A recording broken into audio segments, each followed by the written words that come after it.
Chapter 2502. See intercept. Uft. In the blink of an eye, 6 moon-wolves were killed.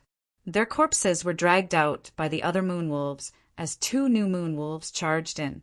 Advertisement: they were like fools, charging forward without any regard for their lives and dying in the process. Xiuqi and Xiujin only needed to make 3 simple moves to kill 6 moon-wolves. In this environment and geographical location, the moon-wolves' greatest advantage couldn't be displayed, and they could only be slaughtered by the 2. 6. Zichun just killed 4, so there are 10 in total.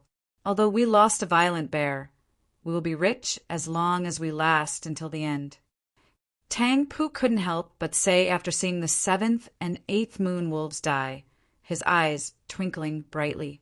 Xiang Xian's deathly pale face revealed a trace of joy at this moment.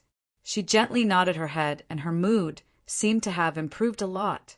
Although the divine moon-wolves were powerful, and no one dared to go up against them, a few moon-wolf corpses had appeared in this world over the years. Every time these corpses appeared, they would be bought at a high price. For this reason, some hunters would even travel to the snowy plains to hunt these divine moon-wolves. The most valuable part of their bodies was their pure white, silk-like fur.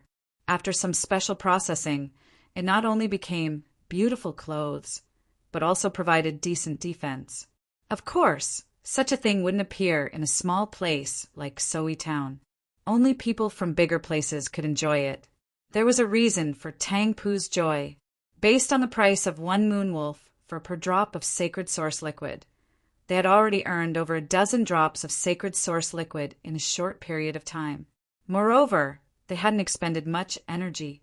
They had originally thought that this was a disaster, but now it seemed like luck. A great fortune had descended from the heavens.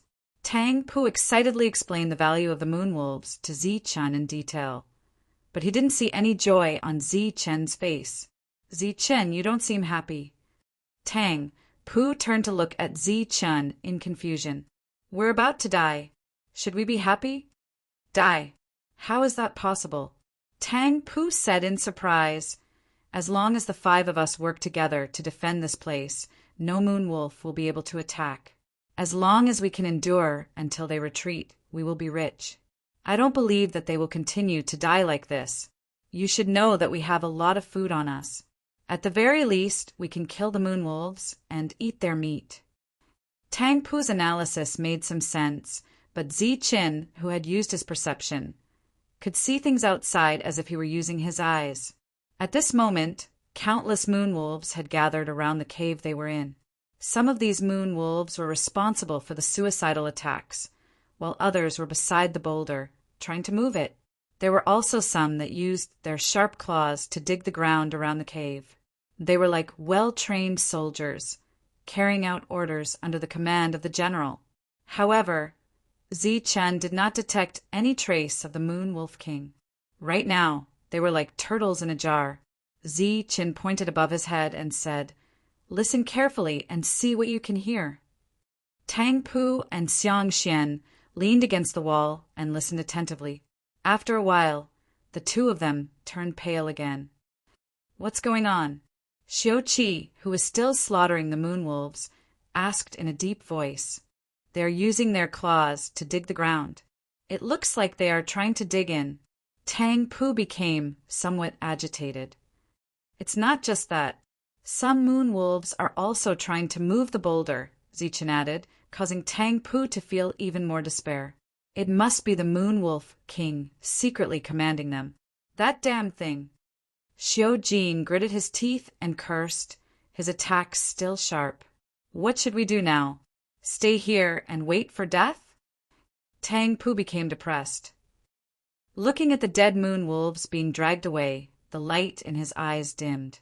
"It seems like we can only wait for a miracle," Xiang Xian said as she looked up at the cave. "Miracles are created by oneself. Based on their current speed, they will be able to dig through this place in about 20 hours. Of course, the prerequisite is that they don't have enough strength to move the boulder," Zichun said in a deep voice. Hearing Zichun's calm tone, Xiuqi, who had killed another moonwolf, asked, "Zichun, Do you have any way to help us escape? Not at the moment, but we can try. How? First, bring in a moon wolf corpse. Xiao Jin stabbed a moon wolf to death with his sword and grabbed its front paw, dragging it in. At the same time, he also dragged in the moon wolf that was still biting the dead one. Xiao Qi instantly finished off the moon wolf with a sword strike. Throwing the corpse to the side, Xiao Qi asked, "What should we do now?" "It will definitely be a fierce battle, but I can't guarantee that we will be able to last until the end. However, this was also the only way for them to survive at the moment. Now, give me all the sacred origin liquid you have. The 4 of you only need to keep 2 drops." It did not seem like the right time for Zichen to ask for sacred origin liquid. However, due to their absolute trust in each other, the 4 did not waste any time and quickly gathered all the sacred origin liquid they had. There were a total of 28 drops, and Zichen had obtained 26 drops. Zichen only had 7 drops left, making a total of 30 drops. After placing the 30 drops of sacred source liquid into the 4 jade bottles, Zichen instructed, "The 2 of you should quickly retreat after killing the moon wolf. Wait for me to come out and block the cave entrance. Remember to conserve your energy after I come out. Don't casually attack." While speaking, Zichen had already walked over to the dead moon wolf. He squatted down and lifted the moon wolf above his head. It looked as if Zichen was using the moon wolf's corpse as a hat. "Zichen, what are you doing?" Xiao Qi, who could vaguely guess what Zichen was doing, had a complicated expression on her face. "This is the only way now. Stop talking nonsense. If you want to live, you need to be alert. All right, you guys retreat." After the 2 killed the moon wolves, Zichen gave a low shout, and the 2 immediately retreated. At this moment, the dead moon wolf was also pulled out of the cave. Immediately after, 2 more moon wolves rushed in. Before they could reach the cave entrance, Zichen dashed out with the moon wolf's corpse on his head. Pum! With a loud bang, the 2 moon wolves were sent flying by Zichen. As for the 2 moon wolves that were sent flying, they knocked down the other moon wolves around them. For a moment, a small empty area appeared outside the cave.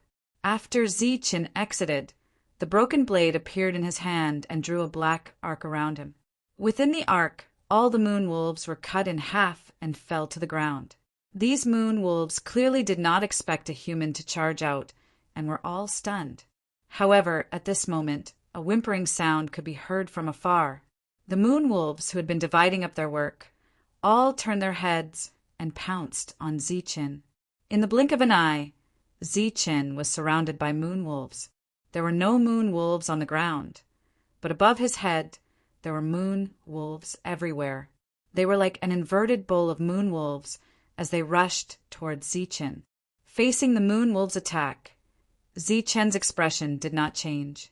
The heavenly thunder wings appeared on his back in an instant and flapped rapidly. Swoosh! The broken blade in Zichen's hand slashed out in an instant. Combined with the extreme speed of the broken blade, Zichen's body was constantly surrounded by circular blade arcs. These circular blade arcs fell in all directions around Zichen. Uft, uft, uft, uft. Wherever the circular blade arcs passed, the sound of weapons being cut apart could be heard. At this moment, the scene of the moon wolves attacking seemed to be frozen. It was as if a body freezing technique had been used on them. The only thing that could be seen was the flickering of the blade arcs. Actually, this was just a visual illusion. The moon wolves were not frozen. It was just that Zichen's speed was too fast, making them look too slow. The black circular blade arcs disappeared, and Zichen's body landed. The moon wolves that were surrounding him suddenly lost their momentum and fell to the ground one by one. They fell around Zichen like raindrops.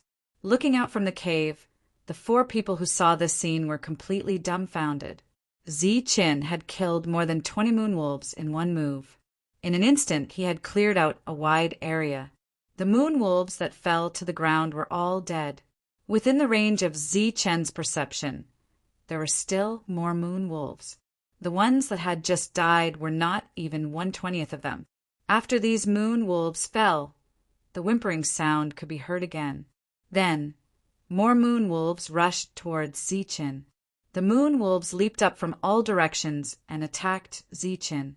Just like before, Xiao-Qi and the others could not see Zi-Chen's figure. They could only see the densely packed moon wolves that were close to each other. Immediately after, a black light flashed through the moon wolves. This black light flashed and disappeared. Xiao-Qi and the others could clearly see it. The scene paused again. Then, popping sounds could be heard. The attacking moon wolves fell to the ground and died, just like before. At this moment, the moon wolves around Zi-Chen had already piled up in 2 layers.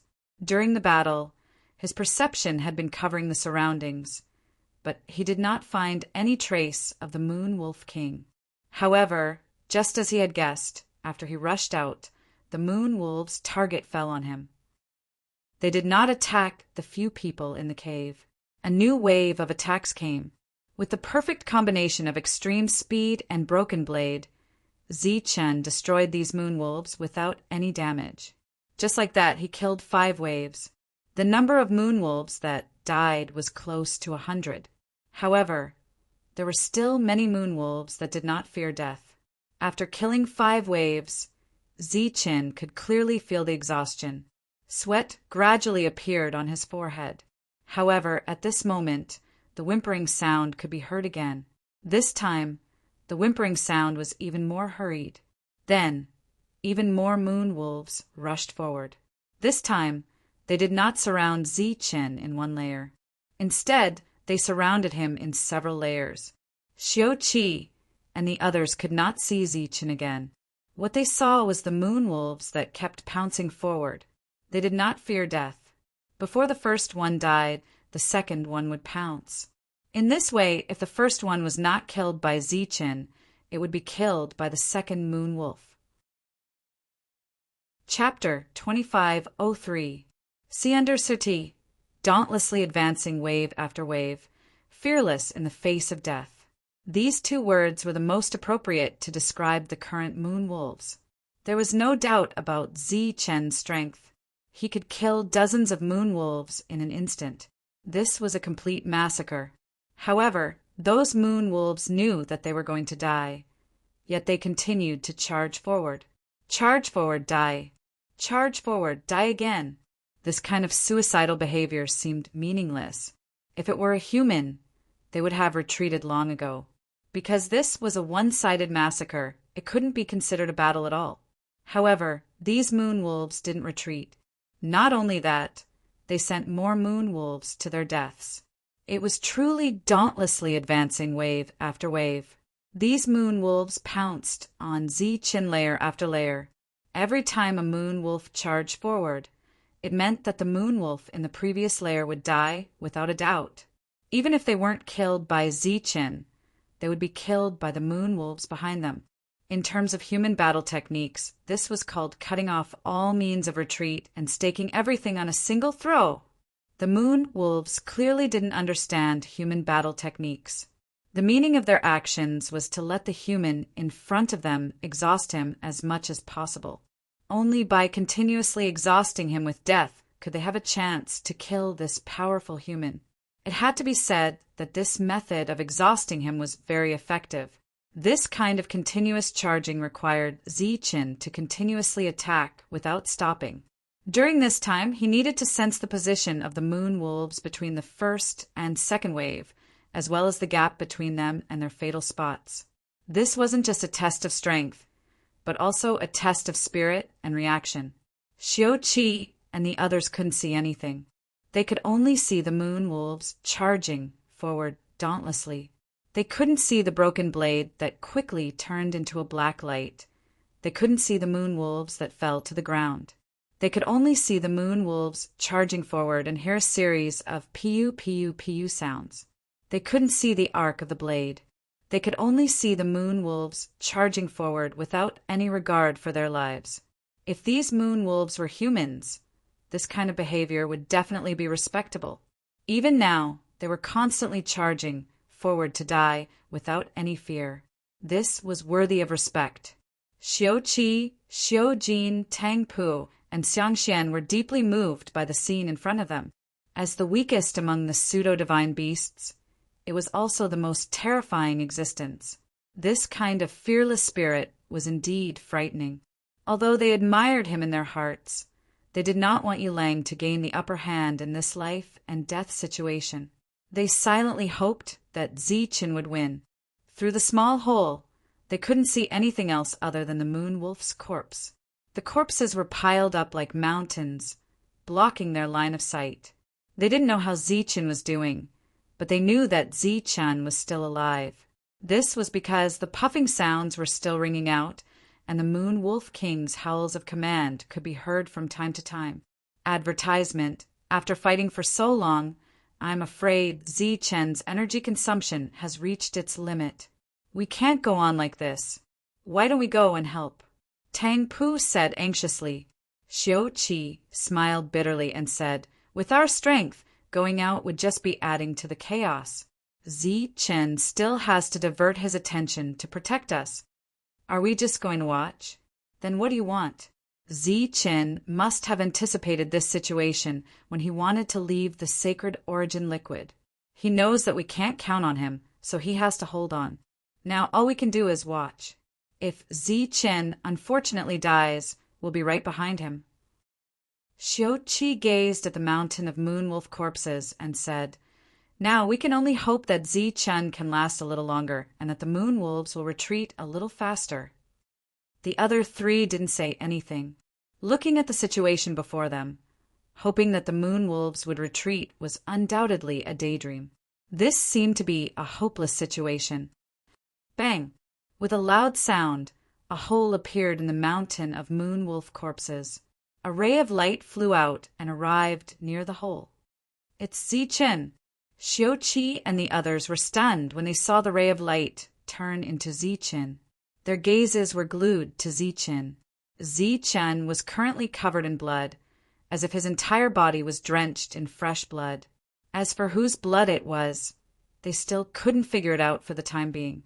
After appearing, Zichen was panting heavily, sweat mixed with blood dripping down his face. After a short battle, Zichen had obtained extraordinary results, but he had also consumed a lot of energy. Taking advantage of the fact that the moon wolves hadn't reacted yet, Zichen took out a jade bottle and poured a drop of Sacred Origin liquid into his mouth. Sacred Origin liquid was practically the foundation of this world. It could heal injuries, awaken abilities, and even replenish energy. It was practically all-purpose. However, its greatest use was to help awaken abilities. As for other uses, whether it was healing injuries or replenishing energy, it was a bit of a waste. But at this moment, nothing was more important than his life. So what if it was a waste? A drop of St. Genesis liquid entered Zichen's stomach, giving him a refreshing feeling. The energy he had previously expended was rapidly recovering, while his heavy breathing gradually stopped. Woo-woo! The sound that seemed to belong to the Moon Wolf King rang out once again.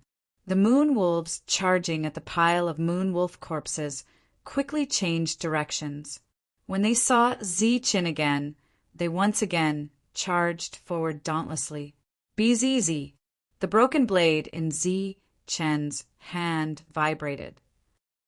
The black blade flashed once again as a new pile of moon wolf corpses appeared.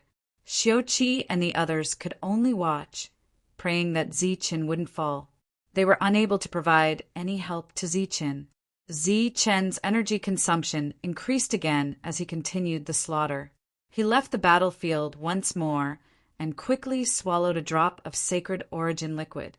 The howling was still ringing out, but Zichen could only hear it. He couldn't sense the Moon Wolf King's location. The Moon Wolf King was very cunning, perhaps even more so than humans. It only gave out orders from afar, not daring to approach Zichen at all. This was not the only place where the moon wolves were hunting. There were moon wolves everywhere within a radius of several hundred miles. There were countless moon wolves, but they didn't panic. Every pack of moon wolves was followed by a moon wolf king that was over 2 meters tall. The moon wolf king commanded the moon wolves to attack, surround, and hunt. Under their siege, powerful pseudo-divine beasts were killed one after another. The pseudo-divine beasts that had previously fled from Zi-Chen's group had already been separated by the moon wolves' encirclement and were killed one by one. In addition to these pseudo-divine beasts, the moon wolves would also encounter some hunters that had gone out to hunt. So far, apart from Zi-Chen's group, all the other hunters that had entered the moon wolves' sealed area had already been killed by the moon wolves. Now, in this vast area, only Zi-Chen's group of 5 were still alive. It was likely that only Zi-Chen's group of 5 were still alive. Pooh! Pooh! Blade arcs were still rapidly flashing. Zi-Chen's attacks did not show any hesitation, and his power did not decrease in the slightest as moon wolves fell one after another in front of him. The battle had already lasted for 4 hours, and Zi-Chen had used up 4 drops of sacred source liquid, almost 1 drop per hour. There were still 4 hours before daybreak, and Zi-Chen only had 16 drops of sacred source liquid left. During these 4 hours, Zi-Chen could vaguely sense the Moon Wolf King's location, but he did not dare to rashly charge forward to kill it. Woo! Woo! The Moon Wolf King's voice rang out once again. This time it was relatively far away, and its voice was much clearer. It did not sound like it was giving orders, but rather transmitting some kind of signal to ask for reinforcements. The moment the voice rang out, Zi-Chen was certain of the Moon Wolf King's direction. He said, "Hold on for a while." Then he charged forward with the broken blade. The sudden change from a passive counterattack to an active attack caused the Moon Wolves to be slightly stunned. Zi-Chen used this opportunity to charge forward like a bolt of lightning. Woo! Woo! The Moon Wolf King's voice rang out once again. This time it sounded urgent and anxious because it had guessed the human's motive for suddenly attacking. The Moon Wolves seemed to have gone mad as they pounced towards Zi-Chen. However, their speed could not match up to Zi-Chen's, and their attacks all missed. Woo! Woo! A new order was given. The Moon Wolves from all directions no longer surrounded Zi-Chen and instead charged forward. They were charging in the same direction as Zi-Chen. Evidently, Zi-Chen's guess was right. That direction was where the Moon Wolf King was. Furthermore, the Moon Wolf King had very astutely guessed his intentions. While signaling the Moon Wolves to block him, it had also stealthily changed directions. Zi-Chen still did not sense any trace of the Moon Wolf King. When they heard Zi-Chen's order, Xiu-Qi and the others were on high alert. However, the Moon Wolves did not attack them as they had expected. The Moon Wolves that were about to charge into the cave suddenly turned and left when they heard the Moon Wolf King's voice. Of course, the 4 of them did not believe that the Moon Wolves would retreat. They knew that the Moon Wolves had gone to surround and kill Zi-Chen. Whoosh! The heavenly thunder wings on his back flapped at a high frequency. Zi-Chen's speed was very fast. However, there were many Moon Wolves, and many of them had been beside the Moon Wolf King. Therefore, when he charged forward, many Moon Wolves would rush out to stop him. The only thing he could do was to fight his way out. Uft! Uft! Uft! The black blade swept past, and 3 Moon Wolves were cut in half at the waist. Zi-Chen dodged through the empty space. After passing through the empty space, Zi-Chen saw even more Moon Wolves pouncing towards him. They were so densely packed that Zi-Chen could not see what was ahead of him clearly. Fortunately, Zi-Chen had the ability to sense things. He did not need his eyes to see what was around him. He could sense that the Moon Wolves in other directions were charging forward, but the Moon Wolves in a certain direction were retreating. Zi-Chen instantly changed direction and flew to the side. As he flew past the Moon Wolves, Zi-Chen, who had not killed them, sped up significantly. In the blink of an eye, a very large Moon Wolf appeared in his perception. It was currently being guarded by a pack of Moon Wolves as it headed towards the peak. As if it had sensed the abnormality behind it, the Moon Wolf King leaped a few times and easily reached the peak of the mountain. Its pair of eyes, which were emitting a green glow in the dark night, stared straight at Zichen. It opened its mouth, revealing its sharp teeth. Combined with the expression in its spectral eyes, it looked like a human's disdain and mockery. It seemed to be saying to Zichen, "What can you do to me?" Zichen, who was covered in blood, looked at the Moon Wolf King above him. He grinned, revealing his snow-white teeth, and replied with the same disdain and mockery. A throwing knife was flying close to the ground. Chapter 2504. See under city. The distance between Zichen and the Moon Wolf King was not too far. Under normal circumstances, Zichen would be able to reach the peak of the mountain and reach the Moon Wolf King after a few leaps. Almost all the books you want to read are available. It's much more stable than the average website and updates faster.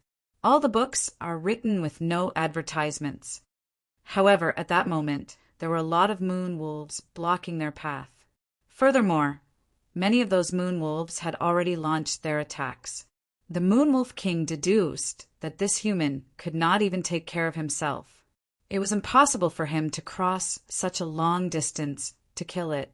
The Moon Wolf King's expression just now was one of mockery and disdain, expressing its disdain for the human. That was because the human had miscalculated and had to pay the price.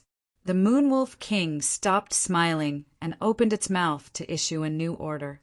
Once this order was issued, it was time for the human to pay the price for his miscalculation. Not only would the human not be able to kill it, but he would also cause other humans to lose their lives because of this foolish decision. The Moon Wolf King opened its mouth and issued an order to send some of the moon wolves back to kill the other humans in the cave. The Moon Wolf King saw the human smile, but did not pay it much attention. With its intelligence, it could not see the human's threat to it at all. Therefore, it thought that the human smile was a smile of extreme anger. It opened its mouth and was about to issue an order when it suddenly felt a sense of danger. This sense of danger was very strong and came without warning. It was impossible for the Moon Wolf King to quickly determine where the threat came from. However, due to its innate sensitivity, it leaped to the side of the mountain peak. This was its body's natural reaction. Swoosh! Just as it left its original spot, a black light appeared where it was standing. It was very fast and disappeared in a flash. A hint of fear flashed through the Moon Wolf King's mocking eyes. It was obvious that if it had reacted a little slower, its head would have been pierced by the black light. What was that black light? A human's hidden weapon? The Moon Wolf King, who possessed extraordinary intelligence, guessed in its heart. At the same time, it was glad that it reacted quickly. It looked at the human again with fear and even more killing intent. This time the human did not kill it, so it would kill all the humans here. It looked at the human, who happened to be looking at it at the same time. The human's snow-white teeth were still bared, and the smile on his face did not weaken at all. It could not understand this smile. Its attack had clearly missed. Of course, there was no need to understand it. That was because the black light that had just flashed had changed direction in an instant and was rapidly approaching him. This time, the Moon Wolf King's reaction was not faster than the black light. Pooh! The black light instantly pierced through the Moon Wolf King's head. The doubt in the Moon Wolf King's cold and gloomy eyes froze. Its eyes stared blankly at Zichen. Bang! It fell from the top of the mountain and lost all signs of life. After tumbling for a while, it stopped not far from Zichen. The black light that pierced through the Moon Wolf King's head turned into a flying dagger and circled around Zichen before returning to his sleeve. With the death of the Moon Wolf King, there was a momentary silence. The gazes of the moon wolves were fixed on the dead Moon Wolf King. There was no grief, only silence. Zichen stood on the spot. Sweat, mixed with blood, dripped from his body. The broken dagger in his hand was also dripping with blood. He used his indifferent eyes to scan the moon wolves that had lost their leader. These moon wolves, who had shown no fear of death before, now had fear in their eyes. They began to slowly retreat. As expected, looking at the retreating moonwolves, Zi-Chen's heart skipped a beat. The courage of these moonwolves indeed came from the Moon Wolf King. After seeing this, he turned around and strode towards the cave. As he moved forward, he did not put up any defenses. He just swaggered forward. However, the moonwolves did not dare to take the opportunity to attack. Instead, they kept retreating. Zi-Chan returned to the outside of the cave and sat down cross-legged. Seeing Zi-Chan reappear and sit down cross-legged while the moonwolves disappeared, Xiu-Qi and the other three were very surprised. "Where are the moonwolves? Have they all left?" Xiu-Qi asked. There was an uncontrollable excitement in his voice. If the moonwolves had really retreated, then they had really struck it rich this time. These moon wolf corpses could be exchanged for a lot of resources. "Come out and take a look," said Zi-Chin, who was sitting cross-legged with his back facing the cave. The excited Xiu-Qi immediately scurried out. However, when he walked out of the cave, he was dumbfounded. This was because there was still a dense pack of moon wolves in his line of sight. Although they did not immediately attack, they did not retreat either. Instead, they stood a few hundred meters away from Zi-Chin, facing each other. "What did you do? They seemed to be very afraid of you?" asked Xiu-Jin, who had just walked out. "I just killed the Moon Wolf King." Zi-Chen's words shocked the four of them. However, this was clearly not the time to ask about the details of the battle. Xiu-Qi asked, "Since the Moon Wolf King is gone, why haven't they retreated?" "Who knows? Maybe they are waiting for a new Moon Wolf King to arrive. Get me some food first. I used too much energy just now," said Zi-Chen, who was sitting cross-legged to recover. When Xiu-Qi heard this, he immediately turned around and returned to the cave to get the dry rations and water he had prepared. "As for Tang Po," he said coldly, "these damned bastards want to eat us? Then let's eat their companions first. I want barbecued wolf meat. I want to drink wolf blood. Let's just eat the dry rations. Doing so will only anger them. It won't do us any good. When they retreat, we will be truly safe." Zi-Chin stopped Tang Po's actions. Doing so would only give him temporary satisfaction. However, it would be very troublesome in the future. Wiping away the blood on his face, Zi-Chin took a piece of biscuit from Xiu-Qi's hand. He ignored the blood on his hand and ate it. "What should we do?" Looking at the countless moonwolves, Xiu-Qi's expression was bitter. "Replenish our strength and conserve it," said Zi-Chin, who was eating the biscuit and drinking water. If the moonwolves did not retreat, the battle would not end. When the new Wolf King arrived, it was time for the battle to resume. Another 2 hours passed. After resting for 2 hours, Zi-Chan recovered a lot of his strength. At this moment, a wisp of white had appeared on the horizon. It was as if the sky was about to brighten. I really didn't expect that we would be able to see the sun the next day after encountering the moon wolves. Xiu-Jin looked at the wisp of white and could not help but sigh. This is indeed a miracle, but if we can see the sun rise the day after tomorrow, we might have a chance to survive, said Xiu-Qi. The moon wolves' hunting time was very short. Under normal circumstances, they would be able to plunder an area in 1 or 2 days, so they would not stay for too long. Now, they could only hope that the moon wolves would leave quickly after they finished plundering. Of course, this was just pure hope. Perhaps the moon wolves would not leave until they took them down. Before the sky was completely bright, Zi-Chen heard a whimpering sound. The new Moon Wolf King had appeared. These moon wolves, who had always been afraid of Zi-Chen, seemed to have forgotten their fear when they heard the Moon Wolf King's voice. They pounced at Zi-Chen. Another fierce battle began. Xiu-Qi and the other 3 hid in the cave and watched anxiously but helplessly. Just like before, Zi-Chen continued his slaughter, quietly changing his direction in the midst of the slaughter. However, every time he moved slightly further away from the cave, a moon wolf would launch an attack at the cave. At the same time, the whimpering sound would not appear in the same place. It would sometimes appear in the east and sometimes in the west. Clearly, this new Moon Wolf King was more cunning and difficult to deal with. After knowing that the Moon Wolf King was the weakness of the Moon Wolves, Zichen did not care too much. In any case, these Moon Wolves were temporarily unable to charge into the cave. Therefore, after guessing the approximate location of the Moon Wolf King, Zichen left once again. This time, the moment Zichen moved, the Moon Wolves split into two groups. One group attacked Zichen, while the other attacked the cave. During this period, they exerted force to move boulders, while the rest continued to dig. When the sky was completely bright, Zichen changed directions 3 times before he finally sensed the unique Moon Wolf King. However, the Moon Wolf King was surrounded by too many Moon Wolves, making it impossible for him to charge over. Fortunately, Zichen did not need to charge forward. He only needed to pretend to charge forward. While charging forward, Zichen controlled the throwing knife. It was like a beam of light as it shuttled between the Moon Wolves.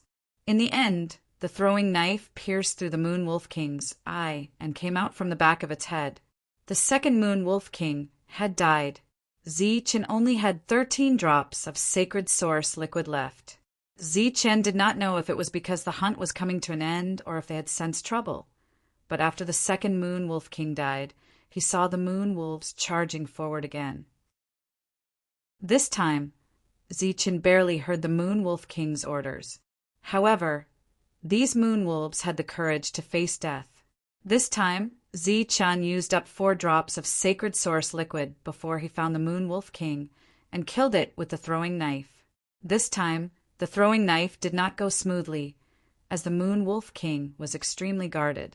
During this time, over a dozen Moon Wolves had sacrificed themselves to save Zichen, causing him a lot of trouble. Now, Zichen only had 9 drops of sacred source liquid left. Inside the cave, Xiuqi and the other 3 only had 1 drop of sacred source liquid left. 30 miles to the south of where Zichen was fighting, there was a plain. The Moon Wolves that had returned from their hunt had all stopped here.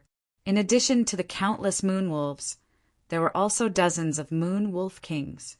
After returning to this plain, they would involuntarily glance in a certain direction with obvious respect in their eyes.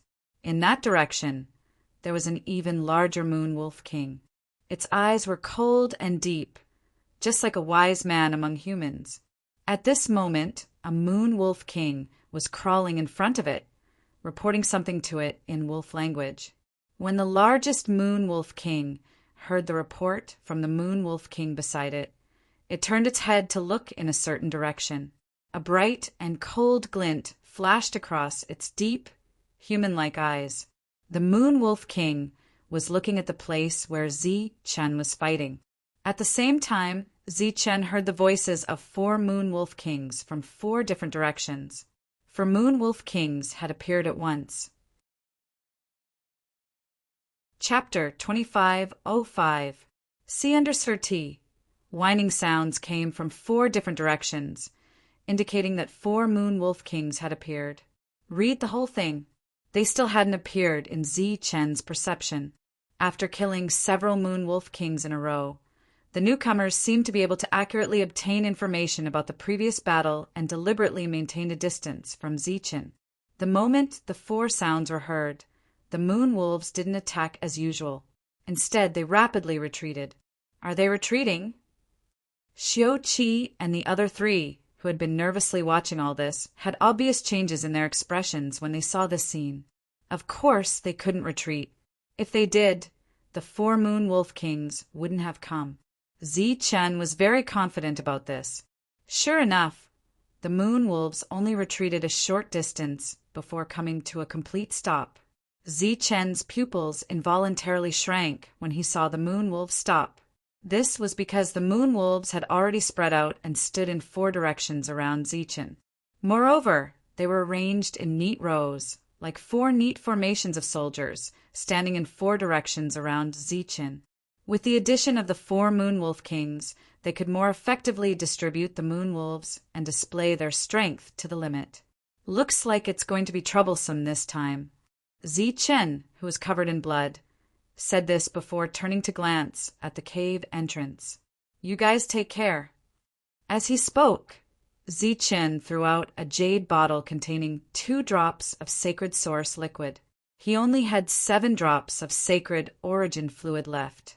At this moment, with the addition of 4 moon wolf kings, these moon wolves had undoubtedly turned from small fries into brave and skilled soldiers.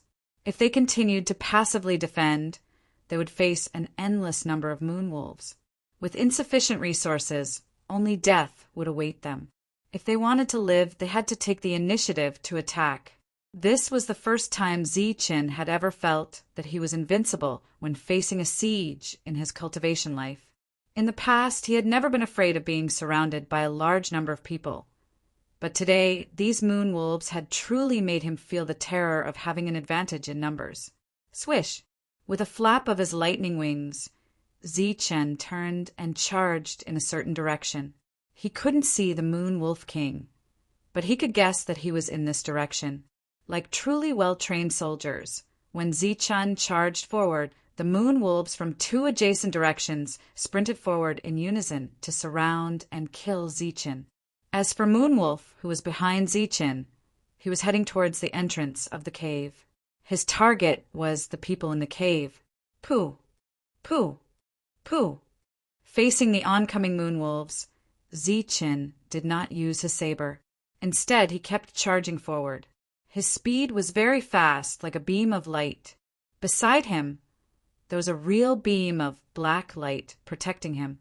There are almost all the books you want to read. It's much more stable than the average website, and it updates faster. It's all text without advertisements. Blacklight was a flying knife controlled by Zichen. It could change its direction according to Zichen's will. This should be Zichen's greatest trump card, which he only used when he killed the Wolf King. However, facing these well-trained moonwolves, he had no choice but to use it. With this move, Zichen did not need to attack personally. Naturally, his speed became faster.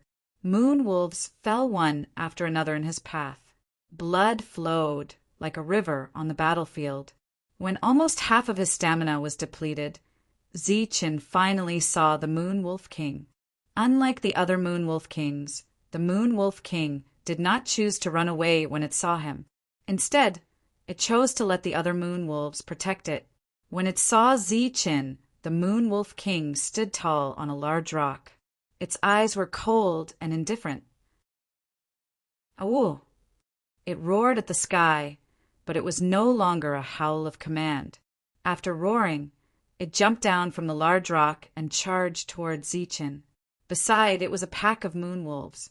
It led the pack of moon wolves and charged towards Zichen. Such a scene was like a human general leading his personal soldiers on the battlefield and taking the initiative to charge.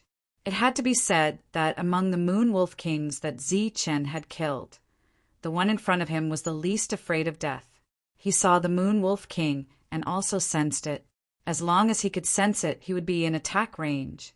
With a thought, the flying knife turned into a black light and charged forward. Its target was the Moon Wolf King. Seeing the rapidly approaching black light, the Moon Wolf King's eyes remained cold. It continued to charge forward without any intention of dodging. Swoosh! Beside it, one of the Moon Wolf King's personal soldiers rushed forward and blocked the black light. Uft! The black light penetrated its body.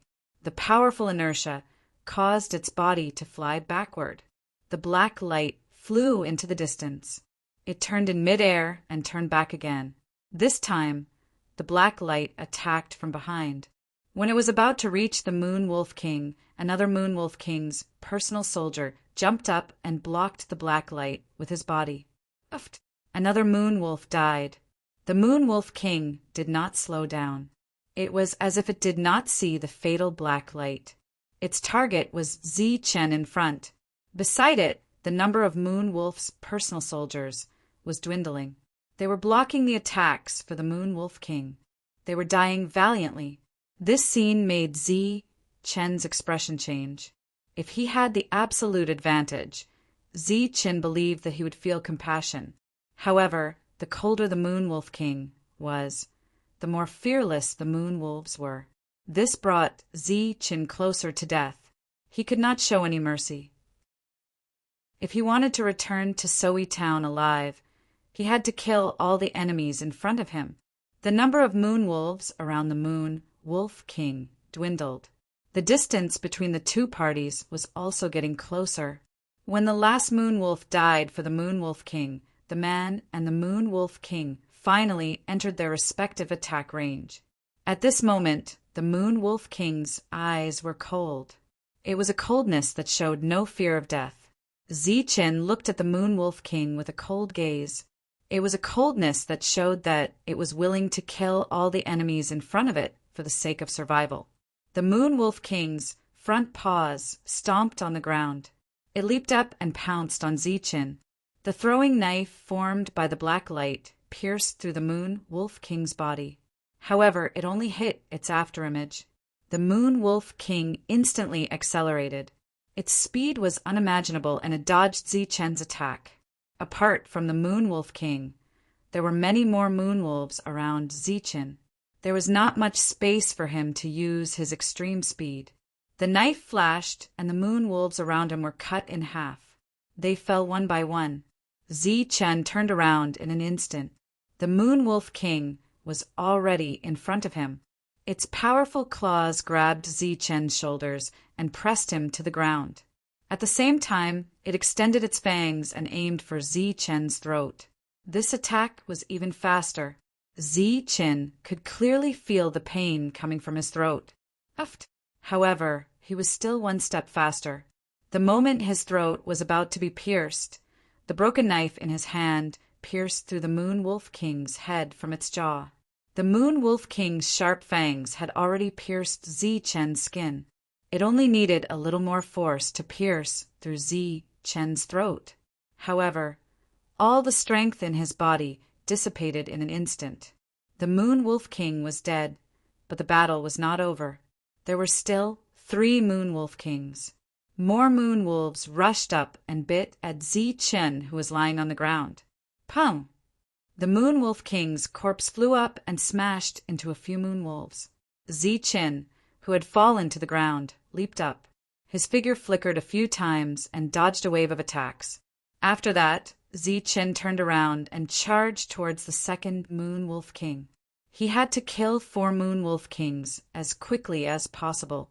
After swallowing a drop of sacred source liquid, Zi Chen increased his speed once again.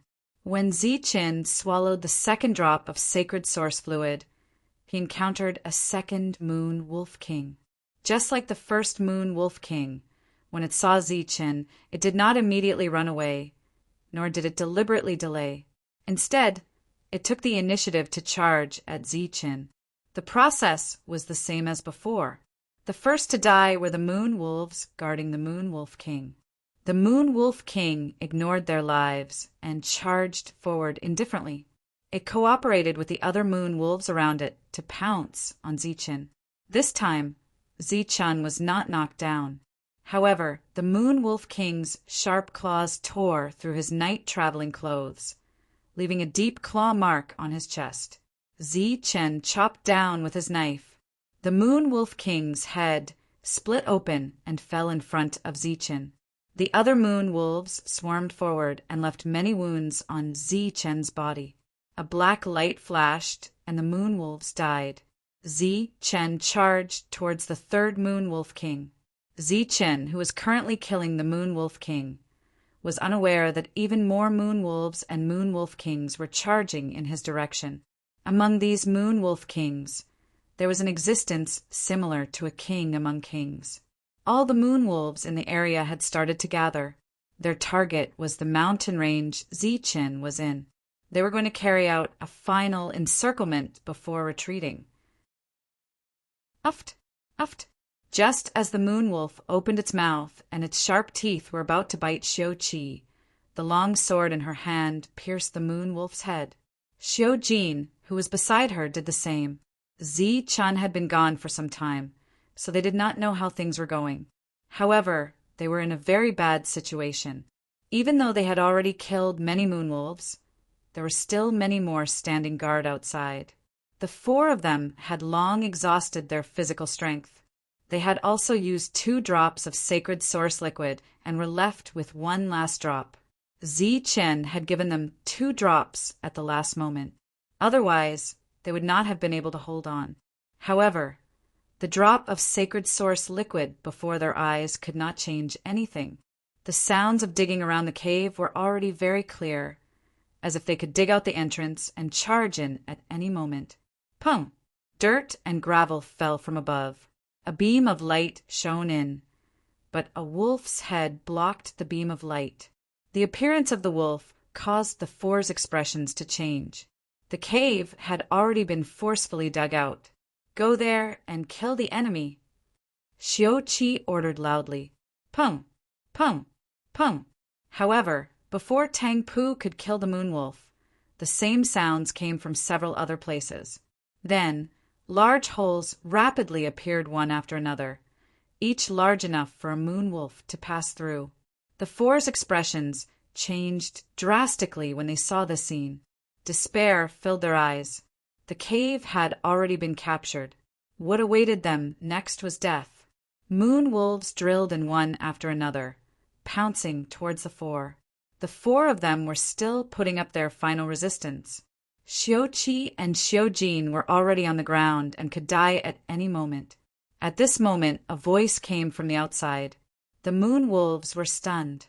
Then they gave up on the prey that was about to reach their mouths and crawled out of the cave, leaving behind the 4 people who had survived the disaster. Outside, the 4th Moonwolf King had been killed by Zi Qin. Chapter 2506. See Undercity. The Moonwolves, who were about to succeed, suddenly left. They didn't even care about the corpses in the cave. Please go to read a book. The densely packed moonwolves outside also retreated like the tide. The surroundings became quiet. Only the corpses of the moonwolves on the ground and the thick smell of blood in the air reminded them of the fierce battle that had just happened. What's going on? Did the moonwolves retreat? Everyone looked at each other with puzzled expressions. Maybe Zi Qin killed the Wolf King, Xiang Xian said.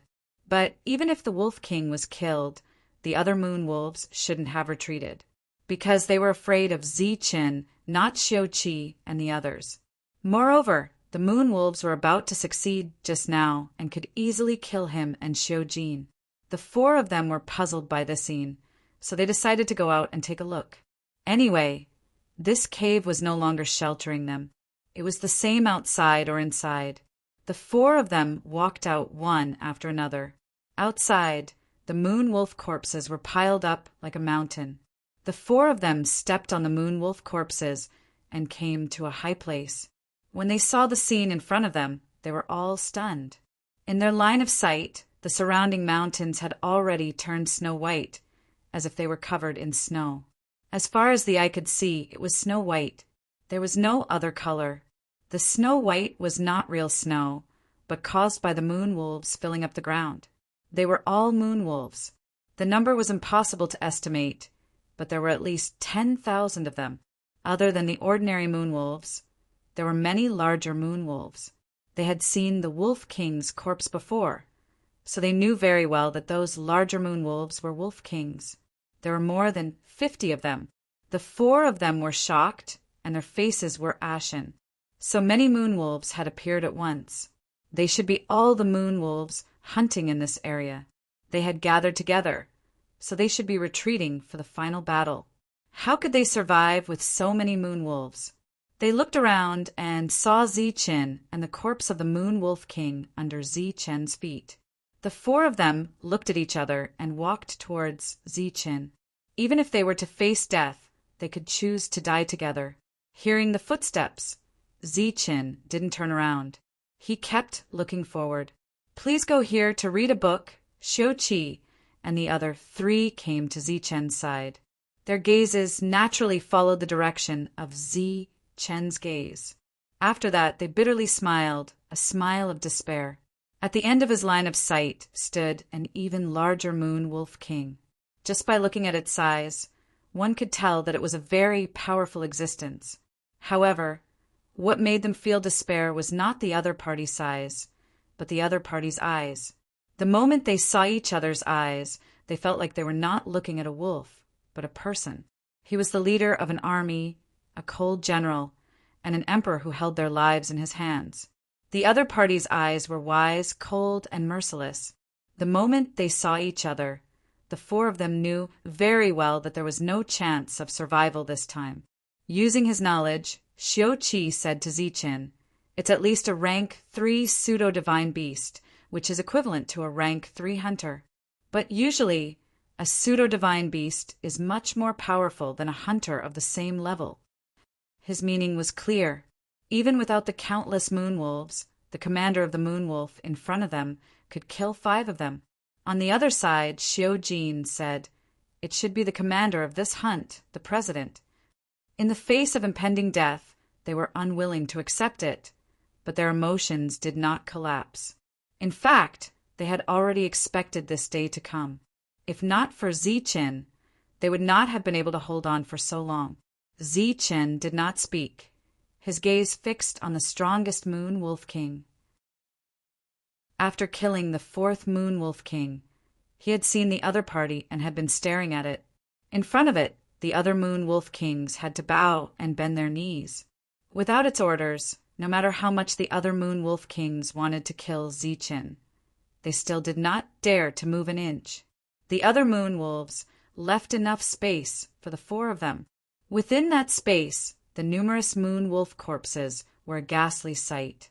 Ziqin, who was covered in blood, was also a ghastly sight. The last 4 powerful Moon Wolf Kings had dealt him quite a bit of damage. Not only was he injured, but he had also expended a lot of energy. There was only a single drop of sacred Genesis fluid left on him. For some unknown reason, the Moon Wolf commander did not give the order to surround and kill them. Instead, it stood there, indifferently looking in their direction, or rather, indifferently looking at Ziqin. The lack of attack made the atmosphere very stifling. Xiao-Qi and the other 3 did not dare to move, afraid that any slight movement would anger the other party. Their eyes were filled with confusion, clearly unable to understand the situation before them. On the other side of the mountain range was a plain. At this moment, the Moon Wolf appeared on the plain once again. However, the Moon Wolves that appeared this time were all very large. Vines wrapped around their bodies, and on the other end of the vines was a kind of metal cart. The cart was very large, and it was currently filled with the corpses of various pseudo-divine beasts. There were even some human corpses among them. This was the meaning of the Moon Wolf hunt, to bring the food back to the snowy plains. They stopped when they were about to approach the mountain. The cart was unable to climb the mountain. Could it be waiting for them? Now that they're all here, are they ready to attack? Xiao-Qi and the other 3 guessed. However, they did not attack and continued to stay where they were. Time passed second by second, and the tense atmosphere gradually relaxed. Xiao-Qi and the others began to look puzzled. There were so many moon wolves, and a single charge would be enough to wipe them out. However, the other party did not attack. What were they waiting for? Were they waiting for the other moon wolves? No one knew the answer, so they could only wait. However, the taste of waiting for death was clearly not pleasant. Ziqin, what's going on? After another 15 minutes, Xiangxian couldn't help but ask when she saw that the moon wolves still hadn't made a move. Ziqin shook his head. I'm not sure. He had also ended his exchange of glances with the unique Moon Wolf King, and was very puzzled as to why it had not given the order. From the looks of it, there shouldn't be any living creatures left in this area. If we're lucky enough to return alive, there's no need for us to come out. Xiao-Qi sighed. If we can return alive, there's no need for us to come out. Just these moon wolves alone are enough to make us a fortune. We don't even need to stay in Soe town. We can go to other towns. Tang Pu said, under such circumstances, It was not realistic to want to return alive, unless these moon wolves were willing to let them go. However, this was even more unrealistic. They would not let go of a murderer who had massacred their companions. This stalemate lasted for about 2 hours, and finally there was a new change. At the end of their line of sight, traces of moon wolves appeared again. Following the appearance of these moon wolves, the moon wolves that had stopped there turned around and prostrated themselves on the ground, like subjects welcoming their emperor. At the end of their line of sight, there were more than 10 moon wolves, and each of them was similar in size to the commander in front of them. In the middle of them, there was a pure white moon wolf guarding it. This moon wolf was relatively small, about the same size as an ordinary moon wolf.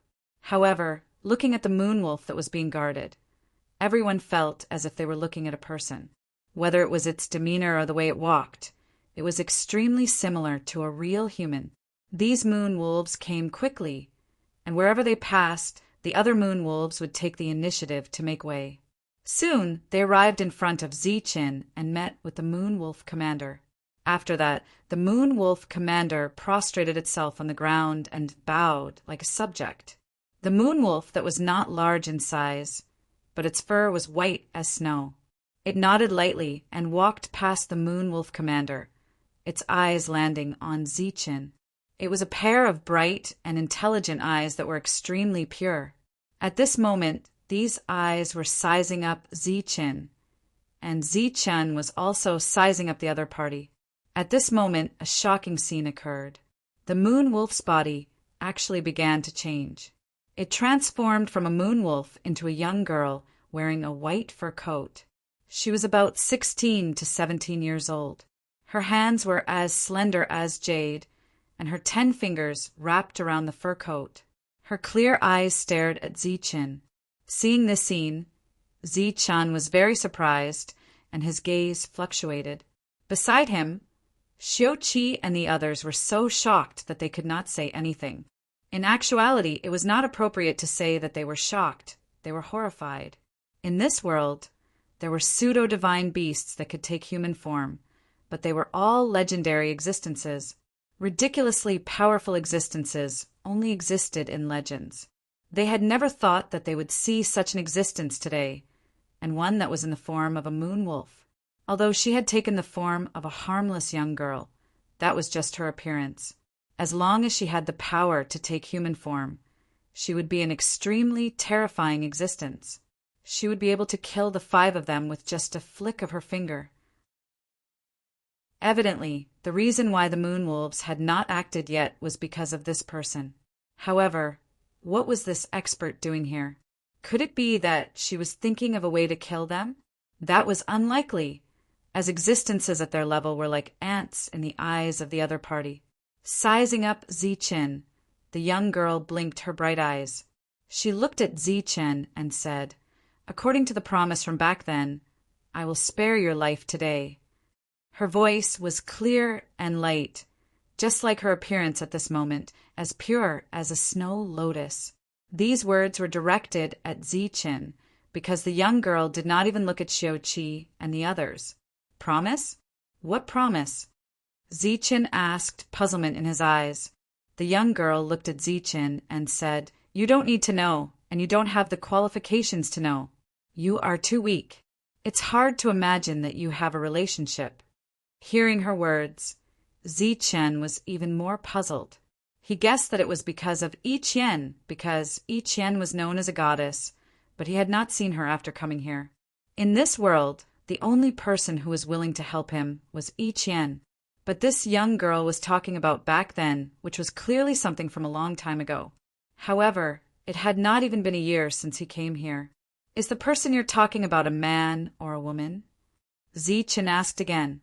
"You are too weak. Although the promise has been fulfilled, it will be a disgrace to the Moon Empress bloodline." The young girl was very serious. Her eyes were still clear, and she did not mean to belittle Zichin, but her words were very hurtful. After that, she turned and left. Chapter 2507. Thunderous. After saying this, the moon wolf girl turned around and left, not sparing another glance at Zichen. Zichen was baffled by her words. He wondered why she was willing to let him go, and who was the person she had made a promise to. Xiao-Qi and the others didn't care about this. As long as they could return alive, the reason didn't matter at all. Of course, they were still very grateful to Zichen. He had saved them several times already. This time, it was even more dangerous than the last time. They had even seen a mythical beast that could only appear in legends, which made their hearts tremble. After the moon wolf girl left, the other moon wolves followed her. However, when they left, they took away the corpses of 4 moon wolf kings. In addition, the moon wolf bodyguards that had protected the 4 moon wolf kings were also taken away by the other moon wolves. However, the corpses of the moon wolf kings that Zichen had killed weren't taken away. They were left here with the other moon wolf corpses. We're rich. We're rich. The moon wolves had already left, looking like a moving cloud. Seeing the moon wolf corpses, Tang Pu's expression was very excited. This time, not only did they survive a calamity, but they also encountered a huge opportunity. With so many moon wolf corpses, once they brought them back, it would be a huge fortune. While Zichen was still thinking about the reason, the other 4 were already thinking about how to bring the moon wolf corpses back. It's definitely unrealistic to take all of them. We can only take a portion, said Xiao-Qi. A portion? Then what about the rest? These are all sacred origin liquids that Zichen risked his life to obtain. Are we going to let others take advantage of them? Tang Pu said unhappily. Then what should we do? Asked Xiao-Qi. Send them back in batches, and leave someone here to guard them. Can you guarantee that you'll return alive and then arrive here alive? Repeatedly, Tang Pu was stunned, but he didn't say anything else. So many corpses represented a lot of sacred origin liquids. Who wouldn't be tempted and go crazy for them? It seems that we can only skin them here. After all, the only valuable part of the moon wolf is its skin. The moon wolf skin was the most valuable, but that didn't mean that the other parts weren't valuable. However, it seemed that this was the only choice in the current situation of insufficient manpower. Only this way could they maximize their harvest and benefits. But if he only took away the moon wolf pelt, it would be much easier. This time, the 4 of them did not suffer any injuries. Thus, while Zichen sat cross-legged to heal himself, they personally began to collect the moon wolf pelts. If it weren't for the fact that he had to fight 4 moon wolf kings in the end, Zichen wouldn't have been injured. However, the last 4 moon wolf kings, who were not afraid of death, gave Zichen quite a bit of trouble. Due to the moon wolf hunt, no one would set foot in this area for a short period of time, and no one would dare to set foot in this area. Therefore, no one would come here to snatch the spoils of war, and Zichen could rest assured and recover from his injuries. Collecting fur should only be a small matter for Xiao-Qi and the others. Although they didn't dare to say that they were very skilled, they were still considered skilled. They could finish one in a few minutes. When they were harvesting, they chose the relatively complete hides of the moon wolves. Among them, the hides of the moon wolf kings were the first to be harvested. Because the price of this kind of wolf king skin was relatively higher, they had to be very careful when harvesting it, and it was all done by the more meticulous Xiangxian. We're rich. We're really rich this time. Tang Pu was happily collecting the moonwolf pelts, and his mood was very high. Facing the moonwolf hunt, not only did they not die, but they also obtained hundreds of moonwolf corpses. This was simply a blessing in disguise. Xiangxian and Xiaojin were the same when they were harvesting. The harvest this time was really too great. Even if Zichen took 90%, the remaining 10% was still a huge harvest for the 4 of them. Let's speed up a little. After we're done harvesting, we have to adjust ourselves to our best condition, Xiao-Qi instructed from the side. In the face of such a great harvest, no one wouldn't be jealous, so it was necessary to make the necessary preparations. The prerequisite for them to return was that Zichen had to recover. Only he could protect these moon wolf pelts. Zi Qin didn't need to worry about the harvesting. The 4 of them could handle it.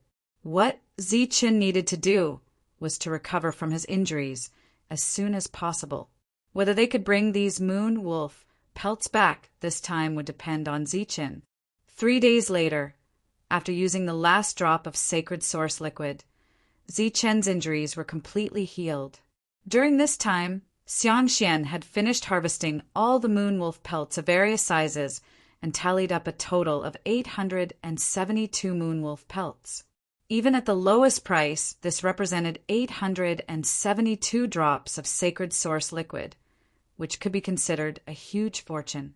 Tang Pu cut down a few big trees nearby and made a simple handcart. He tied one end of the handcart to the body of the puppet cow with a vine. Fortunately, the cow puppet hadn't directly participated in the battle and had survived. Otherwise, they wouldn't have been able to take away all the moon wolf pelts. After recovering from his injuries, Zi Qin stood up and looked at the 4 people beside him with a strange expression.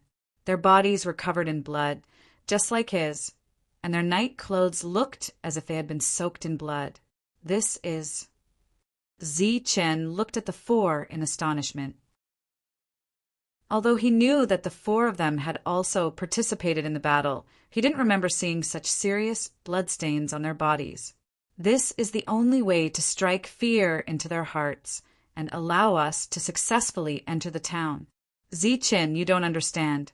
The people here are greedy by nature, so it's necessary to intimidate them. Tang Pu turned around with a bundle of moon wolf pelts in his arms and walked down the mountain. Before leaving, Zi Qin glanced at the mountain of moon wolf corpses and sighed. If they had enough manpower to transport these corpses back, they would also be able to exchange them for a sizable amount of sacred source liquid. After transporting all the moon wolf pelts to the flat road at the foot of the mountain, they used tree branches to protect them from divine ants and tied them tightly with vines before the group of 5 began their journey back.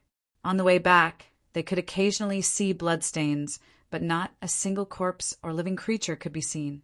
News of the moon wolf hunt must have spread, so no hunter in Soe town would dare to come out at this time. Along the way, they didn't have to worry about ambushes. The only thing they had to be careful of was the divine mosquitoes and divine ants at night. Thus, they deliberately avoided them and spent an extra day before they finally arrived at Soe town. Soe town's gates were closed at night, so they had to return during the day. At dusk, the cart pulled by the puppet cow headed toward Soe town. News of the moon wolf hunt had spread long ago, so the people nearby all returned to Soe town and didn't dare to go out again. During this time, there were some who saw the moon wolves with their own eyes. They were lucky to escape because they ran fast enough and weren't surrounded. Ma Nan was one of the best among them. As a hunter with a pretty good reputation, his luck was undoubtedly extremely good this time. He and his 4 companions had left the hunting ground first when they heard the sound of the earth shaking. Then they were extremely frightened and ran away quickly. After running for some distance, they saw the moving Snow White between heaven and earth. They were shocked to the extreme. Then they saw the moon wolves surround the pseudo-divine beasts and begin hunting them. They were lucky to be outside the encirclement. After knowing that the moon god wolves had left the snowfield to hunt, they didn't hesitate and rushed toward Soe town. When they arrived at Soe town, they spread the news. Then they boasted about their methods and how they escaped from death.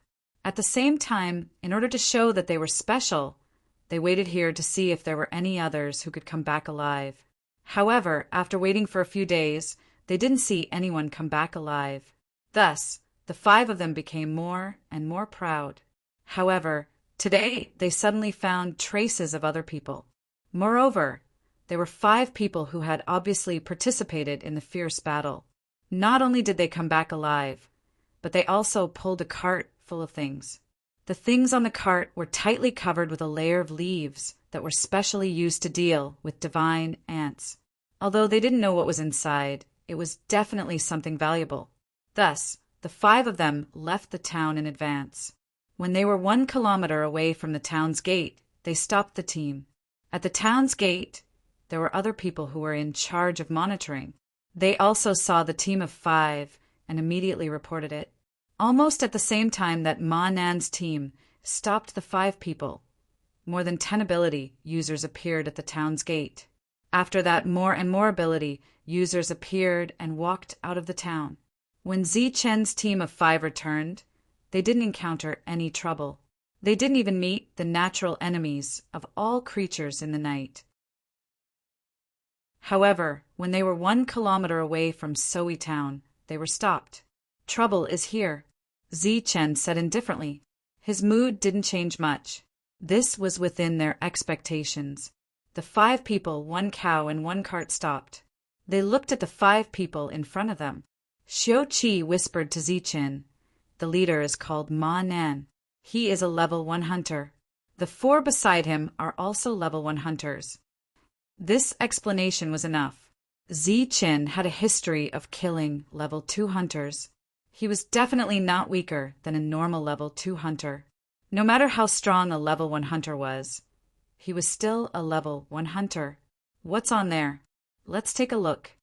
When they were 10 meters away from the 5 people, Ma Nan pointed at the thing on the cart and said, "Ma Nan, if you don't want to die, hurry up and back off." Tang Pu said in a deep voice, "I was wondering who it was. So it's Tang Pu. You must be the famous 4th demon hunter cultivator. Looking at you guys, I didn't recognize you. What's wrong? Weren't there 4 of you before? How come there are 5 now?" Ma Nan said casually. He didn't stop at all and went straight to the cart. "Those who come close will die." Zi-Chen's indifferent voice sounded. "Oh my, what a tough one. Those who come close will die. What a big mouth." Ma Nan looked at Zi-Chen and laughed mockingly. He signaled the person beside him to come forward. The person held a weapon in his hand and strode towards the cart. Seeing the person coming, Zi-Chen put his right hand on the hilt of his sword. Chapter 2508. Thunderous. The other party held a weapon in his hand and casually stepped forward, as if he was sure that Zi-Chen would not dare to make a move. Zi-Chen placed his right hand on the hilt of his sword. This simple action caused the other party's expression to become vigilant. He stretched out one hand and grabbed the branches covering the cart, while the other hand held the weapon tightly. It seemed like he was grabbing the branches, but in fact, 90% of his attention was on Zi-Chen. 90% of a level 1 hunter's attention was nothing to Zi-Chen. Swish! The broken sword was unsheathed and flashed with a flash of a blade. The broken sword was sheathed again. The other party's hand stopped grabbing the branches and raised the weapon in his right hand. His expression changed drastically. His mouth opened as if he was about to shout. However, all these expressions and movements stopped as the saber arc disappeared. Ma Nan's expression froze. A powerful level 1 hunter had died in front of him, just like that. That slash was too fast, so fast that no one could react in time. Everything was already over. With the broken sword sheathed, Zi-Chen did not say a word and looked indifferently at Ma Nan in front of him. The latter felt a chill in his heart, and the mocking expression from before had disappeared. The hunters who were following behind were also stunned. Their footsteps slowed down slightly as they thought to themselves that they had encountered a tough opponent, but they had the absolute advantage in numbers. After a slight pause, they quickly came over.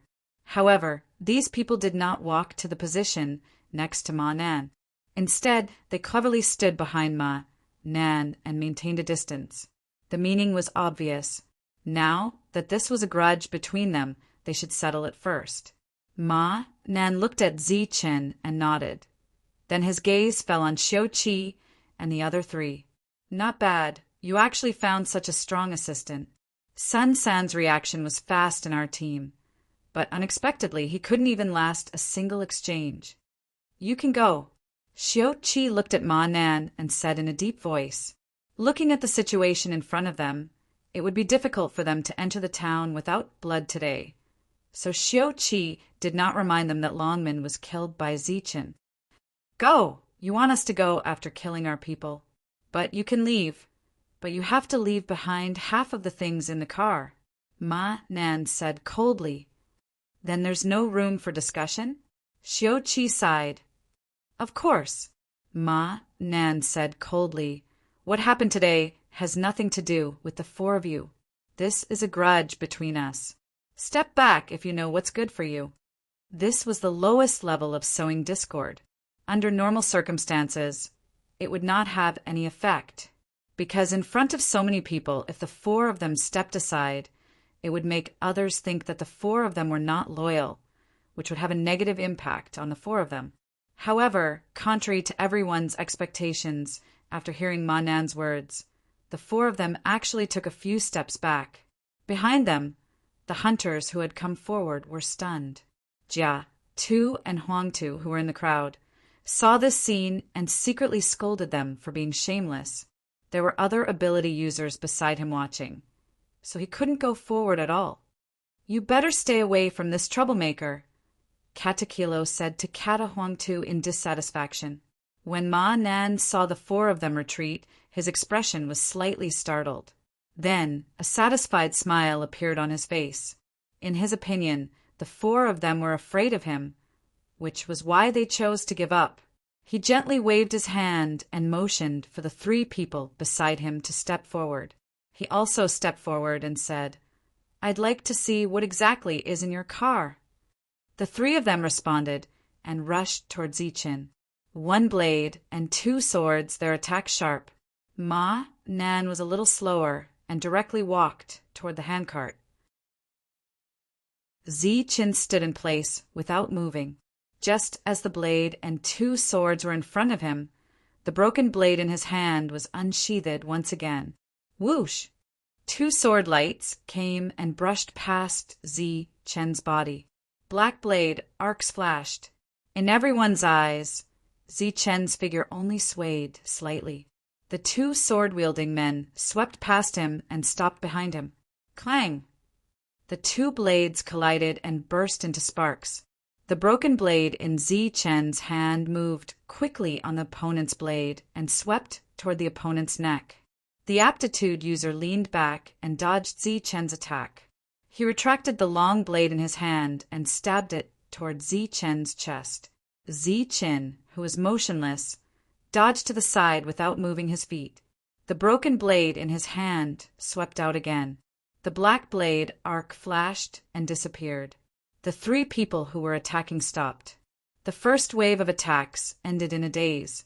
Zichen blocked the attacks of the three people and stood in place without moving. The scene suddenly became extremely quiet. Even Ma Nan, who was moving forward, stopped. He was originally full of confidence, but at this moment his expression became extremely solemn. Cold sweat appeared on his forehead and then dripped down. Those who hadn't realized what was going on had a great change in their expressions when they saw the 5 motionless people. In just one move, the 3 people beside Ma Nan were all killed. This was different from the battle with Bamboo Shoot San. This time, it was a 1 versus 3 confrontation. However, the opponent didn't even move a step and killed the 3 people. Cold sweat dripped down. Ma Nan stared at Xiao Qi with a venomous gaze. He wanted to kill the opponent, to be able to kill 3 people in an instant. It was obvious that the opponent was very strong. He was definitely not a rank 1 hunter. However, the opponent didn't say anything and acted like he didn't have any sense of loyalty. In fact, it was all done on purpose. His handcart was definitely carrying something very valuable. What he wanted to do now was to kill the chicken to warn the monkey and establish his prestige. After thinking this through, Ma Nan was very regretful. If he knew this would happen, he wouldn't have taken the lead. The opponent obviously wouldn't let him go. Now he only had 2 choices. One was to kill the opponent, and the other was to be killed by the opponent. Therefore, he chose to kill the opponent. You're courting death. Ma Nan raised the long sword in his hand and slashed at the opponent with his fastest attack speed. Whoosh! Zichen didn't need to spend too much energy to deal with such a person. The blade flashed again, sweeping past the opponent's arm and landing on the opponent's chest. The blade moved up and swept past Ma Nan's neck. It was another slash. Ma Nan first lost an arm, then died. However, his broken arm was still tightly gripping the longsword. Due to inertia, he moved forward, bypassing Zichin and brushing past the handcart. He cut off some of the tightly wrapped branches and leaves, revealing a patch of snow white on the handcart. The astonished crowd were all able to see that snow-white color. However, no one knew exactly what that snow-white color was. Ma Nan's 5-man team was destroyed just like that. Such a relaxed appearance caused everyone to be unable to help but guess in their hearts exactly how powerful the person in front of them was. How long has it been since we last met? He's actually become stronger again. Just as Gado Huangtu was happy about Zi Chen's strength, Gado Kilo, who was beside him, frowned. Obviously, Zi Chen had become a lot stronger in just a few months. He killed 5 aptitude users in a matter of seconds. It was so fast that the others didn't even notice Zi Chen's ability. For a moment, fear appeared in everyone's hearts. At this moment, a bang sound suddenly came from the handcart behind them. The vines that had been tightly entwined earlier suddenly burst apart at this moment. Pieces of branches and leaves fell, revealing even more snow-white skin. Everyone saw that the snow-white skin was a kind of fur. It looked very soft, and they guessed that the entire handcart was made of that kind of fur. The moon wolf had only come out to hunt a few days ago, so after seeing the fur, everyone quickly guessed what it was. They were shocked and involuntarily cried out, "That's the fur of the moon god wolf!" Their words stirred up 1,000 waves, causing a great shock in the surroundings. The 5 people's bodies were stained with blood, as if they had been drenched in fresh blood. It was obvious that they had gone through a long and fierce battle. At this moment, after seeing the fur, everyone naturally guessed that they had fought a great battle with the moon wolf and were lucky enough to survive. More importantly, the fur had been harvested and not from corpses. How many furs were there in the handcart that had been harvested? At a glance, the number was at least over 100. For a small town like this, these furs could definitely be considered a huge sum of money. It was enough to make everyone in the town green with envy and go crazy. There was a strong commotion in the crowd.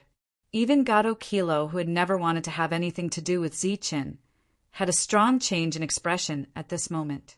This guy actually got so many furs. How did he do it? Everyone wanted to know how the 5 of them had done it. The divine moon wolves were known to be the strongest. Everywhere they went, there would be scenes of slaughter. Who could actually kill them? Even if there were some special occasions where moon wolf furs were circulated, there would only be 1 or 2 of them. They were obtained by hunters who risked their lives to go to the snowy plains and kill the divine moon wolves that were alone. When the moon wolves were hunting, no one dared to touch them. Even the ridiculously powerful hunters did not dare. In all of history, no one had ever heard of anyone being able to obtain such a huge harvest during a moon wolf hunt. Speaking of which, not dying during a moon wolf hunt was already a great blessing for many people. However, this previously impossible situation had become possible at this moment. Not only had someone survived a moon wolf hunt, but they had also pulled a cart full of harvested furs. The value of this was immeasurable.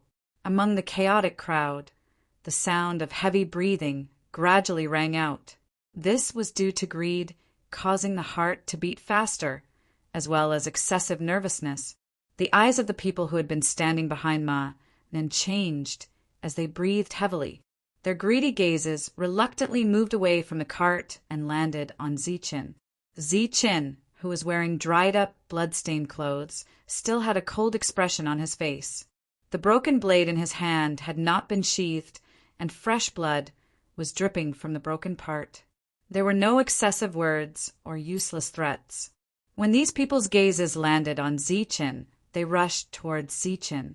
They knew that if they wanted to obtain the items on the cart, they would have to kill the person in front of them first.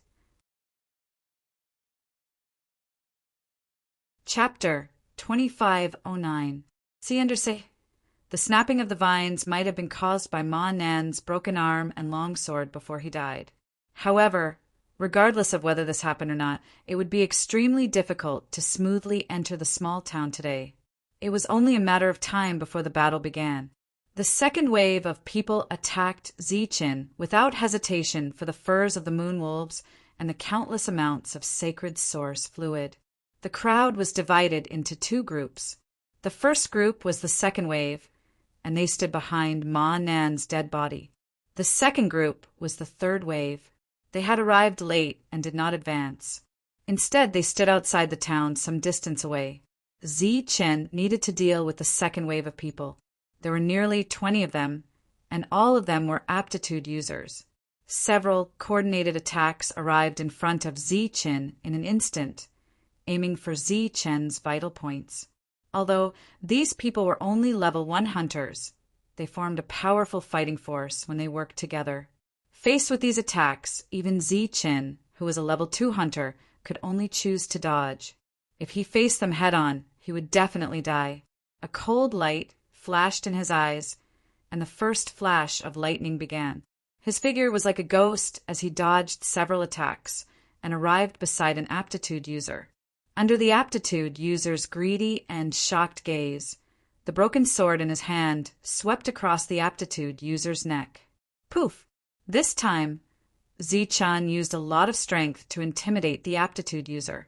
The broken sword slashed across, and a head flew into the air. Blood began to spurt out. Clang! Clang! Clang! Clang! Multiple attacks intersected, sealing off all of Ziqin's escape routes. Ziqin turned around and slashed horizontally with the broken sword in his hand. When the attacks collided, he used the momentum to retreat. As he retreated, his figure flashed a second time and arrived beside the second aptitude user. Die.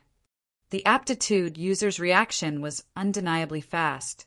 He immediately raised his weapon and slashed at Ziqin. Ziqin's figure moved horizontally like a ghost, and the opponent's attack brushed past the corner of his clothes. Once again, the attack missed. The aptitude user's heart trembled, and then a black arc of light appeared in his eyes. Immediately after, a poof sound was heard. Killing people was not the same as killing moonwolves.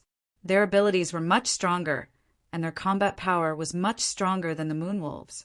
Therefore, Ziqin, who could slaughter a pack of moonwolves in one strike, had to expend more effort to kill these people. Fortunately, there was a limit to their numbers, unlike the moonwolf's endless numbers. If Ziqin had a choice, he would still choose to kill instead of fighting Moonwolf. His figure began to flash for the third time, and the broken sword in his hand slashed out once more, cutting off the head of the third ability user. This was the strength of a level 2 hunter, far surpassing a level 1 hunter. Moreover, Ziqin was a level 2 hunter with extreme speed. With this kind of speed, he would be invincible in this battle. Ziqin was even confident that he would not be injured in the slightest when fighting with these people. The 6th flash, the 7th flash, the 6th and 7th ability users were killed, encountering the fastest people in the world. There was no way for them to escape the pursuit of the fastest people in the world, as well as the annihilation of the powerful broken blade. Outside the town, many ability users were shocked when they saw the massacre in front of them. At this moment, they no longer thought that this person was just a level 1 hunter that could be easily defeated. Obviously, with the strength displayed by this person, he had already stepped into the ranks of level 2 hunters, and he was one of the best level 2 hunters. In Soe Town, there would be one more level 2 hunter among the less than 10 level 2 hunters. Level 2 hunter, it's actually a level 2 hunter. Next to Jia, 2 Huangtu. Jia, 2 Crow murmured, his face full of shock. In this wave of people, they were both shocked and indifferent. The shocked ones were level 1 hunters, and the indifferent ones were naturally level 2 hunters. He's that Ziqin. That's him. It seems that Longman died in his hands. I didn't expect him to grow to such a level in just a few months. So what? He can only show off among level 1 hunters. His extreme speed is useless against level 2 hunters. It can only be used to save his life in battle. At this moment, 2 middle-aged men were talking in a low voice. They were very indifferent to the shocking battle in front of them. Zi Chen's seemingly terrifying method of killing the chicken to warn the monkey was a joke in their eyes. "Why don't I go and meet him?" one of them said. "Our goal is to kill him. It doesn't matter when we make a move. But this kid brought a cart of moonwolf skins. This matter is a bit tricky. If we make a move now, we will be in a passive position later. Don't worry. Let's see what the others think." On the battlefield, Zi Chen's 9th flash ended, and 9 ability users died. There were still nearly half of the ability users left on the battlefield. So many of them couldn't hurt him at all. Now that they only had a few people left, they couldn't do anything to him. Although greed can make people lose their minds, fear can also make people alert. At this moment, the fear of death in their hearts finally suppressed the greed in their hearts, and they already had the intention to retreat. With the intention to retreat, they were no longer decisive in their attacks, and were even secretly looking for an opportunity to escape. Zi Chen, who clearly felt the change in the crowd, shook his head and said, "Compared to the Moonwolf, your fighting spirit is too weak." After saying this, Zi Chen used extreme speed again and started the second 9th flash. Since he was killing the chicken to warn the monkey, he naturally had to show his decisiveness and ruthlessness. So he attacked mercilessly, not leaving a single person alive. The remaining people didn't manage to escape in the end, and were all killed by Zi Chen, their corpses lying in a pool of blood. Xiao Qi and the others watched Zi Chen's battle, and in their hearts they were more and more certain of Zi Chen's fighting strength. But they, who were familiar with this town, also knew that today's matter wouldn't be resolved so easily. Maybe the level 1 hunters were already scared, but there were still level 2 hunters. In this town there were less than 10 level 2 hunters, and the number was pitifully low. It was rare to see even 1 level 2 hunter. However, on this day, a strange gust of wind had blown over, and all the level 2 hunters, who were rarely seen, seemed to have gathered here. Xiao Qi only took a cursory glance to find traces of 5 level 2 hunters. Therefore, he knew very well that it would be very difficult to enter the city today. Unless Zi Chen advanced again and became a level 3 hunter, he would be able to kill all the level 2 hunters. But this was obviously impossible. No one could advance from level 2 to level 3 in a short period of time. After all, these people had spent many years trying to advance from level 1 to level 2. As the last person fell, the people outside the town were now divided into 2 groups. One group was Zi Chen's team, while the other group was the people outside the town. Perhaps they had been shocked by Zi Chen's powerful fighting strength, but they didn't come over to snatch the loot. Tang Pu left the puppet cow's side and walked towards the corpses. He rummaged through their clothes, and without even looking, he knew that he was collecting the spoils of war. Soon, the corpses were all plundered, but the spoils were less than 20 drops of sacred source fluid. On average, each person got less than 1 drop. He handed the sacred origin fluid to Zi Chen. Zi Chen put it away and walked forward. Xiao Qi's team and the puppet cow followed behind him. During this time, no one else rushed out, but the people at the entrance of the town didn't disperse because of Zi Chen's arrival. "Young friend, please stop. The loot this time is too precious. If you don't give us an explanation, you won't be able to enter." An old voice rang out as an old man in long robes walked out. "You want to stop me?" Zi Chen looked at the old man. "I'm not the one who wants to stop you. We are the ones who want to stop you. No matter how strong you are, you definitely won't be able to kill everyone here." The old man looked at Zi Chen with a smile. As he spoke, several ability users walked out. Although they were all level 1 hunters, there was no fear in their eyes when they looked at Zi Chen. "That's right. Everyone is stopping you. Young friend, These resources are too precious for Soe Town. We have no choice but to stop you, another old man said. Another old man spoke and walked out from the crowd. Behind the old man, there were several level 1 hunters. Zichen didn't speak. He wasn't afraid of the level 1 hunters, but he was wary of the level 2 hunters who hadn't stepped forward. The 2 seemingly powerless old men had dared to step forward, not because they believed that the level 1 hunters behind them could protect him, but because they believed in the level 2 hunters. After all, they were truly on the same side. These are my things, not Soe Town's, Zichen said in a low voice. That's true. Therefore, we thank you for bringing these resources back, said the old man in long robes. Just a thank you. Zichen looked at the other party. He wasn't angry, and his expression was surprisingly calm. Of course, it's not just a thank you. You must have suffered a lot to bring these resources here. We can't let you come here for nothing. How about this? We'll give you 100 drops of sacred source liquid as a reward, and we'll keep these things. 100 drops? Are you kidding me? You can't even get these things with 1,000 drops. Behind Zichen, Tang Pu said angrily, You're not satisfied with this price? The old man looked at Tang Pu and narrowed his eyes. Not dissatisfied, very dissatisfied. We risked our lives to get these moon wolf pelts. Why should we be oppressed by you? Just because you're from the Hort family? Or do you think that the Hort family is the only family in Soe Town and can look down on everyone else? Tang Pu said angrily. Zichen glanced at the old man.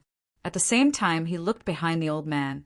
There were 2 middle-aged men standing there, staring at him with cold eyes. After guessing that they were level 2 hunters and the old man's identity, Zichen shook his head and said no. Chapter 2510.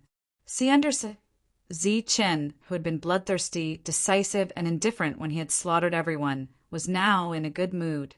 The old man in the long robe had offered Luo Yunyang only 100 drops of lunar wolf pelt, which was worth more than 1,000 drops of sacred source liquid. Surprisingly, Luo Yunyang wasn't angry. Instead, he shook his head calmly and said no. Although this was an exchange to begin with, his calm words still caused everyone to be stunned. Are you sure? The old man in the long robe narrowed his eyes at Zichen.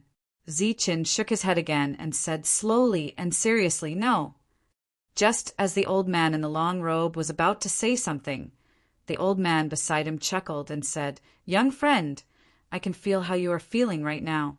However, if you don't give us a reasonable allocation of these things today, you won't be able to enter Wisdom Town.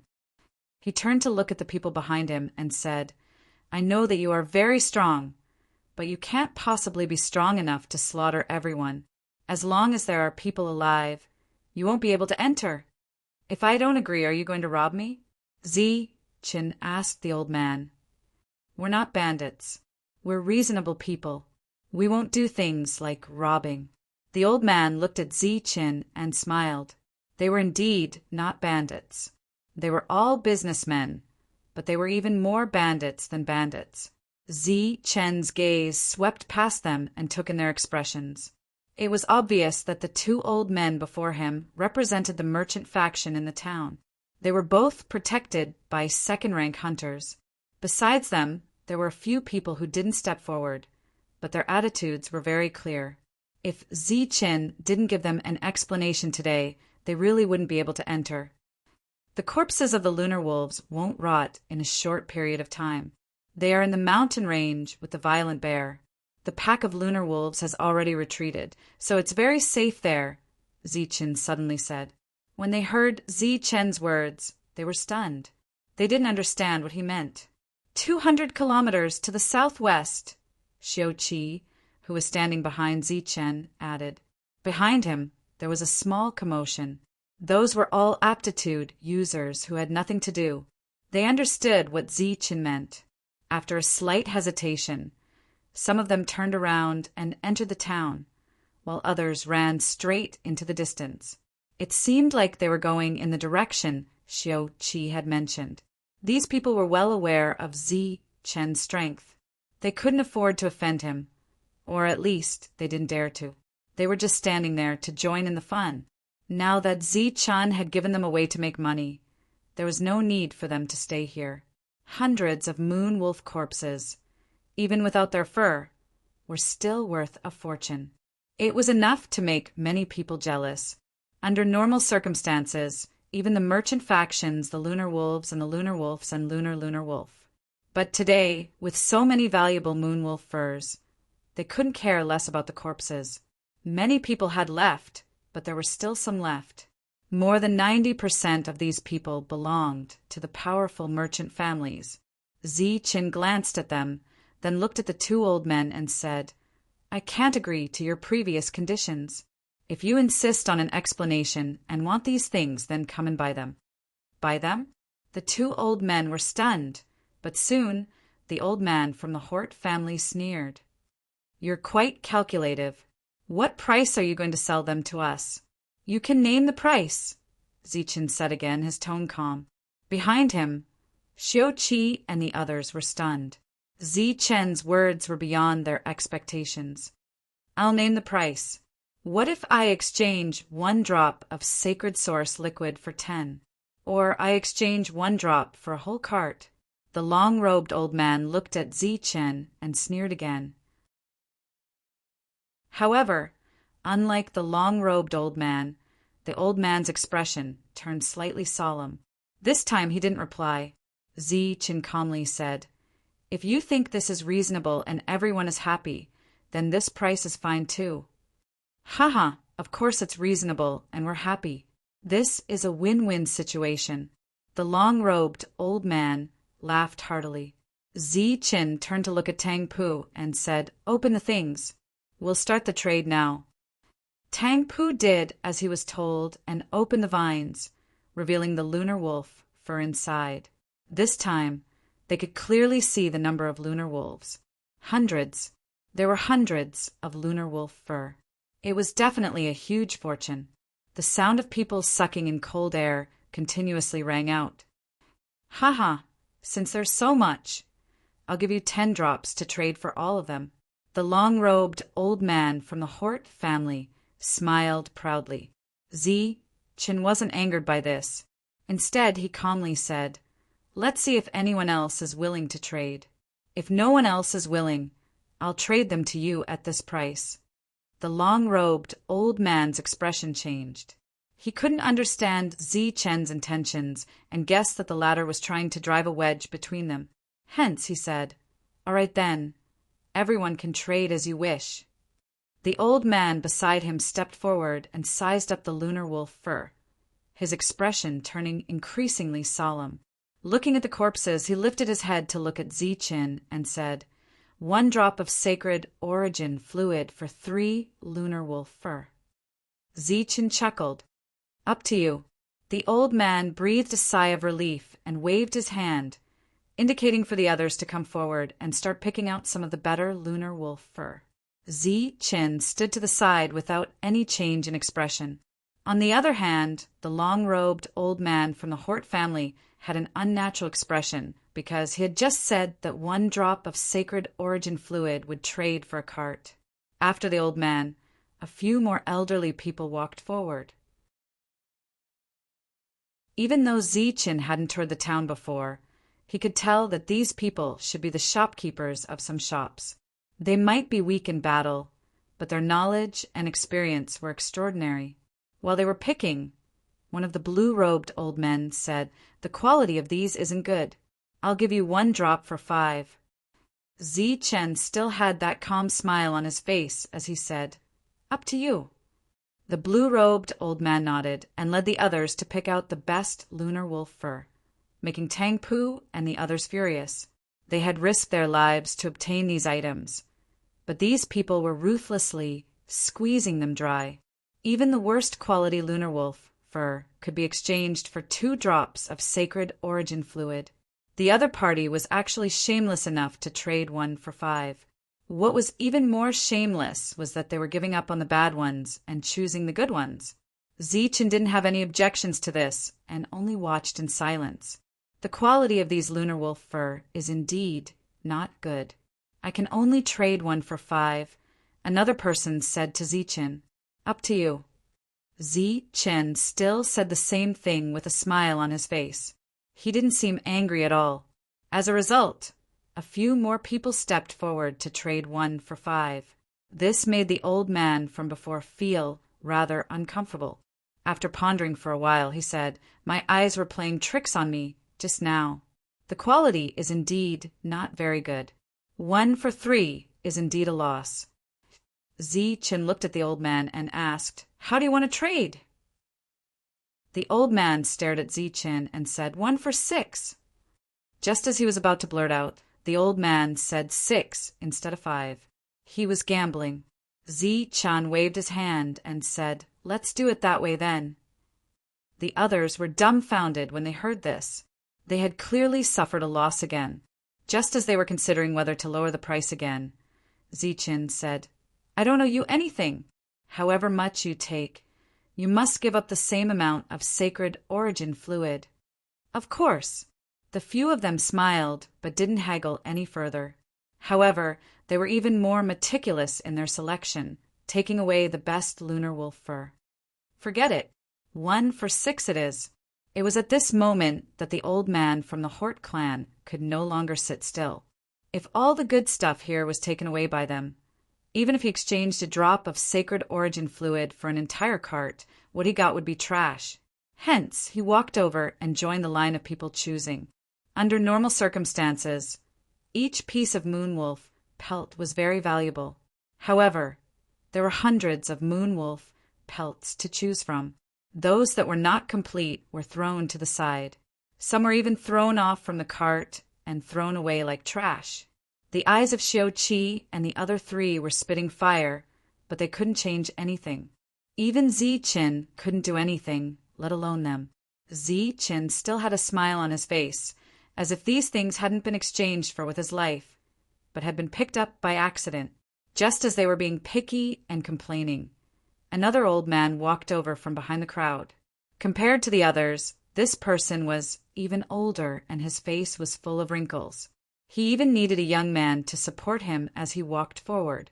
The old man arrived in front of the cart but didn't look at the things on it. Instead, he looked at the scattered lunar wolf furs on the ground and said, these things are wasted on the ground. As he spoke, he bent down to pick up the items. The young man beside him was quick to react and picked up the moon wolf skins that were casually thrown on the ground one by one. Compared to the lunar wolf furs they had chosen, the quality of these lunar wolf furs wasn't good, but they would definitely be good stuff under normal circumstances. The young man picked up the lunar wolf furs nearby, folded them, and put them aside. He was about to support the old man again when the old man waved his hand and said, go and pick up those too. The young man nodded. Then he walked around the cart and picked up all the moon wolf skins that he didn't like and discarded. Then he neatly stacked them together, forming a thick pile. The old man nodded in satisfaction as he looked at the thick pile of lunar wolf furs. He then looked at Zichin and said, kid, are these yours? Yes.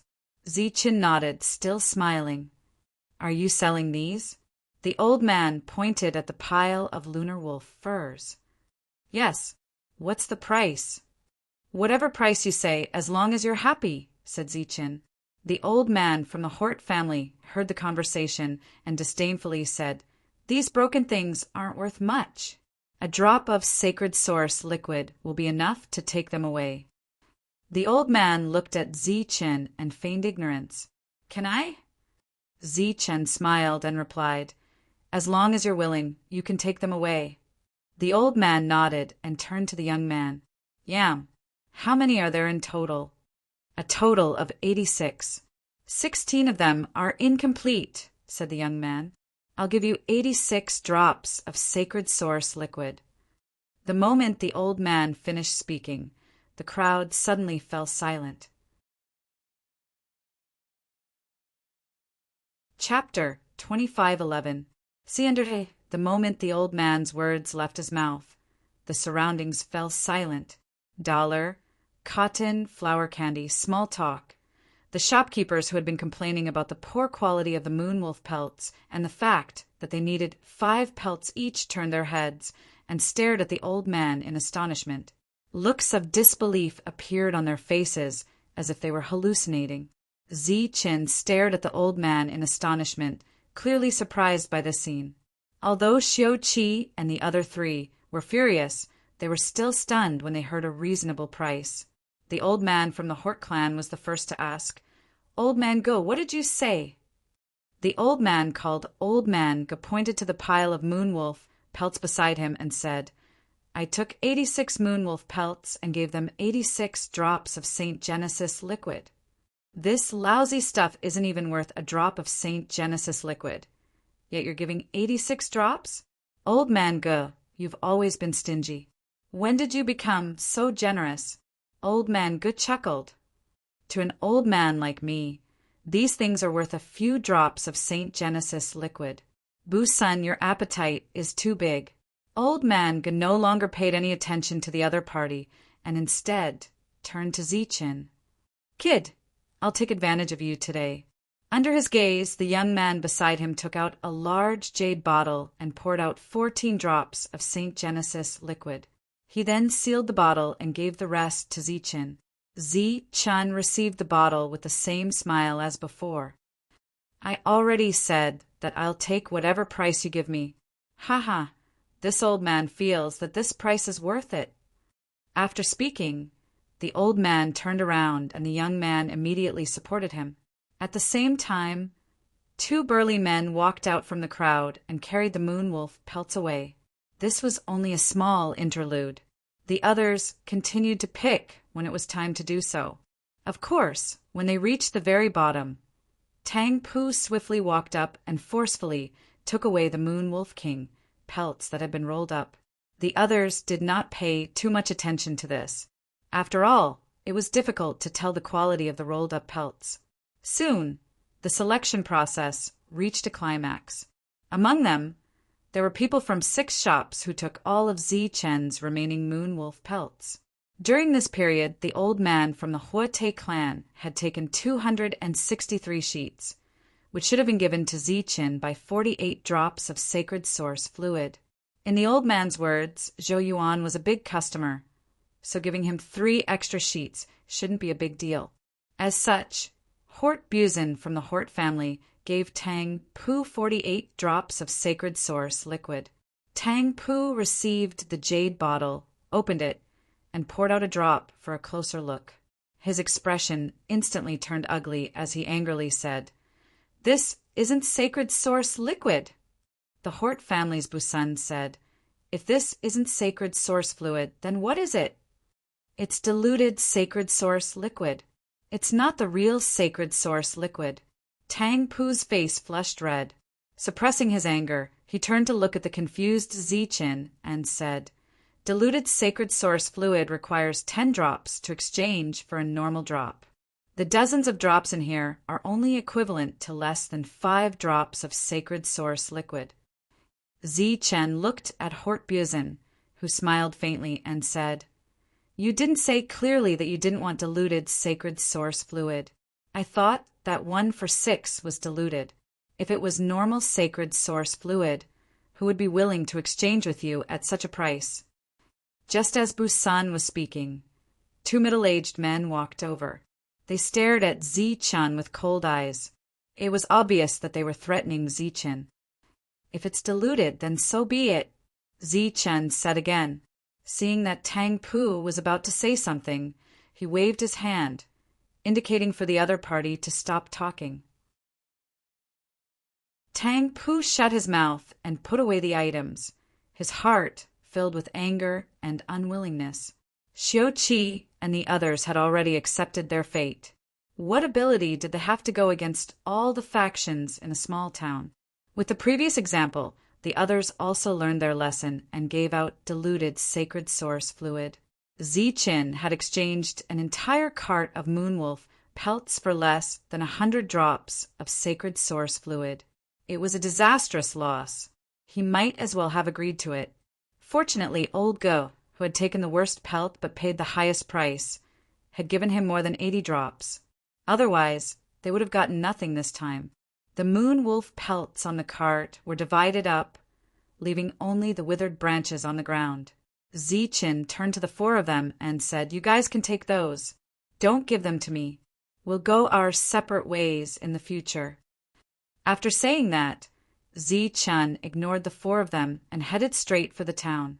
Seeing that the person in question had left just like that, everyone heaved a sigh of relief. This matter was clearly over. But was it really over? Old Gu returned to his shop with the help of the young man. He owned a general store. Although the shop wasn't big, it had all kinds of general goods.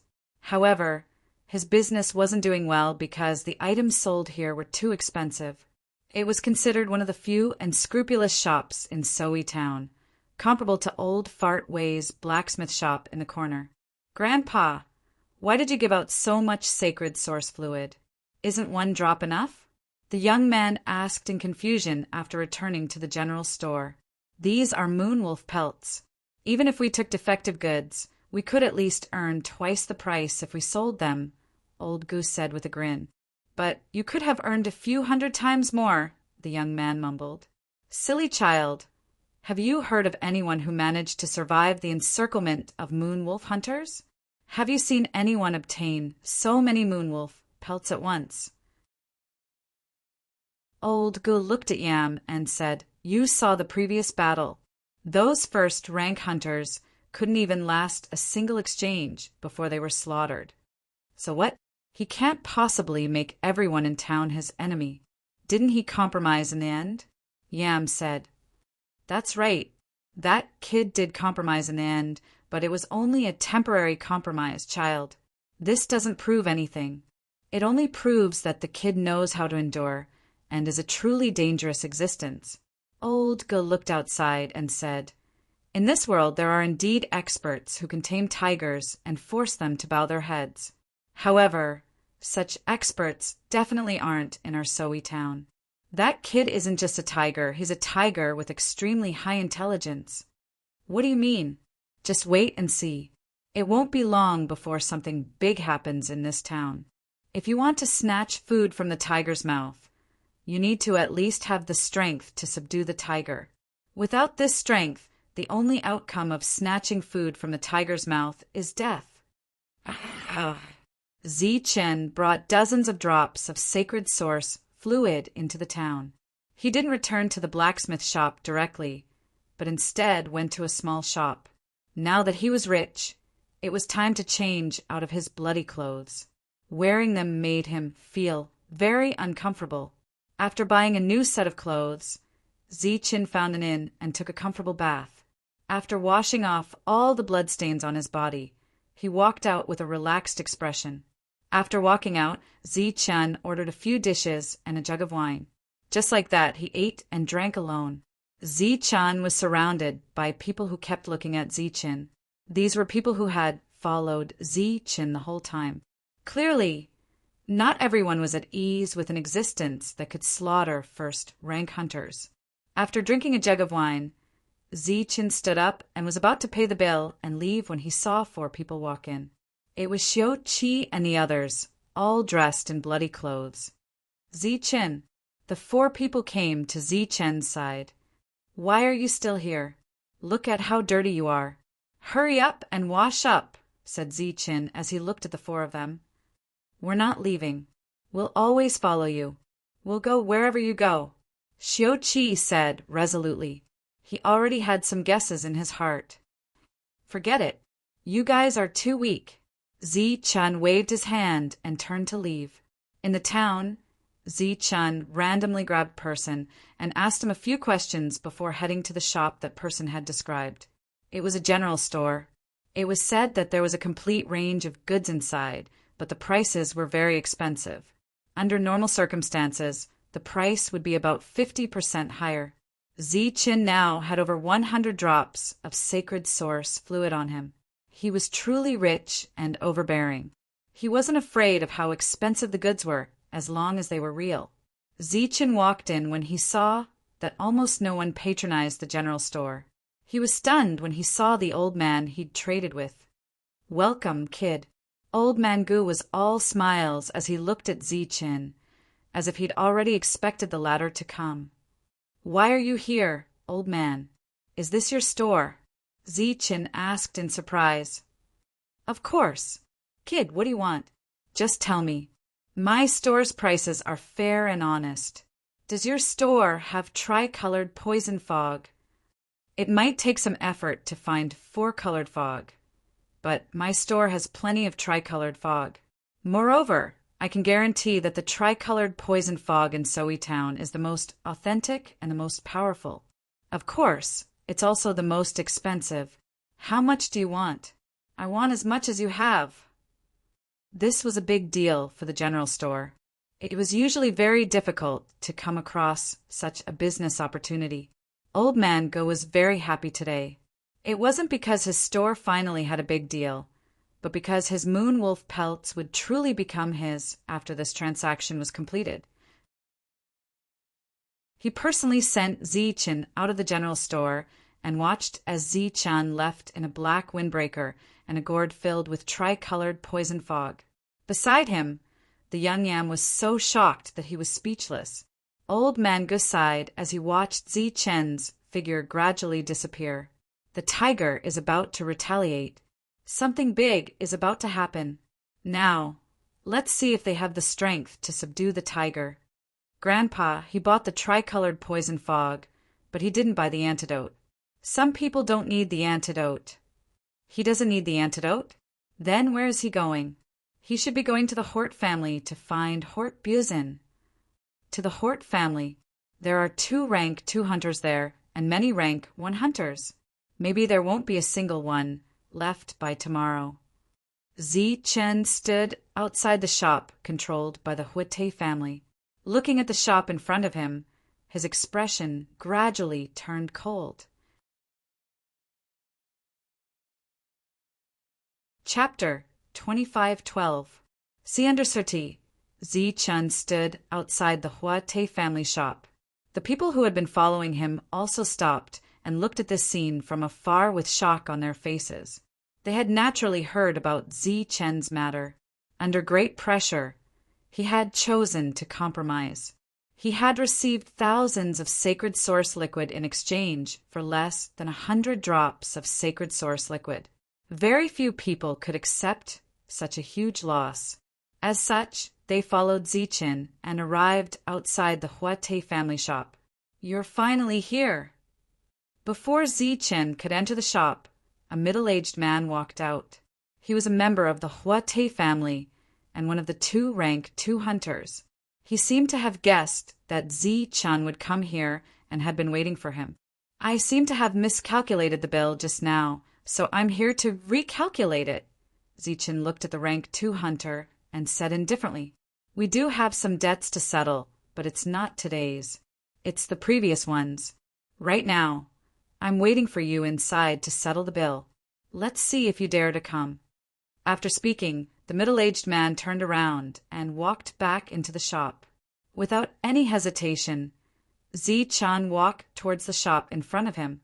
When Xiuqi and the other 3 arrived, they happened to see Ziqian enter the Huite family shop.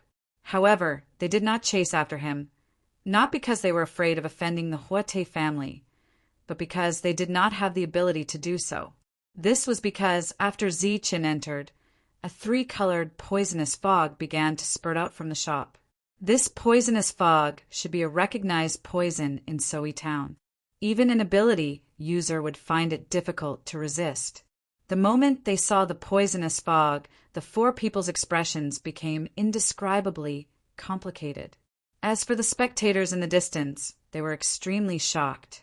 News of a single person picking a fight with the Huite family quickly spread throughout the town.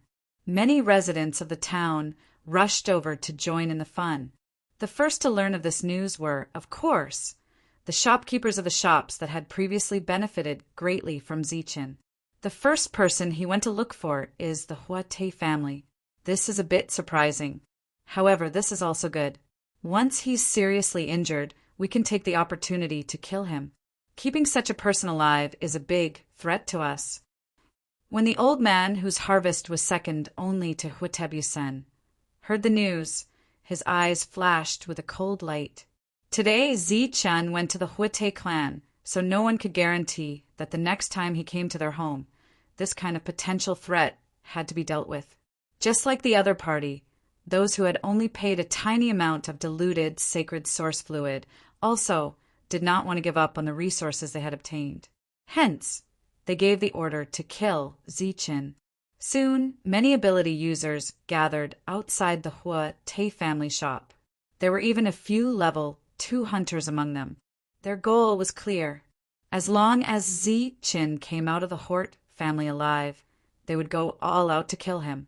Gado Huangtu and Gado Kilo came here again. Their Gado family had not participated in the previous suppression of Zi-Chun, just as Gado Kilo had said every time they would not participate in Zi-Chun's matters, nor did they want to have anything to do with Zi-Chun. At this moment, looking at the thick, 3-colored poison fog, Gado Kilo's feelings were very complicated. In just a few months, Zi-Chun had grown to the point where he could challenge level 2 hunters. The entire interior of the shop was filled with the 3-colored poison fog. No one dared to enter, so naturally no one knew what was going on inside. He couldn't even hear the sounds of battle or screams that should have been heard. When Zi-Chun entered the shop, a large cloud of 3-colored poison fog appeared along with him. When the 3-colored poison fog appeared, several cold rays of light shot straight toward him. Someone was ambushing him, and it was someone who was not afraid of the 3-colored poison fog. Knowing that Zi-Chun was not afraid of the 3-colored poison fog, they were naturally prepared. They had already prepared the antidote for the 3-colored poison fog. However, they only lasted a few breaths in the poison fog before they started to feel uncomfortable. This was because the 3-colored poison fog came from Old Man Ji's shop, so it was more poisonous and powerful. Because they had taken the antidote, although they did not disappear in the poison fog, their speed and reaction were greatly limited. Pooh! Pooh! Zi-Chun unsheathed the broken sword in his hand and easily killed the 2 ambushers. After that, he continued to move forward. As he moved forward, the 3-colored poison fog continued to spread and soon filled every corner of the shop. Releasing so much 3-colored poison fog in an instant was truly a big move. Damn it, this is a special 3-colored poison fog. Hurry up and retreat. As the 3-colored poison fog spread, one could hear such a voice coming from deep within. Soon after, chaotic footsteps could be heard. Within the 3-colored poison fog, Zi-Chun's lips curled into a cold smile. His figure was like a ghost as he disappeared from his original spot. Pooh! A few meters away, Zi-Chun's figure appeared and cut down a rank 1 hunter. Swoosh! Swoosh! 2 attacks came from behind Zi-Chun. Zi-Chun lowered his head and dodged them. He turned around and slashed horizontally with the broken sword, easily cutting down the 2 hunters. Zi-Chun was very experienced in killing people. Moreover, the pressure was much less than when he was fighting Moonwolf. Zi-Chun was not clear about the layout of the shop, and the 3-colored poison fog could not allow him to see further. However, he could clearly determine the location, direction, and attack of the crowd. This was not only because of his ability to hear, but also because of Zi-Chun's awakened ability, which allowed him to clearly form a 3-dimensional image of the surroundings in his mind. The sound of footsteps could be heard continuously, as well as the sound of slashing flesh. The sound was so soft that the crowd outside could not hear it at all. However, if someone could see the entire scene, they would realize that a good game of cat and mouse was being played in the shop. One after another, the aptitude users were cut down by Zi-Chun. Everyone, don't run around. Don't make any noise. Within the 3-colored poison fog, the rank 2 hunter's voice could be heard again. Although the poison fog was special, it could not do anything to the rank 2 hunters who had taken the antidote. However, the 2 of them could not pinpoint Zi-Chun's exact location, so they missed him several times. They did not know where Zi-Chun was, but Zi-Chun could accurately sense their location. He could even see their every move. As expected, after the rank 2 hunter's warning, the footsteps in the surroundings became much softer. However, Zichen could easily kill the enemies, not because of his ability to hear. Therefore, the rank 1 hunters died one after another. As the massacre continued, Zichen could sense that the number of hunters alive was decreasing. After entering the main shop, he could sense that there were only 7 people alive. The old man named Busan, the 2 rank 2 hunters, and the 4 rank 1 hunters guarding the side. This room was not filled with the 3-colored poison fog. The 7 of them looked at the door cautiously. Today's scene had caused them to miscalculate and suffer a great loss. The 3-colored poison fog trembled slightly. Zichen walked out of the fog and into the main shop. Up until now, there was not a single wound on his body. There was not even a trace of blood. His clothes were very clean, and the cloak behind him was also very clean. Under the cloak, one could see a few gourds tied to his waist. It was obvious that the tricolor poison mist was stored there. Walking into the main shop, Zichen looked at the 7 people and said calmly, "The transaction just now seems to have been miscalculated. I'm here today to settle the accounts." As he spoke, Zichen took off the cloak behind him and the gourds on his waist. He placed the remaining 3 gourds on the cloak, holding the scabbard in his left hand. He stood up and looked at the 7 people. The old man, named Busan, sat at the head of the table. He pretended to be calm and said, "How do you plan to settle the accounts?" "That account is wrong. I suffered a great loss, but I can't settle it. I've decided to end this transaction.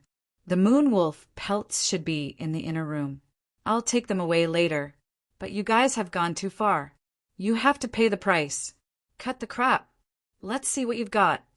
One of the rank 2 hunters said. "Then I'll show you." After Zichen finished speaking, he took a step forward. When he stepped forward, his right hand landed on the hilt of his saber, and he pulled it out of the scabbard. The 4 rank 1 hunters shouted loudly and rushed toward Zichen. "Pooh! Pooh! Pooh! Pooh!" Zichen's body flashed 4 times. During this time, the broken saber struck 4 times. The 4 rank 1 hunters stopped attacking. Their bodies also stopped moving. Their expressions froze. Their eyes were wide open and filled with shock. Dark red blood flowed out from their necks. Their bodies fell backward. In one move, the 4 of them were dead. Your extreme speed can only bully them. To us, it's useless, the rank 2 hunter said. "Is that so?" Zichen smiled at him. His body began to flash as he displayed the 9 lightning strikes. His body began to flash in an instant, constantly changing his position. The 2 rank 2 hunters also took the initiative to attack Zichen with their weapons. In the 9 flashes, the sound of weapons colliding rang out 8 times. Zichen's 8 attacks were blocked. There was also one that didn't hit the target at all. After the 9th flash, Zichen retreated to his original position.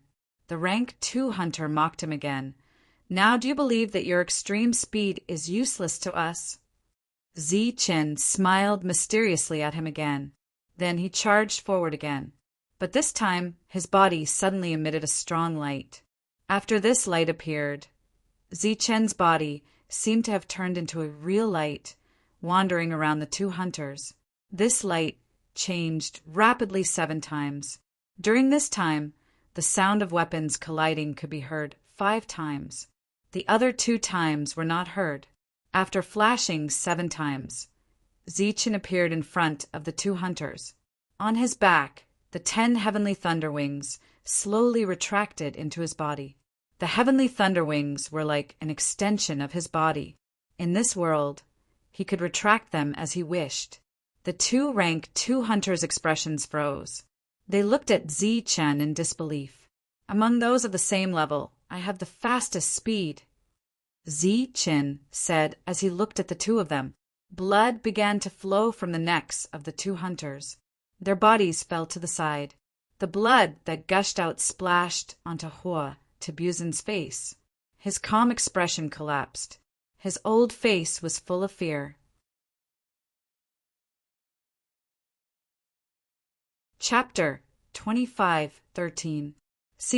T. Hua Tabuzin's biggest reliance was the 2 level 2 hunters. 1. For a small town like this, the Hua family, which had 2 level 2 hunters, was already considered an outstanding force. This was also the reason why the family had always kept 2 level 2 hunters in this town. It was also because of the existence of these two that he dared to force Ziqin and exploit him like this. Anyway, both sides were already in a situation where one party had to die, so there was nothing wrong with exploiting him like this. Moreover, if Ziqin did not come back with a huge amount of wealth, they would have killed Ziqin immediately.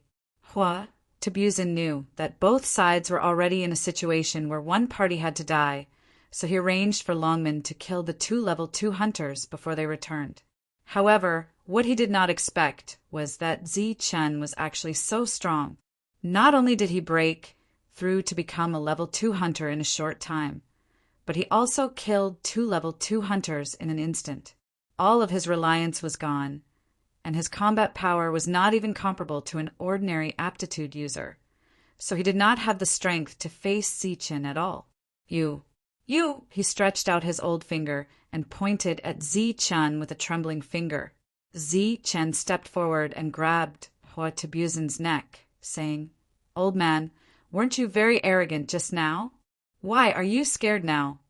Of course, Hua Tabuzin was scared and regretful.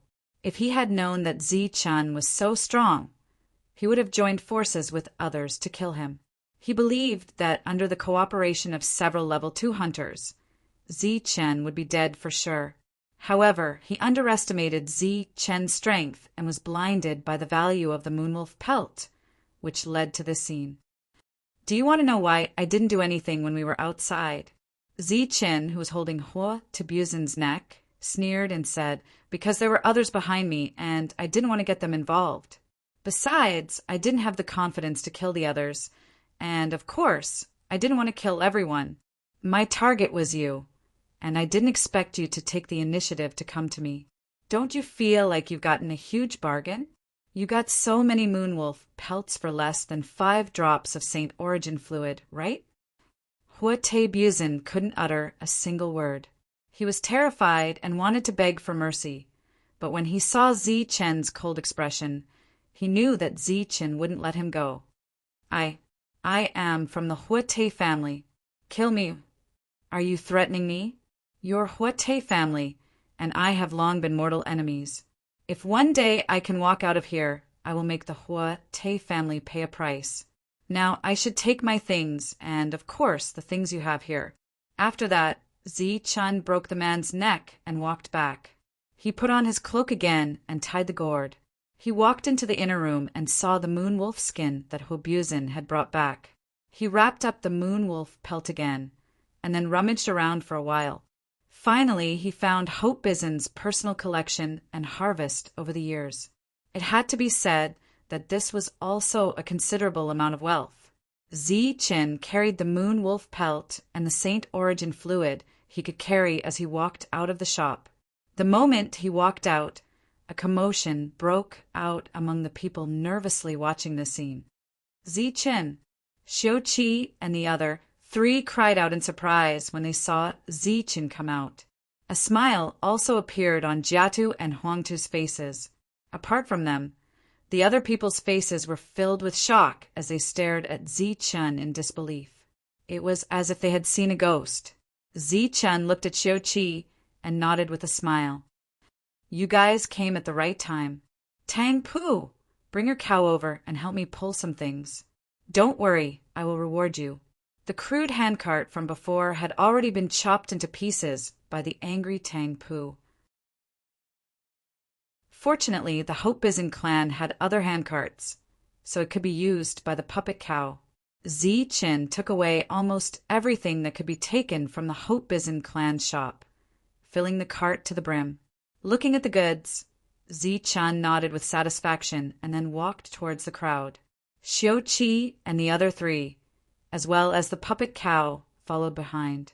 After walking to the front of the crowd, Zichen stopped. He looked at the cautious crowd and said, "Go back and tell the person who sent you here that I have good things to sell. The price is up to you. As long as you think it is reasonable, it will be fine as long as you are happy. Remember, I live in Old Fart Way's blacksmith shop."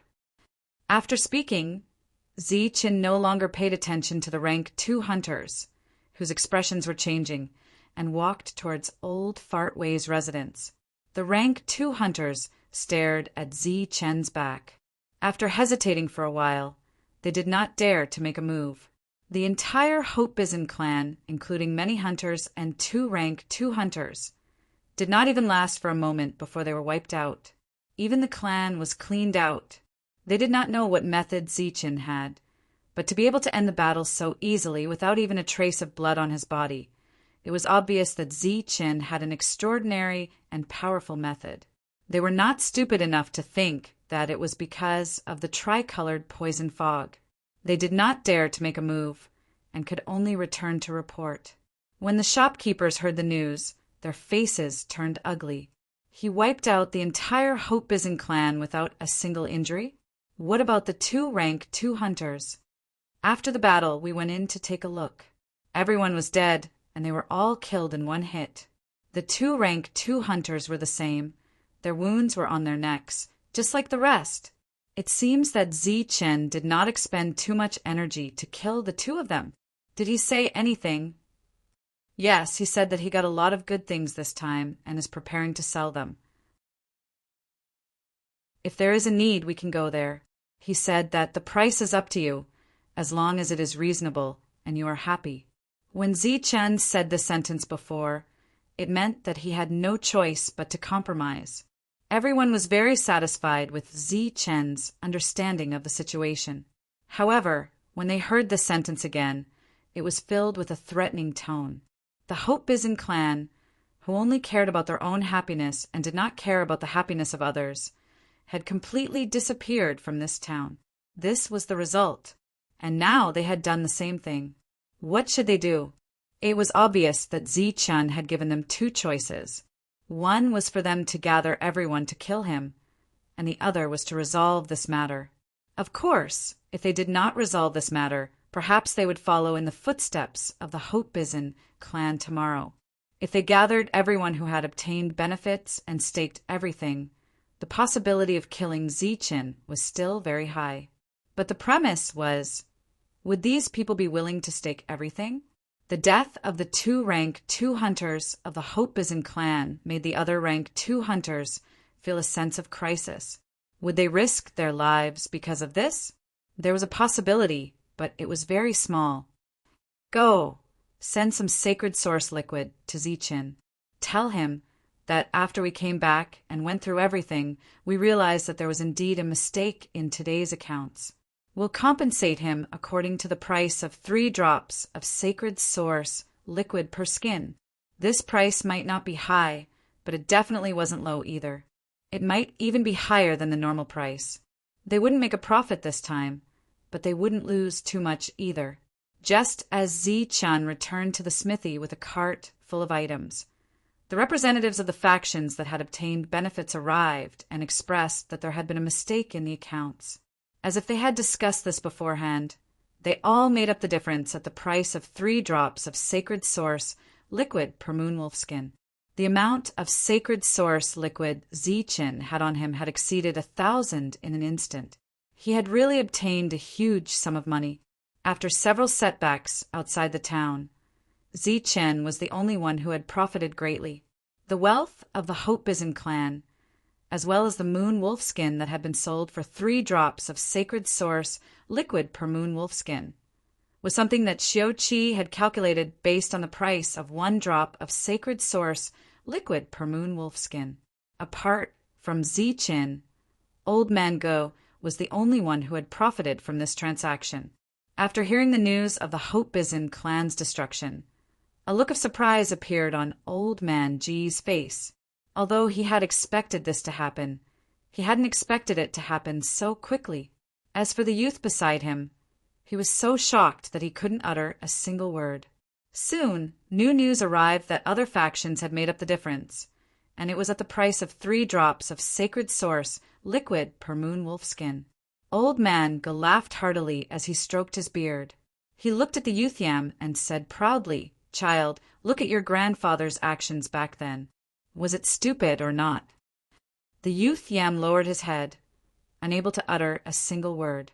At this moment, he recalled Zi Chen's smiling face. Back then, Zi Chen's expression had looked very cowardly, but he had no choice but to compromise in the face of pressure, which had made him despise Zi Chen. Soon after, he recalled his grandfather's words. Zi Chen was a ferocious tiger, an intelligent and dangerous tiger. Perhaps there was someone who could subdue this tiger, but that person would definitely not be in Sohui Town. Yam curiously asked, "Could it be that Zi Chen will be the strongest person in Sohui Town in the future?" "Foolish child!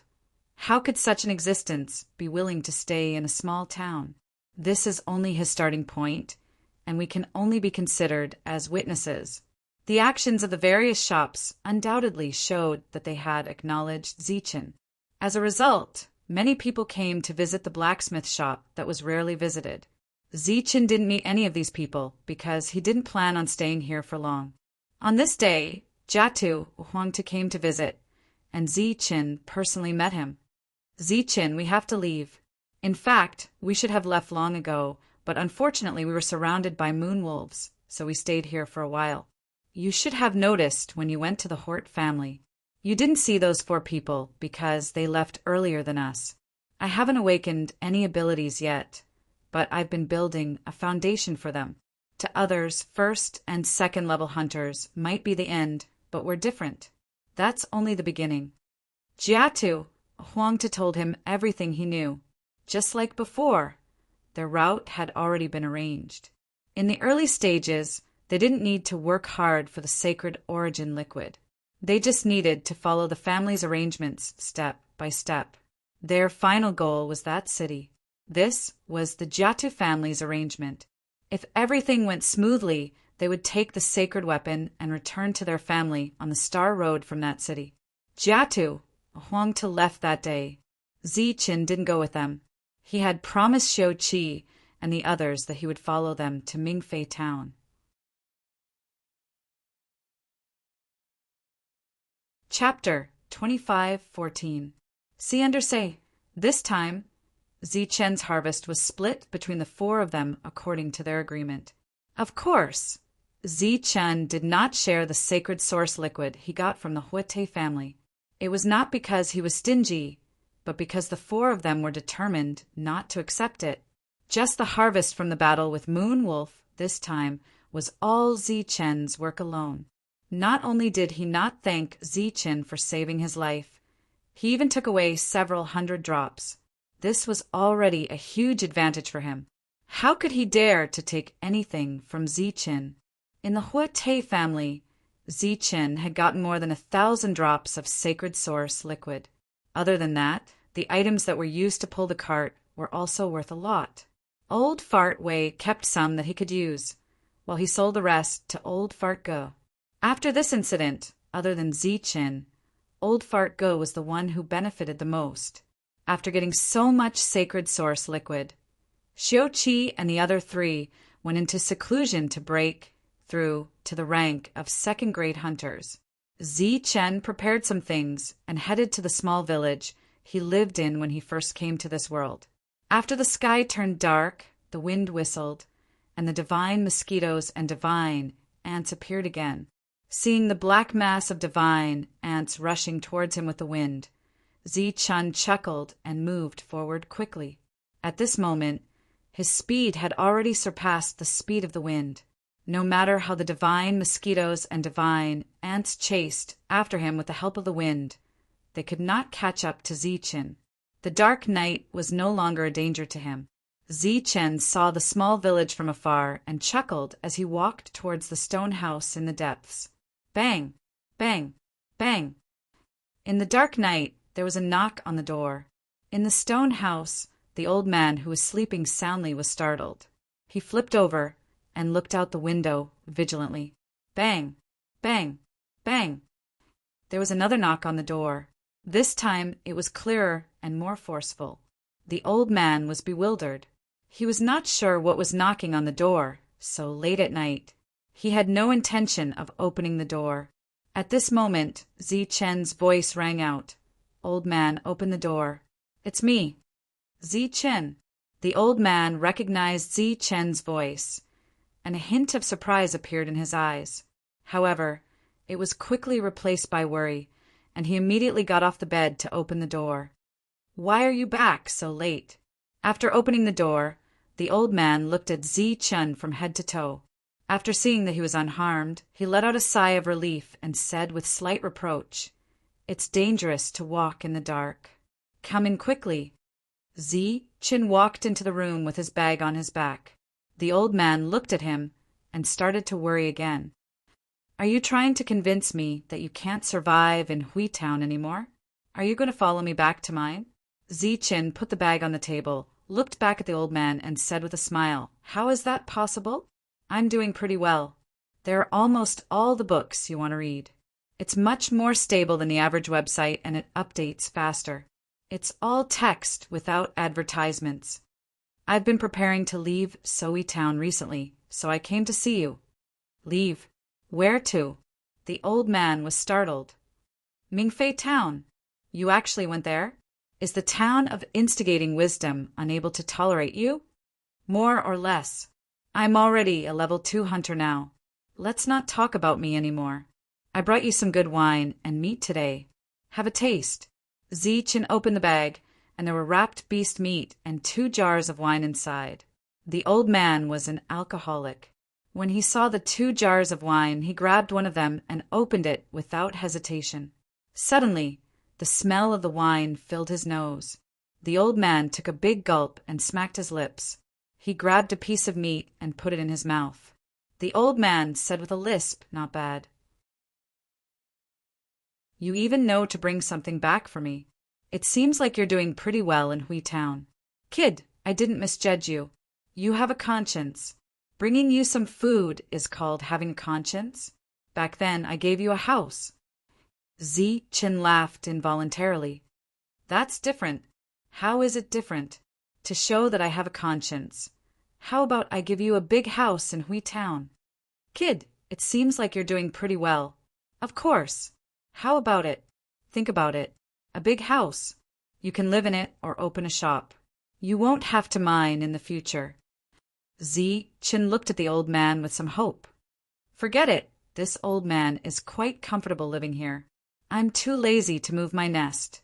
Kid, you really have a conscience. Don't die outside. Find some time to come back and visit me. Bring more meat.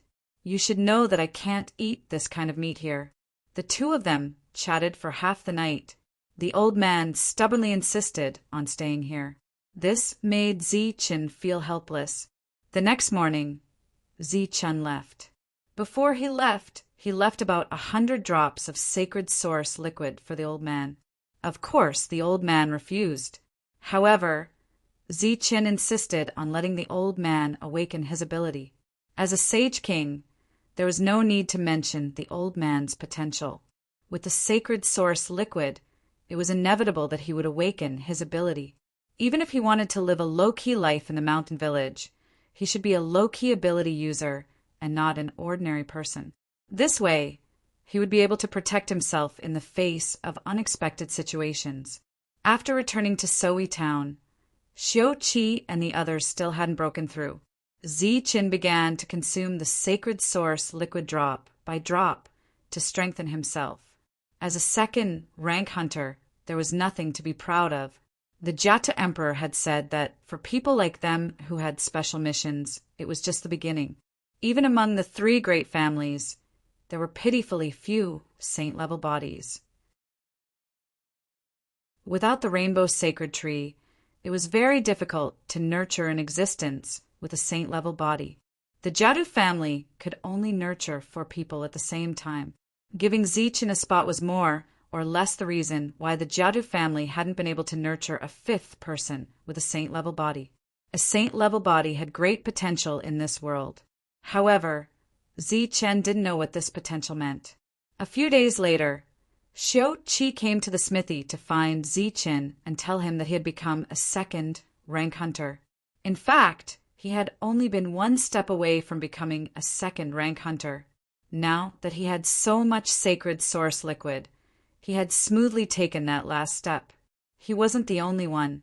Xiangxian and the others would also break through in the shortest time possible. Congratulations! Zichen was very happy about Xiao Qi's breakthrough. This way, he would have one more assistant when he entered Mingfei town. The two of them had a private meeting before Xiao Qi returned to her residence to wait for the others to break through. Zichen returned to the smithy and consumed the sacred source liquid drop by drop. When the sacred source liquid entered the body, it would automatically strengthen the body without the need for any technique to control it. Moreover, this strengthening method was very comprehensive. It could strengthen almost every part of the body. Everyone swallowed the sacred source liquid to strengthen the body in the same way. The only difference was the speed at which the body absorbed the sacred source liquid.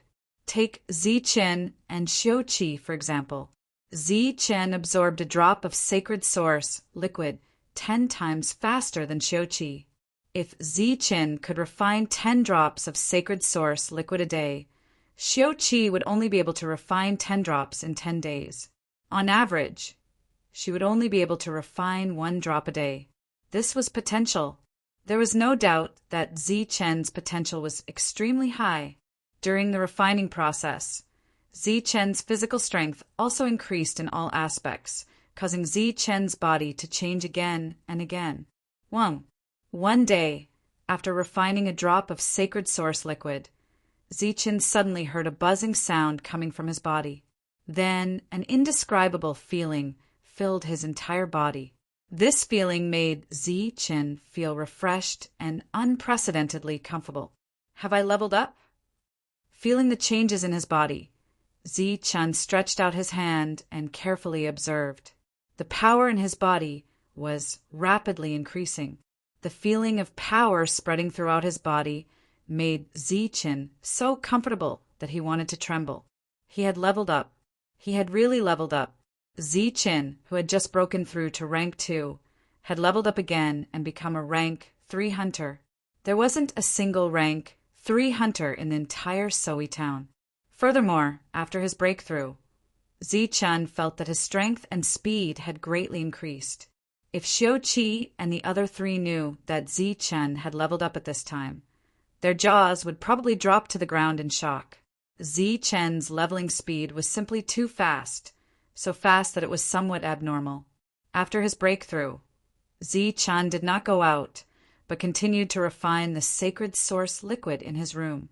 This breakthrough was like a bucket that was once filled with water being replaced with a bigger one. The water that was about to overflow could be refilled. Under such circumstances, Zichen's improvement was extremely fast. The entire Sohui town had limited resources and could not accommodate too many rank 2 hunters. If a rank 3 hunter wanted to improve, the resources here were simply unable to satisfy them. After waiting for half a month, Xiangxian and the other 2 broke through one after another. At this point, the 4 of them had all become rank 2 hunters and possessed extremely powerful fighting strength. After staying in Sohui town for a day, the group of 5 embarked on their journey to Mingfei town. Old Fart Wei, who rarely went out, sent the 5 of them out of the town and waved his hand at them. "Don't die outside. If you can't do well, come back." After that, he said to Zichen, "I won't be long-winded about being careful. You should be very clear. If you have the chance to enter the town, send my regards to Master, and tell him that their arrangement back then was correct. If you really have the chance to go out, tell Junior Brother. After knowing that he is still alive, Senior Brother is very happy." Zichen nodded solemnly. Xiao Qi and the other 3 looked at Zichen with some surprise. Everyone knew that once they came here, they would not be able to leave, but old Fartway actually said that there was a chance to go out. At this moment, they were extremely curious about Zi Chen's identity. Old Fartway did not send them off with his gaze, but turned and returned to the town. After staying here for so many years, I really can't bear to leave so suddenly. Xiao Qi said with some regret. So what? Let's hurry up and go. I still want to go to Mingfei Town to buy a powerful puppet. Tang Pu said impatiently, now that he had a lot of Saint Source liquid on him. He was brooding about not being able to exchange for a puppet that he wanted. The distance between Mingfei Town and Soyi Town was not short and required a few days to reach. Along the way, they would occasionally encounter pseudo-divine beasts. Under normal circumstances, even a rank 1 hunter would have to form a team to go to Mingfei Town. The journey was peaceful, and everyone had some complaints about it. After breaking through to rank 2, they had not made a move to test their fighting strength. When they were about 200 li away from Mingfei Town, they came across a vast forest. There was a small path in the forest, and in front of the path there were 2 pseudo-divine beasts. Chapter 25:15. CNA. The path in the forest was often used as a walkway, and the road was flat and smooth enough for a handcart to pass through. Quick update. The website is refreshing and has few advertisements. I love this kind of website. You must give it a good review. At this moment, the group was sitting on a handcart pulled by a puppet cow. When they saw the 2 pseudo-divine beasts blocking their way, they were startled. The 2 pseudo-divine beasts were lying in the middle of the road. When they saw the group, they immediately stood up and stared at them. The group looked at each other with strange expressions.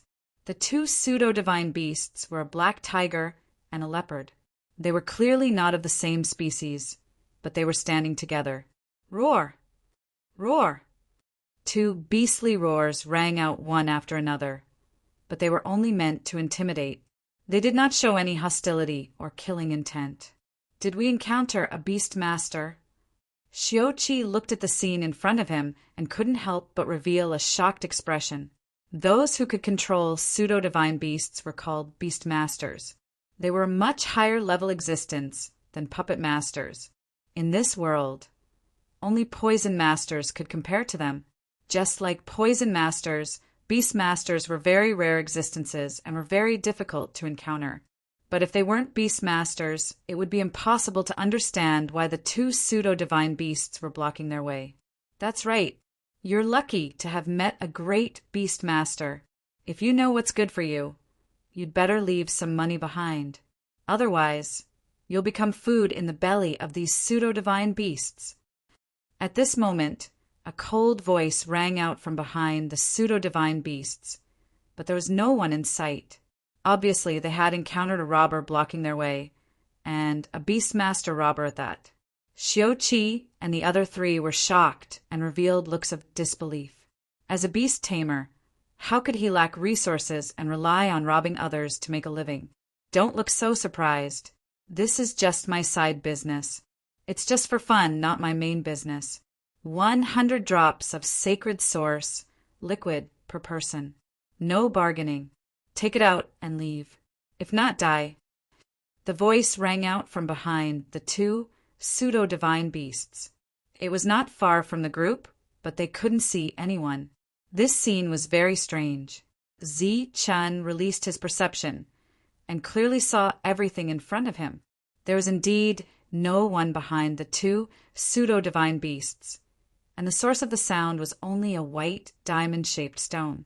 A beast tamer who was robbing and hiding in plain sight was asking for 100 drops of sacred source fluid. This was interesting. The corners of Zi Chen's mouth curled into a cold smile. After all, they were still level 2 hunters. After a short moment of shock, the 4 of them finally regained their senses. Those 2 pseudo-divine beasts were indeed very frightening, but their fighting strength was not strong. Through sensing their aura, they were comparable to the 2-headed tiger they had encountered before.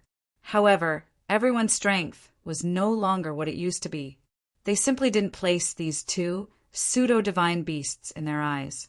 Trying to rob them in this way seemed a little laughable. Chen withdrew his perception.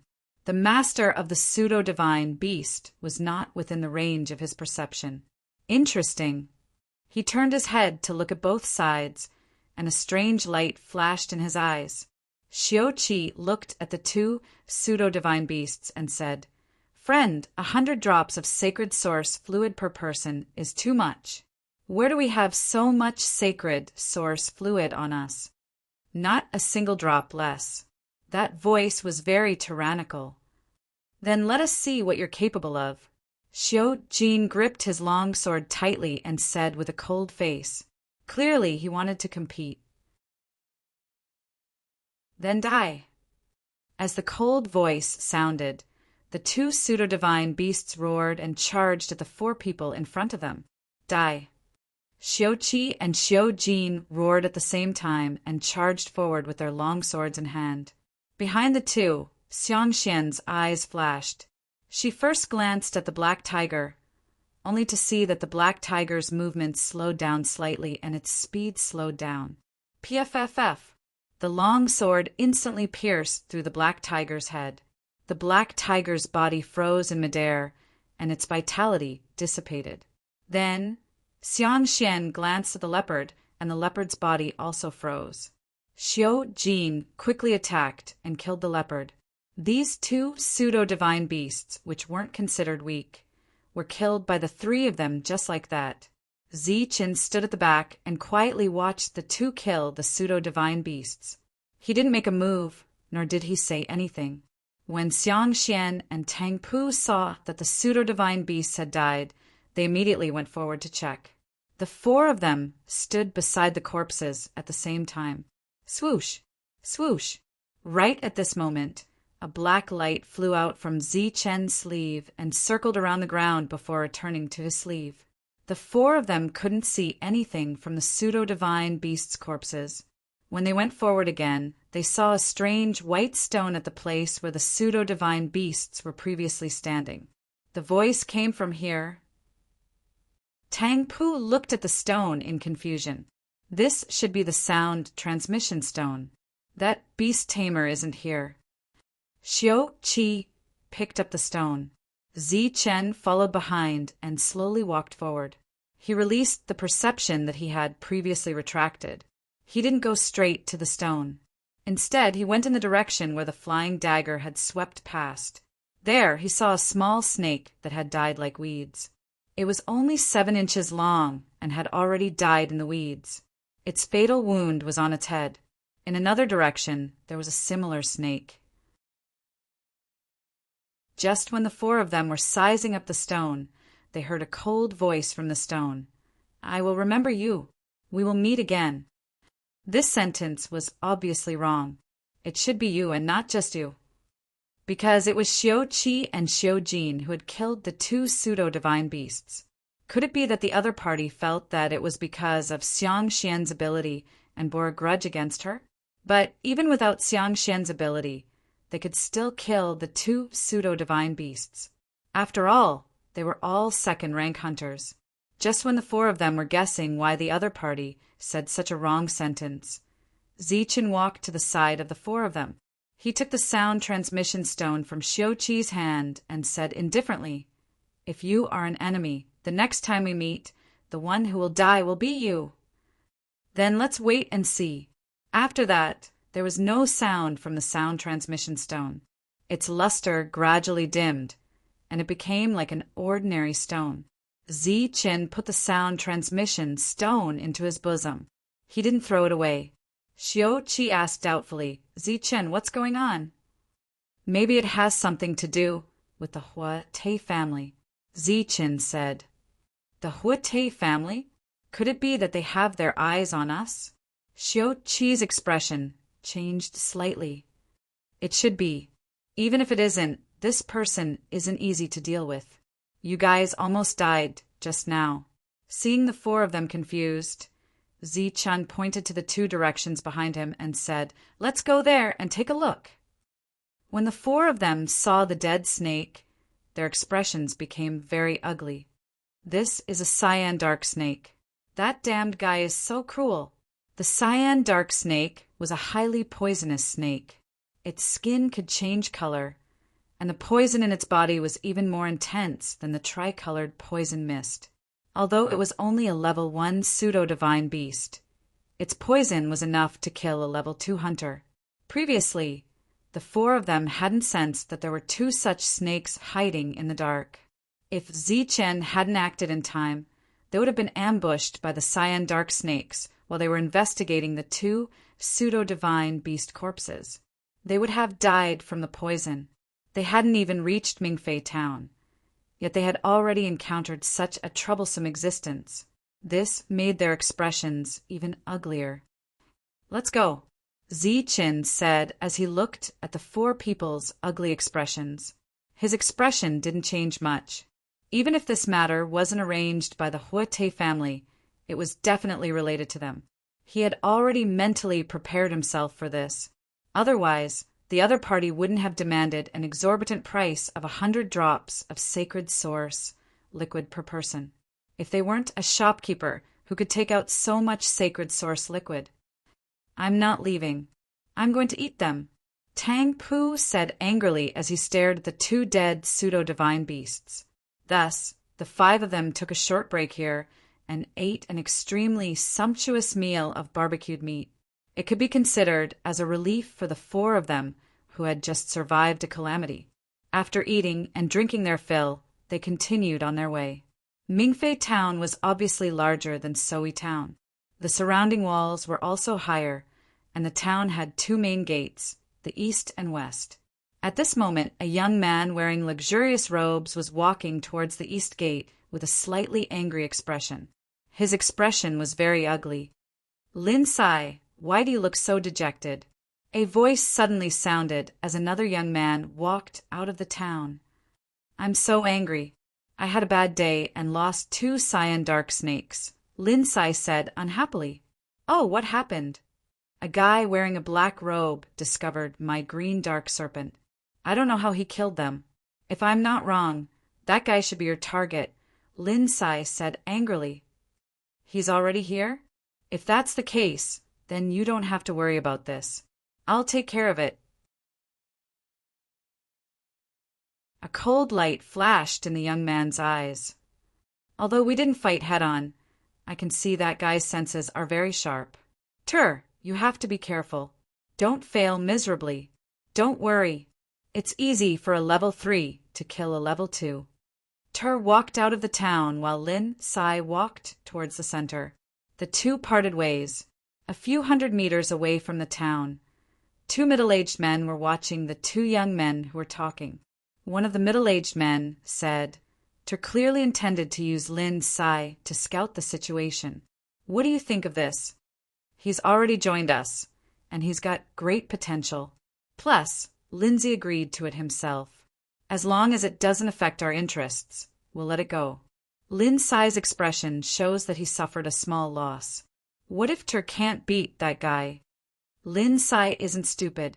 He's just going for fun. It's just a level 2 hunter. Tur should be able to handle it. If he can't even handle a level 2 hunter and gets killed instead, then so be it. I'm sure even the Hort family won't say anything. That's good. Looks like we can see a big battle. Level 3 versus level 2. What kind of battle is that?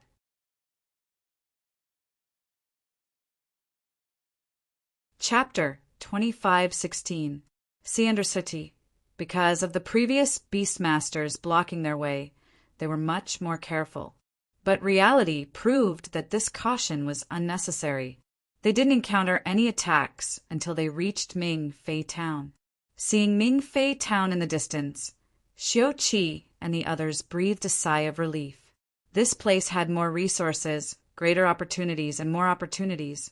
Of course, it also had greater dangers. But danger always came with reward. More importantly, there were many things here that couldn't be purchased in Soyi town. They had just breathed a sigh of relief when they saw that there were many people gathered outside the town. Most of these people stood on both sides with excited expressions, as if they were waiting for something exciting to happen. Everyone who tried to enter the town deliberately took a detour. Outside the town's main gate stood a person. They couldn't see the person's face clearly from afar, but they could see the person's beautiful robes fluttering in the wind. A long knife reflecting the cold light of the sun was stuck in the ground in front of the person. It seemed that the person was waiting for someone to arrive. Mingfei Town is indeed worthy of its name. We just got here and we're already seeing a good show. Let's hurry up and get a good spot. Tang Pu said excitedly when he saw the scene. Xiao Qi and the others frowned. They weren't as brainless as Tang Pu. As expected, when they turned around, they saw Zi Chen's expression turn serious. Zi Chen, this is...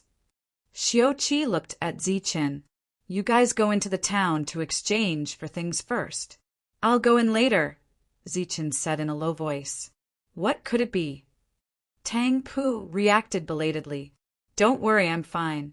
You guys go on first.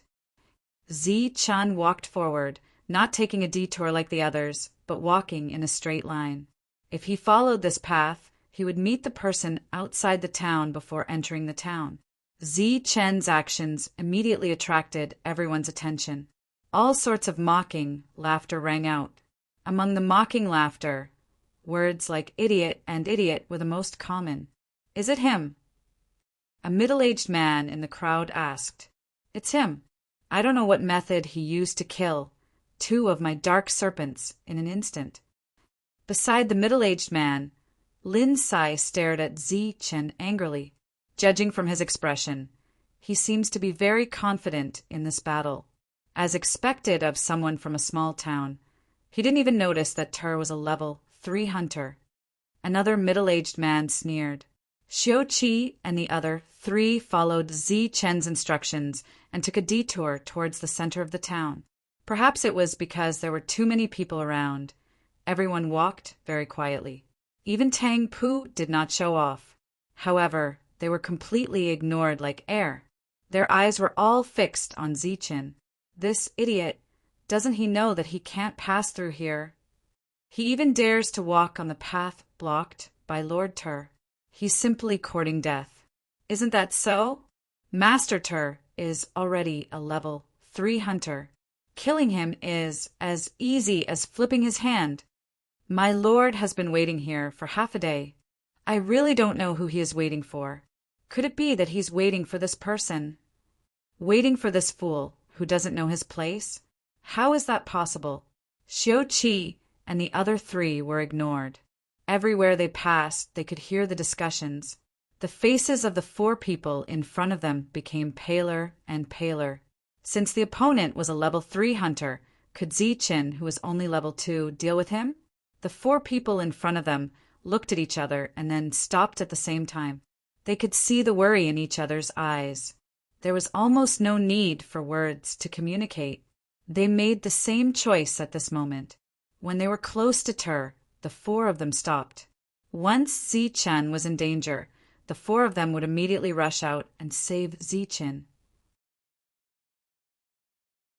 Amidst the ridicule and disdain of the surrounding people, Zi Chen, who had not yet reached Ter, already had a bit of understanding of him.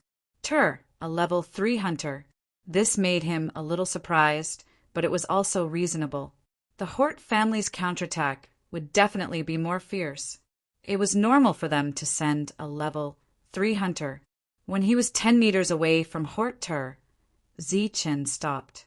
The ridicule of the surrounding people did not decrease, but instead became noisier. There were even some disdainful jeers mixed in. You're finally here. Hort Ter looked at Zi Chen and said. The moment these words were spoken, the mocking and disdainful voices in the surroundings suddenly came to an abrupt halt.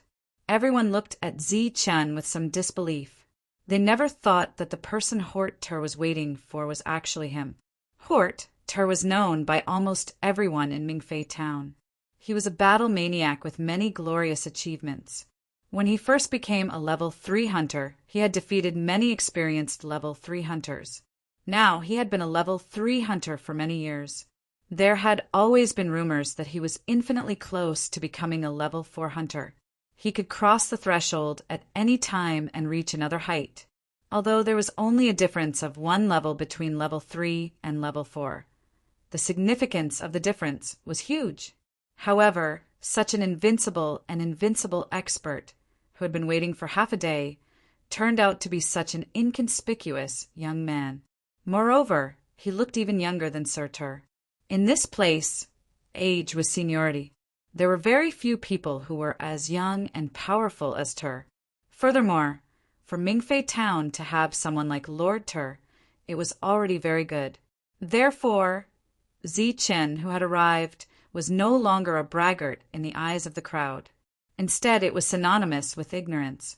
Seeing that the crowd had quieted down because of Hort Tur's words, Zichen said indifferently, "You seem to be very popular here." "My name is Hort Tur." "I know. You should know my purpose very well." "I know. The grudge between us will be settled here today." "No problem. But before that, don't you need to understand the cause and effect?" "No need. Today one of us will die. For the dead, there is no need for karma." "Understood." The conversation between the two ended at this moment. Hort Tur took 2 steps forward and grabbed a long sword that was stabbed into the ground. His eyes were as sharp as the edge of a sword as he stared at Zichen. The quiet atmosphere instantly boiled over. Uproars and cries of surprise rose and fell. Clearly, this was a life-and-death battle that hadn't been seen in a long time. Moreover, it was a life-and-death battle by Hort Tur. For the entire Mingfei town, this was a must-see battle. Of course, as they cried out, they hoped that the young man would be able to last a little longer. They didn't want him to be killed before the battle even began. Knowing Tur's background, and yet still so calm, "This battle will be worth watching," the middle-aged man said. "I already said that this guy was difficult to deal with. Even now, I don't know how he killed my 2 dark snakes," Lin Sai said. "Pum." Hort Tur grasped his long sword and stomped his left foot on the ground. His entire body leapt up, and he used the recoil to charge at Zichen. The air whistled. Hort Tur's speed was already accompanied by the sound of breaking air, his black robe fluttering in the wind. Zichen stared at his opponent without moving. Die! In an instant, Hort Tur arrived in front of him. He held his sword with both hands and chopped down. An ear-piercing whistle sounded in the air. This attack was ruthless, fast, and powerful. Zichen grabbed the hilt of his sword with his right hand and blocked with the scabbard in front of him. Clang! The long sword hit the scabbard. A strong force surged. Zichen's body instantly retreated, neutralizing the strong force coming from the scabbard.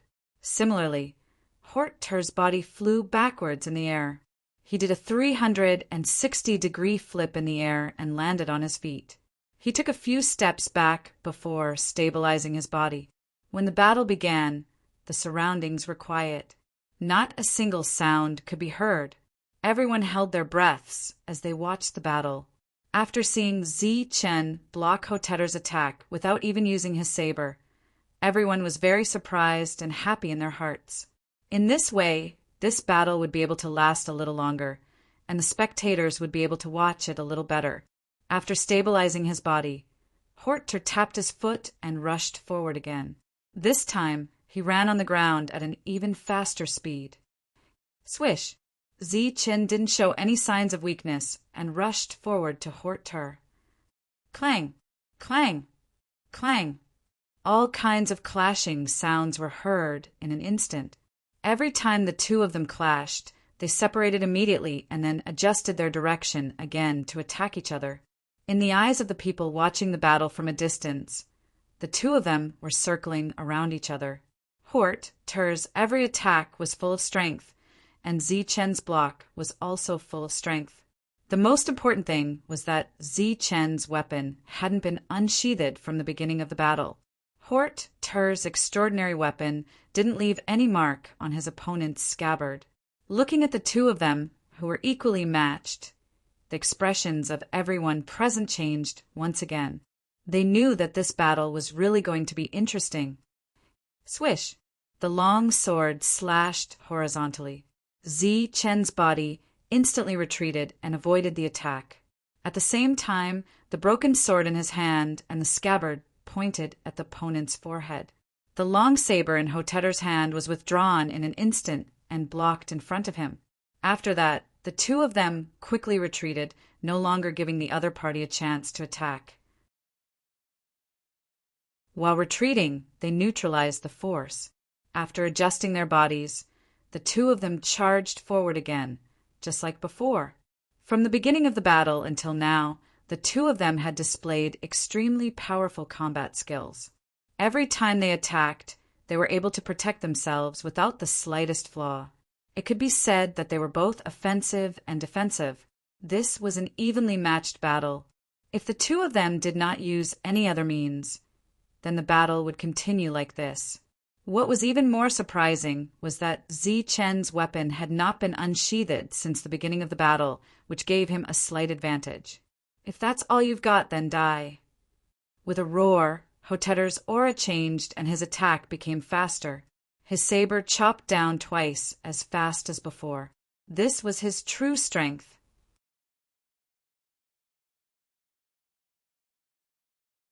Chapter 25:17. See under Sir T, this change was very shocking. His speed and attack power had doubled in an instant, and the sound of breaking sound was a little harsh to the ears. Cries of surprise rang out in the quiet surroundings. This clearly showed that Hotetter had been holding back in the previous battle, or rather, he hadn't used his full strength as a level 3 hunter. He had been fighting like a cat toying with a mouse, and now he was obviously tired of it, so he really used his full strength. Could his opponent still block it? At this moment, the crowd all had the same guess.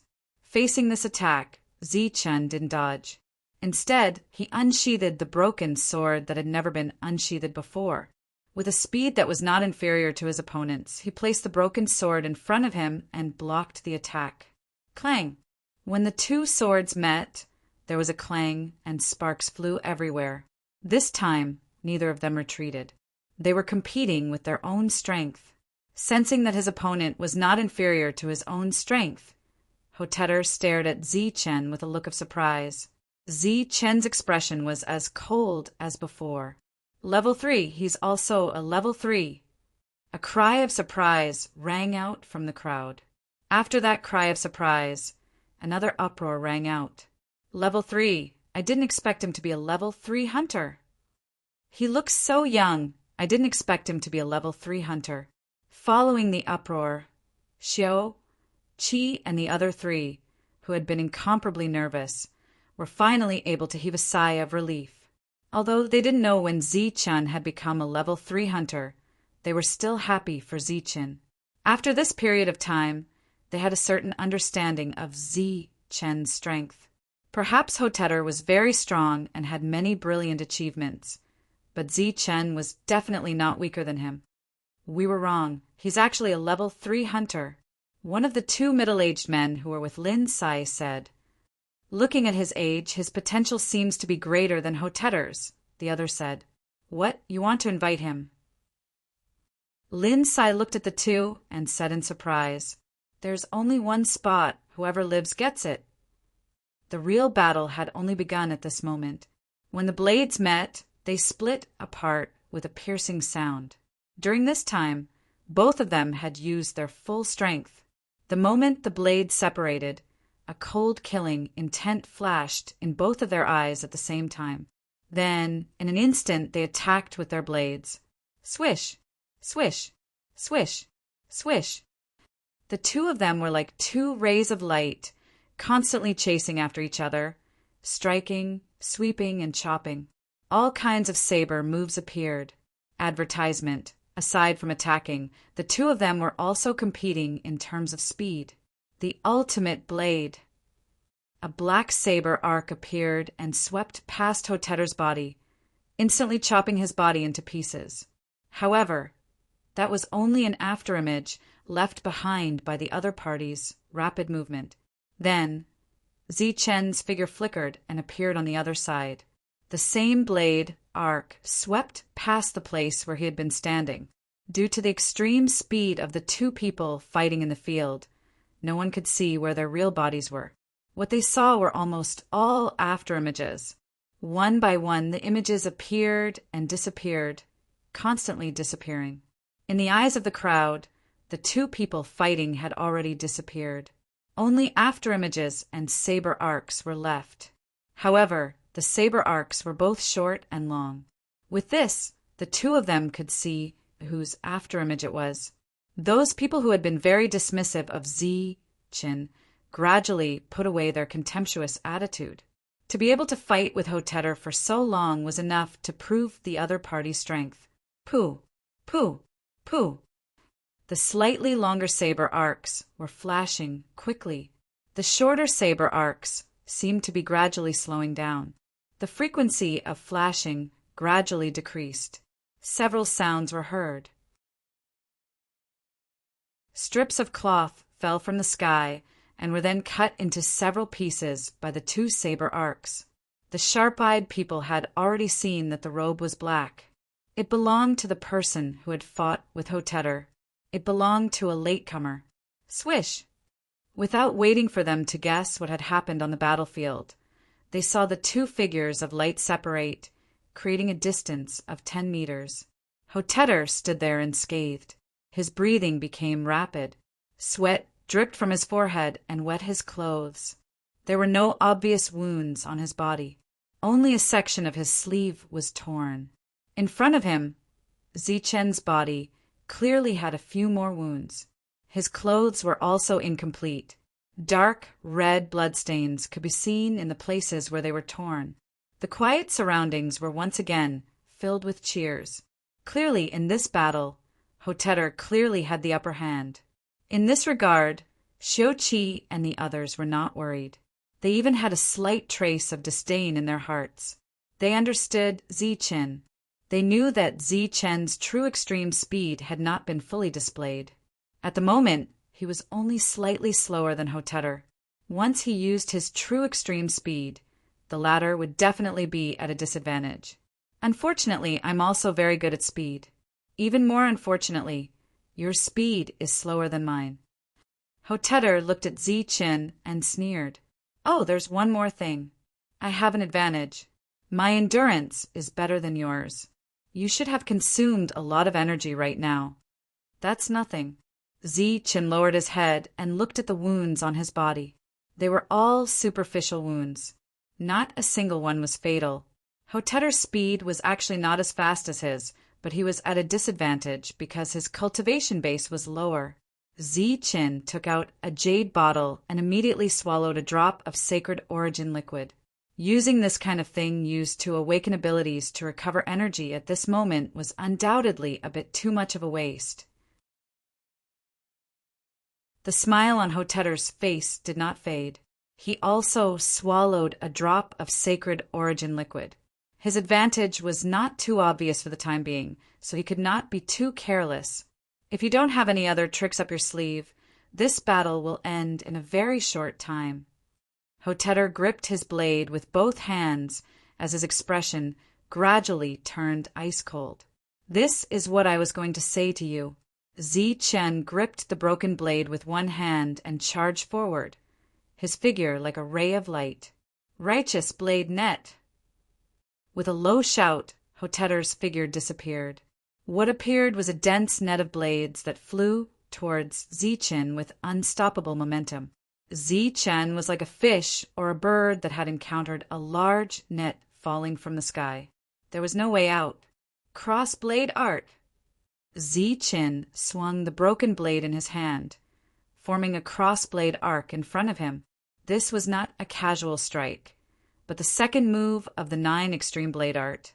It was even more powerful than the peak blade art. Space seemed to be torn apart by this strike. The cross-blade art instantly expanded and collided with the blade net. With a series of cracking sounds, the net of knives spread out from the middle, splitting into 4 parts and moving to the sides. At the same time, The crossblade arc continued to advance in a straight line towards Hotetter. Whoosh! The split blade net disappeared, and the long blade appeared once again, blocking the crossblade arc. A clanging sound rang out as Hotetter's figure retreated. However, as he retreated, his eyes were fixed on Zichen, a sinister smile on his face. Pah! Zichen's upper robe split open, revealing a web-like cut on his chest. Blood flowed out from the wound. This injury was not fatal, but it was shocking. If he had been faster and more ruthless, Zichen's body would have been torn apart by this strike. On the ground, Hotetter, who had retreated close to the ground, left behind 2 deep ravines. He stood at the end of the ravine, looking at Zichen and saying, 3 moves. In 3 moves, your body will be completely separated by the blade net. The battle will be over in 3 moves. Such confident words caused endless cheers to erupt from the crowd. This guy is really strong. He even forced her to use the heavenly blade net. This should be his strongest move so far. If he can block it, Ter will not be able to do anything to him. His crossblade art can easily break the blade net. It should be a very strong blade art. Unfortunately, speed is his weakness after all. If he meets other 3rd-level hunters, he may be able to win. However, he meets Ter, who is good at speed. He has almost no chance of winning this battle, unless his speed is faster than Ter's. No one thought that Zichen could be faster than Hotetter because he was good at speed. This was also the main reason why their forces invited him to join.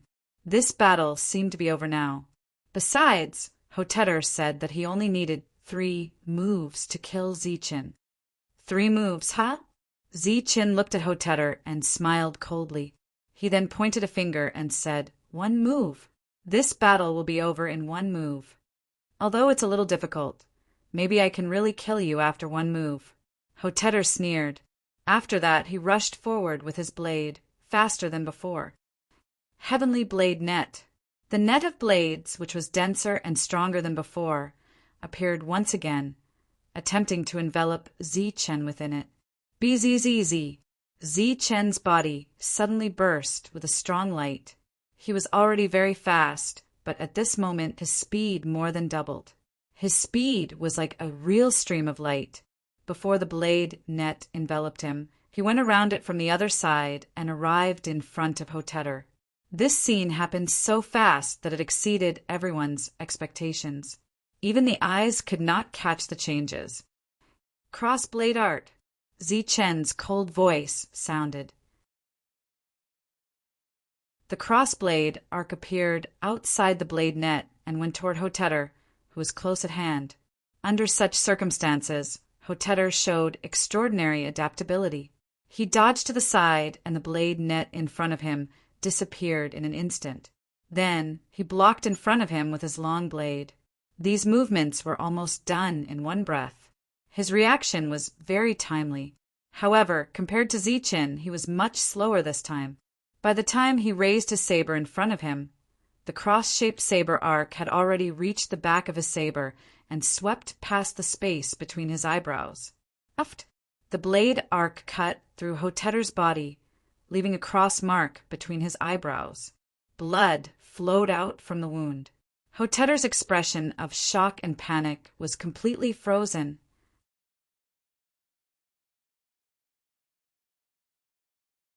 Chapter 25:18. See under city. Originally, Hotetter said that the battle would end in 3 moves, but it ended in just 1 move. Advertisement. This proved Zichen's words, and the result was beyond everyone's expectations. The whole place became dead silent. Everyone's eyes were filled with shock and horror, and they felt that it was unbelievable. On the battlefield, Hotetter, who was full of confidence, stood there motionless. The long saber in his right hand was in front of his chest, and his movements and expression were frozen. Zichen appeared behind him, with his back facing Hotetter. He held the broken saber in his hand tightly and stood there motionless. The 2 of them seemed to be frozen, and the expressions of the people around them were also completely frozen. It was so quiet that even the sound of breathing could not be heard. After an unknown amount of time, there were heavy breathing sounds, followed by exclamations and uproar and all kinds of disbelief. After the silence, the surroundings were noisy. "Dead! Hotetter is dead!" The opponent's final speed was simply too fast. The two middle-aged men and Lin Sai's expressions changed drastically. The reason why they invited Hotetter to join their team was because he was fast and strong. He had made a name for himself in Mingfei Town, and he had great potential. But they did not expect that he would be killed by a level 2 brat this time. Of course, this also proved that their information was wrong. Hotetter had already advanced to level 3. The discussion around them became more intense, and no one could accept what they saw. Some people naively thought that the battle was not over. Pung! Hotetter's body fell, and the last hope of the crowd was extinguished. Uft! Zichen, who was standing motionless, could no longer hold it in. He coughed out a mouthful of blood and half knelt on the ground, using the broken saber to support himself. He seemed to have suffered a serious injury. 1 dead and 1 injured. This result was still acceptable to the crowd. After all, Hotetter was an extremely powerful existence. I knew that Zichen would not lose. Tang Pu clenched his fist and said excitedly, "Xiu Qi," and the rest nodded. At this moment, they were even more excited than Zichen. He should have just entered level 3, but he killed Tur. He is stronger than Tur. Why? Are you going to invite him? Of course, such an expert should join us. After he finished speaking, he prepared to step forward and state his purpose of visit. At the same time, Xiu Qi and the others prepared to go to Zichen. After all, Zichen was injured and needed to be taken care of.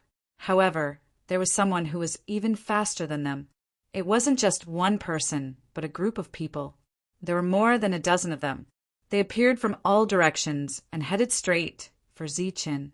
This scene caused numerous exclamations of surprise.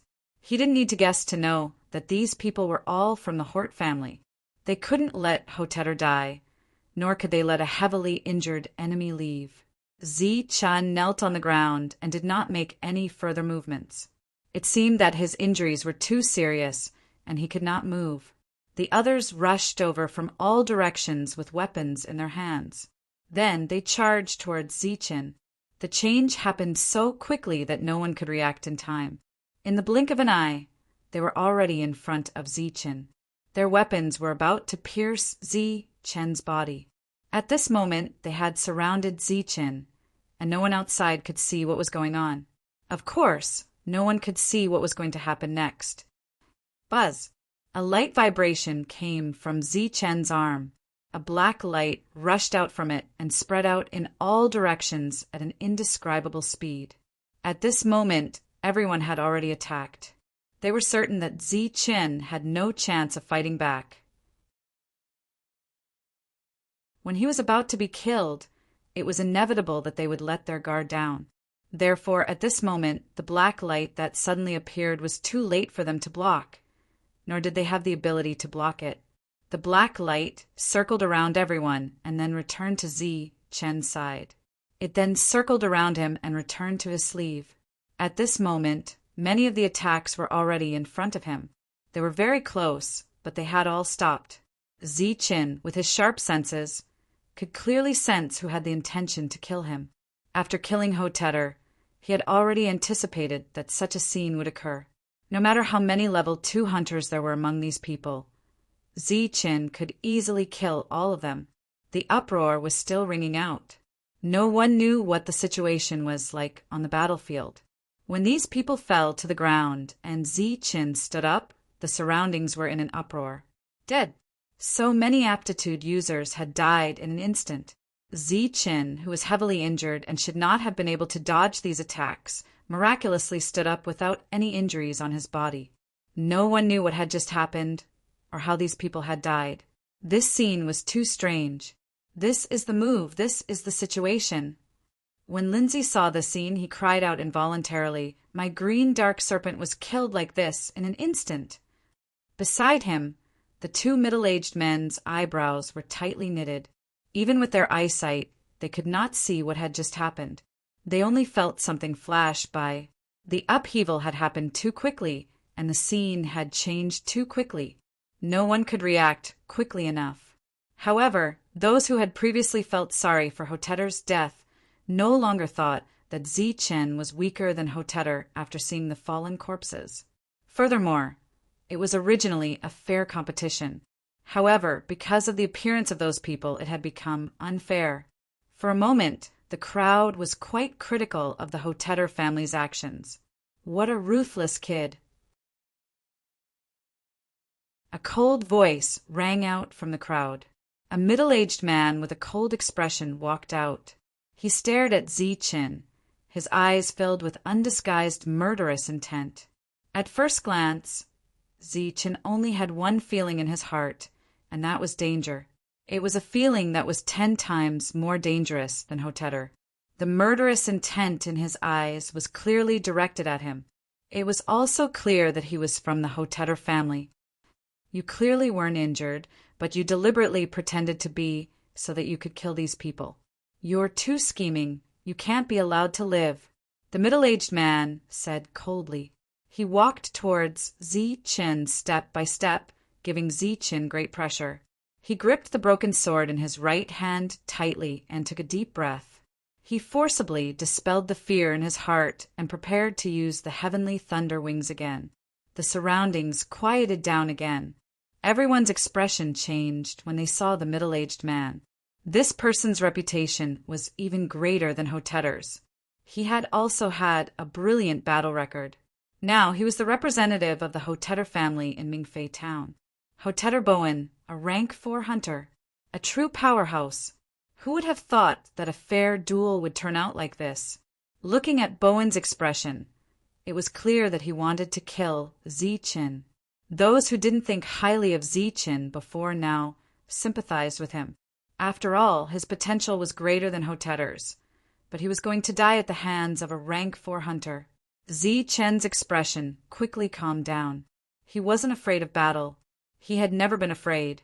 Even if he was facing a rank 4 hunter, he still wasn't afraid. Just when everyone thought that there would be another battle, a low voice suddenly sounded. "Bowen, what are you doing?" A low voice sounded out, and a person walked out from another direction, heading towards them. Behind this person, there were 2 people. One of them was a young man. This young man stared at Zichen with an unfriendly gaze. "Dunley, you want to stop me?" Bowen looked at this person, frowned, and said coldly, "This was a fair duel. It's a pity that Hotetter died. But as a rank 4 hunter, you can't interfere." The middle-aged man named Dunley said. To be able to speak to a rank 4 hunter in such a tone, it was obvious that the opponent was at least a rank 4 hunter. "He's an enemy of the Hort family. He's our target. There's no fairness in today's duel. He must die." Bowen emphasized, "This is the rule of the Hort family.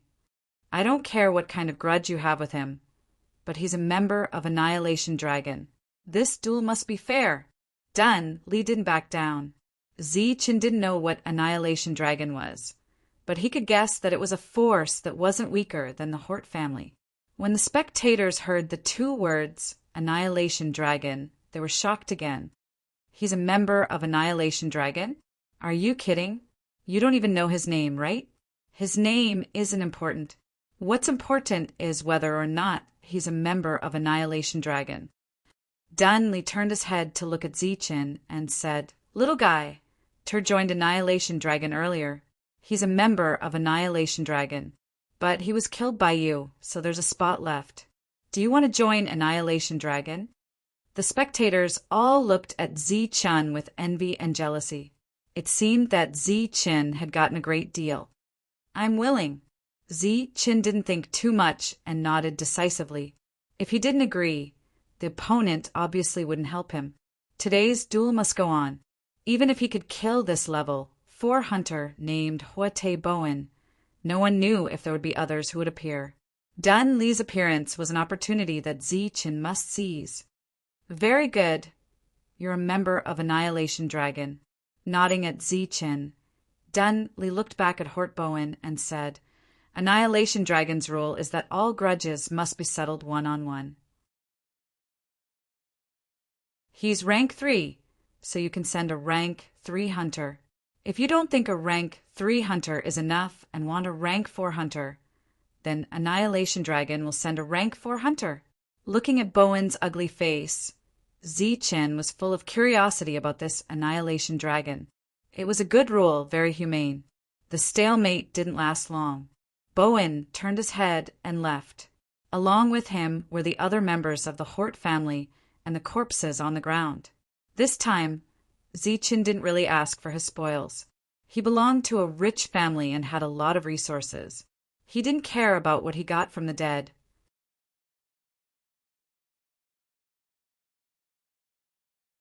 Chapter 25:19. See, the battle was over, and there was no more drama to watch. The spectators gradually dispersed. In today's battle, they had witnessed the rise of Zi-Chen, the fall of the brilliant Hotechuer, and the shameless behavior of the Hotechuer family. Their hearts were filled with regret. Xiu-Qi and the other 3 also left with the crowd. Zi-Chen was with them, so he was definitely not in any danger. Next, they would have to exchange the Moonwolf pelts for sacred source fluid. They couldn't compare to Zi-Chen. Zi-Chen had broken through to level 3 in a short time, but they had spent many years to reach level 2. The gap between them and Zi-Chen would only grow larger. Moreover, the organization Zi-Chen had joined was clearly a powerful one. They didn't need to worry about Zi-Chen at all. My name is Dunley, level 4 hunter. After the crowd dispersed, the middle-aged man who stood up for Zi-Chen introduced himself. Zi-Chen. Very good. Zi-Chen, you made the right choice today. Annihilation Dragon will not disappoint you. Let me introduce you. This is Yuan Hong, a level 4 hunter like me. This is Lin Sai, a level 3 hunter. Zi-Chen looked at the two and nodded. He was shocked at how powerful Annihilation Dragon was. They actually had 2 level 4 hunters. Yuan Hong looked at Zi-Chen and said with a smile, Zi-Chen, welcome to the team. As for Lin Sai, he snorted at Zi-Chen. Seeing the hostility in his eyes, Zi-Chen said, Do we know each other? Compensate me with 2 dark serpents, or we fight again. Lin Sai said indifferently. Zi-Chen's eyes flashed, and his expression turned cold. You're that treacherous beastmaster. What do you mean by treacherous? Lin Sai said unhappily. All right, whatever happened between the 2 of you was just a misunderstanding caused by Hotetter. We're all on the same side from now on. Annihilation Dragon has a rule that we can't fight among ourselves. Dunley waved his hand. Now that we're entering the town, Zi-Chen, you should change your clothes. In the previous battle, Zi-Chen had been swept by the net of blades. The wounds on his body were shocking, and his robes were torn in many places. Zi-Chen nodded, and the group walked into the town. Lin Sai didn't continue to show any hostility, but he didn't exchange pleasantries with Zi-Chen either. What kind of organization is Annihilation Dragon, and what do I need to do after joining? Zi-Chen asked as they entered the town. It's a mercenary organization, and we usually look for escort missions to earn some income. Moreover, we're all doing the mission together. There's no need for anyone to act alone, Yuan Hong explained. If a mercenary group could make the Hort family feel apprehensive, it was obvious that this mercenary group was not small. The missions we take are all big missions, and the rewards are great. The risk is relatively low. Dunley patted Zi-Chen's shoulder and said, You're in luck. We've only accepted 1 mission this time. I believe we'll set off in a few days. When the time comes, the reward will definitely surprise you. So this is an exciting battle? That's so boring. That Hotetter guy is so weak. A few hundred meters away from the battle, when the crowd dispersed, a clear voice filled with dissatisfaction sounded. The speaker was a girl of 15 or 16 years old. Her long hair was loose, and she wore tight clothes that outlined her beautiful figure. Her beautiful face was filled with obvious dissatisfaction. Beside the girl stood an old man. He wore a long white robe, and his face was old. He stood a step behind the girl like a butler. For a third-level hunter, such a battle is already exciting. Every single one of them has displayed an extremely strong combat talent. The girl said hopefully, "You call that great talent in battle?" It looked like two kittens were fighting. No, it's not as good as kittens fighting. Their talent is naturally much worse than yours, Mississippi. It's not even 1,000th of yours, but it's still rare in a small place like this. In a place like this battle is indeed exciting. The white-robed old man said again. He knew very well what his miss liked to hear, so he deliberately chose to say something nice. If he really had to give an evaluation of the battle just now, it wasn't just exciting. The methods that the young man who won had shown moved him. Among those of the same level, there were very few who could be stronger than him. He was a true genius. It's SOSO. Let's go. Let's go back and eat something good. We'll have fun for a few days before we leave. The girl didn't dwell on the battle just now. She immediately walked towards the town, looking lively and active. The white-robed old man smiled helplessly and followed her. Zi-Chen's potential was much higher than Hotetter's. Since he had agreed to join the Dragon Slayer organization, they certainly couldn't let Zi-Chen run around Mingfei town like a fly. Done, Li directly brought Zi-Chen to a shop and picked out a few good quality black robes. "Why did you pick so many?" During this time, Zi-Chen expressed his doubts. Done, Li explained that there might be a battle, so it was not suitable for his clothes to be torn. Furthermore, Zi-Chen was good at speed, so he couldn't wear those heavy armors, so he had to prepare a few more. When they first came, Zi-Chen clearly asked Old Fart Wei if he had any acquaintances to rely on. Just like how Old Fart John Wu asked him to look for Old Fart Wei, they could take care of each other. Obviously, Zi-Chen's expectations were too high. In this small town, Old Fart Wei didn't know anyone. Although the Life Star was huge, it couldn't be compared to the three powers that worked for the God Clan. They couldn't develop and arrange everything properly. Most of the people who came to this Life Star did whatever they wanted. Coming out of the shop, according to Zi-Chen's request, the few of them brought Zi-Chen to a large general store. There was almost everything here. Zi-Chen didn't find anything useful in the store, so he directly walked into a private room. That was the place to buy some secret items. After entering, there was naturally a service staff who came to receive them. Looking at Zi-Chen, he asked, "Do you have the 5-colored poison mist here?" The poison mist was divided into 9 colors. Among them, the 9-colored poison mist was the strongest. It was said that it could kill all living things. It belonged to the category of poison that was rarely seen. Zi-Chen had resistance to the poison mist. He had seen the 4-colored poison mist at Old Fart G's place. Old Fart Go only had a little of it, but Zi-Chen had personally experienced it and could resist it. At that time, Old Fart Go said that if he wanted something stronger, he had to come to Mingfei town. The service staff slightly hesitated before nodding and leaving the room. After a while, he took 2 jade bottles and walked in. One of the jade bottles contained the poison mist, while the other contained the antidote. Zi-Chen looked at the service staff and said, "Don't come in without my order." The service staff left and closed the door.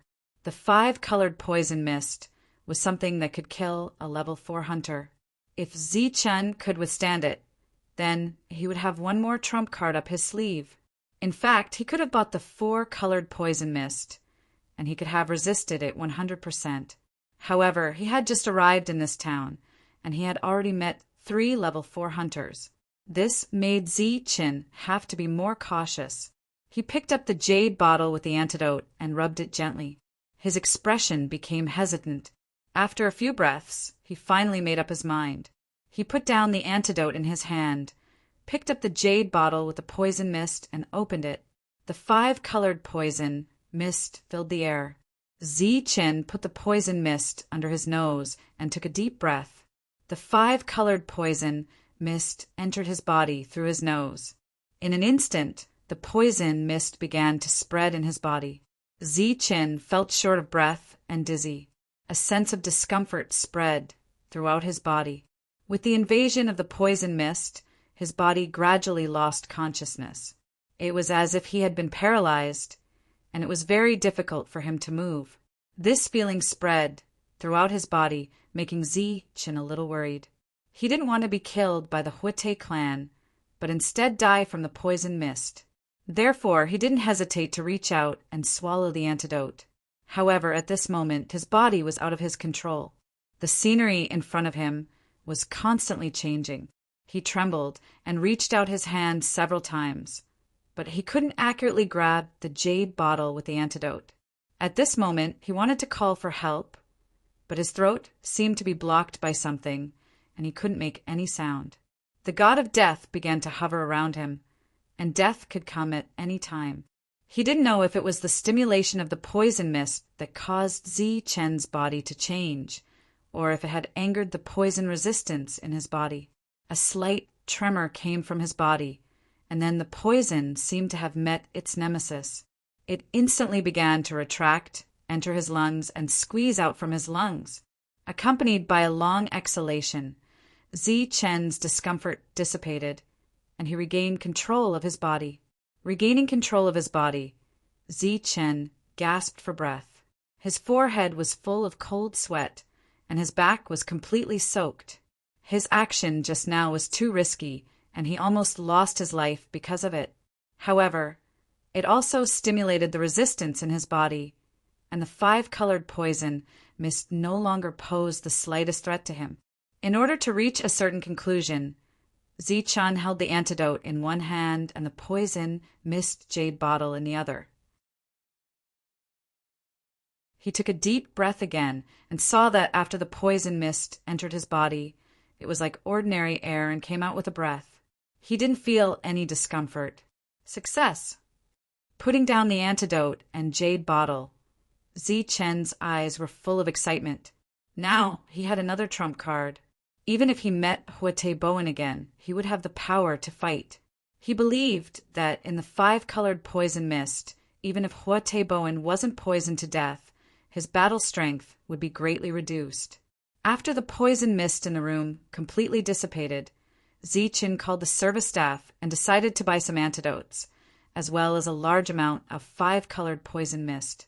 Although he had a lot of sacred source fluid on him, Zichen's heart still thumped fiercely when he heard the price of the 5-colored poison mist and the antidote.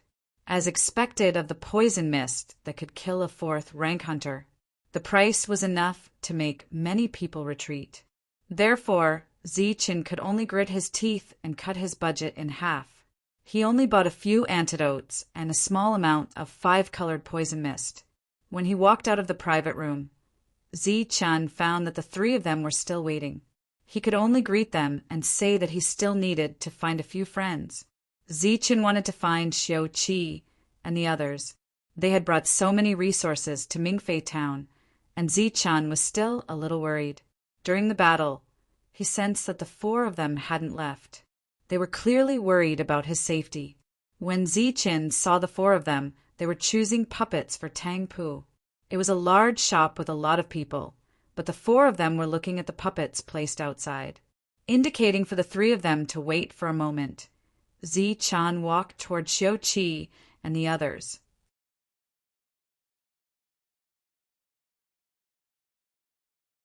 Chapter 25-20. C_T. Zichen didn't know what kind of organization Annihilation Dragon was, but that didn't stop him from guessing how powerful it was. Along the way, someone recommended Xiao Qi and the others to join. What do you think Annihilation Dragon is? A garbage shelter? The minimum requirement to join Annihilation Dragon is to be a 4th level hunter. 3rd level hunters aren't qualified at all. That was what Lindsay said. He and Zichen were both 3rd level hunters, but 3rd level hunters weren't qualified to join. This wasn't a contradiction, but a fact. 3rd level hunters could only be invited but couldn't join. Those who were invited were all level 4 existences with extremely high potential. Annihilation Dragon didn't want ordinary 3rd-level hunters. Lindsay was a beastmaster, so he was naturally qualified to be invited. Zi-Chin had killed Tur, who was qualified, so he was also qualified. However, the 4 2nd-level hunters clearly weren't qualified, even if they knew that Xiangxian had a mystical eye technique. Zi-Chin, you came at the right time. What do you think of this puppet? Seeing Zi-Chen's arrival, the 4 of them were overjoyed. Tang Pu even pulled Zi-Chin, wanting him to take a look at the puppet in front of him. It was a saber-toothed tiger one, 5 meters tall and 3 meters long. It looked very powerful. Tang Pu pointed at the saber-toothed tiger and introduced it. This is one of the best 2nd-level puppets. It's very powerful in both speed and combat power. It can be used to kill enemies or as a mount. It's simply too cool. Tang Pu was very satisfied with this puppet, and he clicked his tongue in admiration. However, the gazes of the people who occasionally walked past this shop contained a rare trace of disdain when they looked at Tang Pu. How much sacred source liquid does this puppet cost? Zi-Chin asked. More than 40 drops. Tang Pu pursed his lips. This was what he was most dissatisfied with. The boss is too stingy. He won't even give us 40 drops of sacred source fluid. Zi-Chan looked at Tang Pu and teased. Don't you usually say that you're very good at controlling puppets? Why don't you buy a 3rd-level puppet? I'd like to, but it's too expensive, and it's too taxing on my body. I can't afford it for the time being, and it's not practical. Although they had gained quite a lot from following Zi-Chin, they had wasted a lot of it on their breakthroughs, so they didn't have much left. Not bad. Let's buy it then. Seeing the saber-toothed tiger nod, Zi-Chan looked at Xiu-Qi and said, Have you exchanged everything? It's over. The Moonwolf pelts were exchanged for 3 drops each, and the Moonwolf King pelts were exchanged for 10 drops each. That's a total of 750 drops. Xiu-Qi took out the sacred origin fluid. There was a lot of 700 drops in the jade bottle. Zi-Chin took all of them and didn't distribute them to them. They didn't have any objections either. Tang Pu reluctantly took out his sacred source fluid and bought the saber-toothed tiger. After a brief moment of heartache, a satisfied smile appeared on his face when he saw the saber-toothed tiger move. Zi-Chin took the sacred origin fluid and walked into the shop. There were 3 humanoid puppets in black armor and weapons in their hands. With Zi-Chen's Grandmaster eyesight, he could tell that the quality of the weapons was pretty good. What's the price of these puppets? Zi-Chen looked at the puppet in the middle, which was a head taller than him. They're grade 3 puppets. They're clad in iron armor and require 245 drops of sacred origin fluid, the attendant respectfully explained. Zi-Chin, you're interested in puppets too? Xiu-Qi and the other 3 walked over. No, I'm just asking. Zi-Chin shook his head and continued to wander around the shop. The attendant followed beside him. Zi-Chin pointed at a set of women's light armor and said, How about this? It's made from silver crystals fused with the scales of a grade 3 pseudo-divine beast. Its defense is extremely strong and doesn't affect its speed. It requires 180 drops of sacred origin fluid. How about these 2? Zi-Chan pointed at the 2 inner armors made from scales. 80 drops of sacred origin fluid each. And these swords? Zi-Chan pointed at the 2 swords. These are high-quality weapons. 100 for each. Zi-Chin nodded in satisfaction. He then took out the sacred origin fluid Xiu-Qi had given him and said, Here are 750 drops of sacred origin fluid in exchange for these items. If we have a deal, we'll take the items. The attendant following Zi-Chin was taken aback. He did a quick mental calculation. The total price of those items was 785 drops of sacred origin fluid. The other party had only offered 750 drops, which was 35 drops short. Zichen, what are you doing? The 4 people following behind Zichen looked at Zichen with complicated gazes. They had originally thought that Zichen was just being curious. They had never imagined that Zichen would really want to buy those items. None of the items he had chosen could be used by him. Needless to say, Zichen couldn't use the puppets at all. It was the same for the women's light armor. As for the inner armor, it would affect Zichen's speed. Although he could use the swords, they couldn't compare to Zichen's broken saber. In that case, it was obvious that Zichen had bought it for them. That was more than 700 drops of sacred origin fluid. Before they met Zichen, the largest amount of sacred origin fluid they had ever seen was only about 20 drops. Zichen looked at the hesitant attendant and said, "Look, they don't want it. If you don't agree, I'll take the sacred origin fluid." The latter subconsciously snatched the sacred origin fluid away. What kind of joke was this? How could he give something back so easily? Moreover, the price was completely acceptable. The deal was thus concluded. Zichen received the items and handed them over to the 4 of them. "You guys don't have an advantage in terms of speed. It'll be much better if you have inner armor in battle. The same goes for weapons. Only good weapons can bring you greater rewards." Zichen handed the weapons and inner armor to Xiuqi and Xiujin. 2 of them were in charge of fighting in this 4-man team. "Our fate began after you crashed into me. I'm very glad that I didn't die because of you. However, you won't be a meat shield in the future. You'll be the main force. Use your power wisely and don't consume too much of it." Zichen handed the humanoid puppet to Tangpu. The latter nodded repeatedly, but he didn't know what to say. It was rare for a man like him to have red eyes. Finally, it was Xiangxian, the beautiful girl. "Your position in the team is very special and crucial, but it'll be very difficult for you to escape if there's a real crisis. With this, you'll be of some use." Zichen handed the female armor to Xiangxian. The usually carefree Xiangxian's eyes turned red as she threw herself into Zichen's arms and asked, "Are you leaving?" Zichen gently patted her back and said, "I'll be leaving soon. That organization is very special. Those under level 3 aren't qualified to join. They can only passively wait for an invitation." This was Zichen's explanation. After leaving Zichen's embrace, Xiangxian wiped her tears and asked, "Where are you going?" "I'm going on a mission. I'll listen to their arrangements." "Then you have to be careful." "You've known me for a while, so you should be even more careful.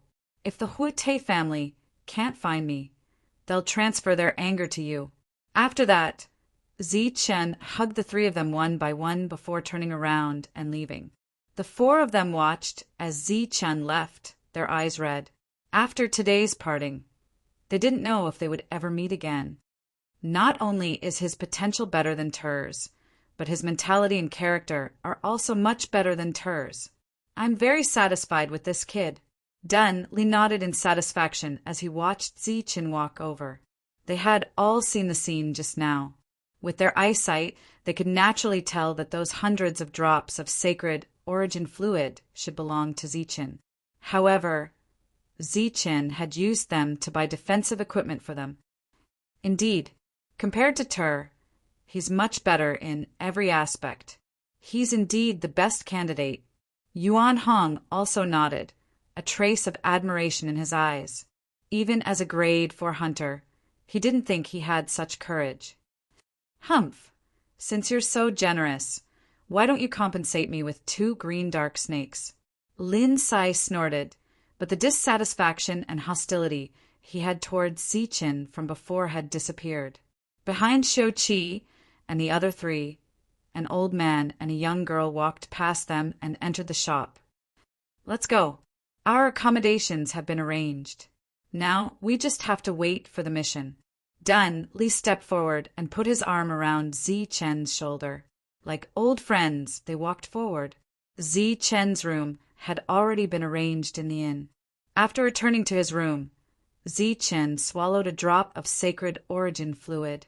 As for Xiao Qi and the other three, this was all he could do. What they chose next was up to the four of them.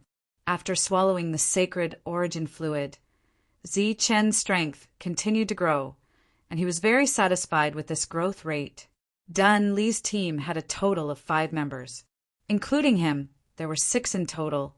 In the following day, Zi Chen met the 2 members separately. The more he saw, the more he felt that his strength was too low. Both of them were grade 4 hunters.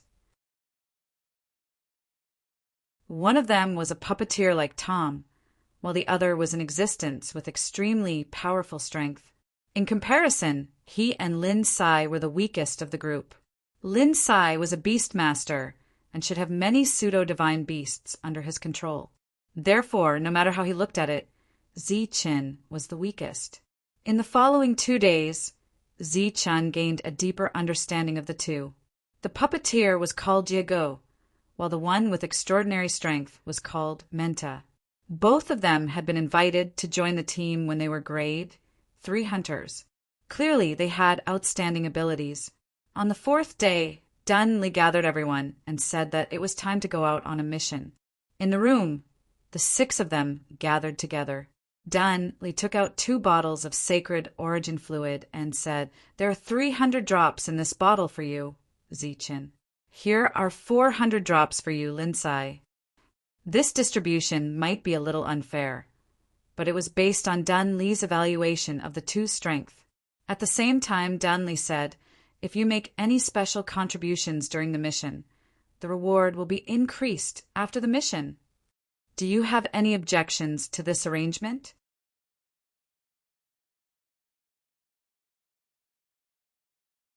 Chapter 25-21. See underscore T. Dan Li's arrangement was very appropriate. It was distributed according to everyone's battle strength, and no one had any objections.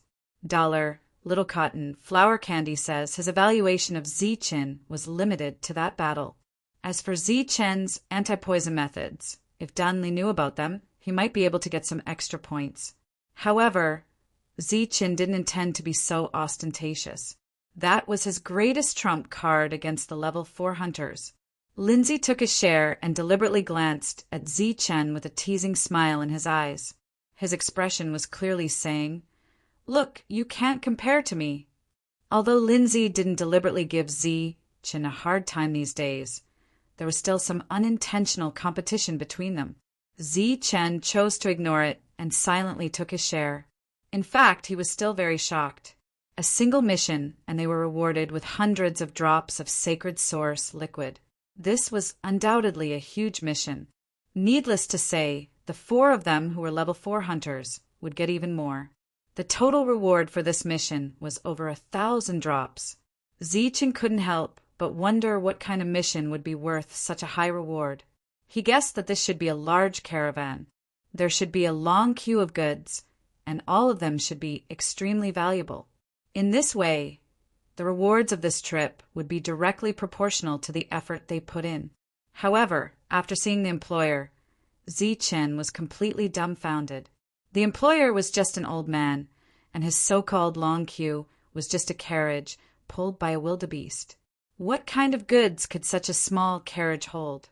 Unless it was filled with sacred source liquid, the old man would suffer a huge loss on this mission. Steward Mac, this is a new member of our team. He's called Zi Chen. Dan Li introduced the old man. Steward Mac looked at Zi Chen and nodded. "I watched the battle a few days ago. It was very exciting." "Steward Mac, you're too polite." After a simple exchange, the team left the town. Outside the town, Yuan Hong and Yigo were already waiting. Behind them was a wildebeest cart with many things on it. "Let's go." Dan Li motioned for Zi Chen to follow. He took the lead and walked in front of Steward Mac's carriage, taking the initiative to lead the way. Lin Sai followed behind him. As for Yuan Hong and the other 2, They jumped directly onto the wildebeest carriage and followed behind unhurriedly. The entire team appeared to be very lazy and relaxed. They did not look like mercenaries at all. However, Zi-chun considered that they had just left the town, and there shouldn't be any danger, so he didn't mind. Moreover, Dun Li, who was clearly stronger in the team, was still ahead of him. Once something unexpected happened, Dun Li would be able to react in time. "What are we escorting?" As they moved forward, Zi-chun asked in a low voice. He was very curious about this high-priced mission. "Things." Dun Li was startled. "Isn't it a thing? Do you know how to put things in your carriage?" "Then what are we escorting?" "You'll understand after a while." Dun Li never told Zi-chun what was in the carriage. After traveling for more than 10 miles, Dun Li suddenly stopped. This made Zi-chun tense up. He immediately released his perception, but did not find anything unusual. He also stopped with Dun Li, but the carriage beside him did not stop. Lin Sai did not stop either. Instead, he smiled at Zi-chun. "Is there a situation?" Zi-chun asked. "No, keep going." Dun Li waved his hand. Zi-chun did not leave. "Why aren't you leaving?" Dun Li asked in confusion. "You're not leaving." "I'm tired. I need to rest." While they were talking, the wildebeest handcart behind them had already caught up. Dong Li jumped directly onto the handcart. It can be seen that there was no other space on the small handcart at this moment. It was filled with goods.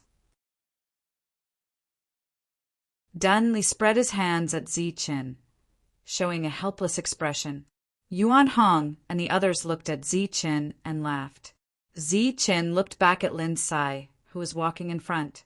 He seemed to understand that this trip might not be dangerous, and he and Lin Sai, the 2 level 3 hunters, were just running errands. Therefore, he could only move forward resentfully. He returned to the side of the carriage and silently followed it like a loyal guard. Just like that, they traveled for about a mile. Suddenly, a fierce tiger rushed out from the forest. This was a saber-toothed tiger, and its size was similar to the saber-toothed tiger puppet Zi-chun had seen. After it appeared, it immediately rushed towards them, an icy glint in its tiger eyes. "Roar!" The tiger's roar was deafening. If Tang Pu saw this scene, he would definitely be shocked. Such a sudden change shocked Zi-chun, and he subconsciously reached for his broken sword. But just as his right hand was about to move, his next step was abruptly stopped. At this moment, with his sharp senses, he saw that the others were indifferent to this sudden change.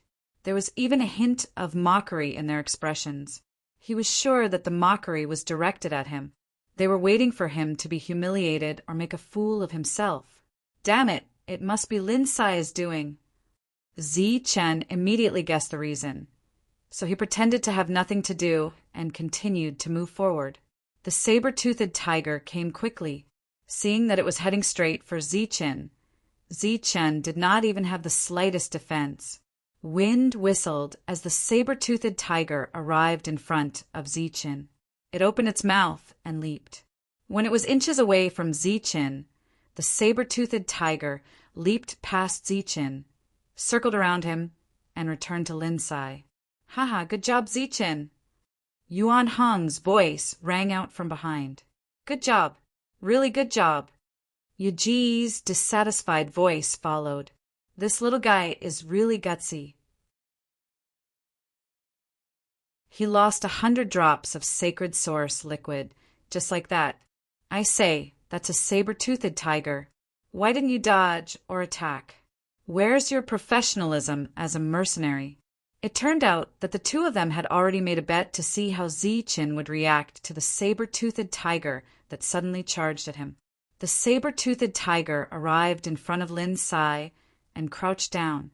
The latter stroked its head, turned around, and gave Zi-chun a teasing smile before jumping onto the saber-toothed tiger's back. Thus, an awkward scene ensued. The 4 rank 4 hunters sat on the handcart and silently followed behind.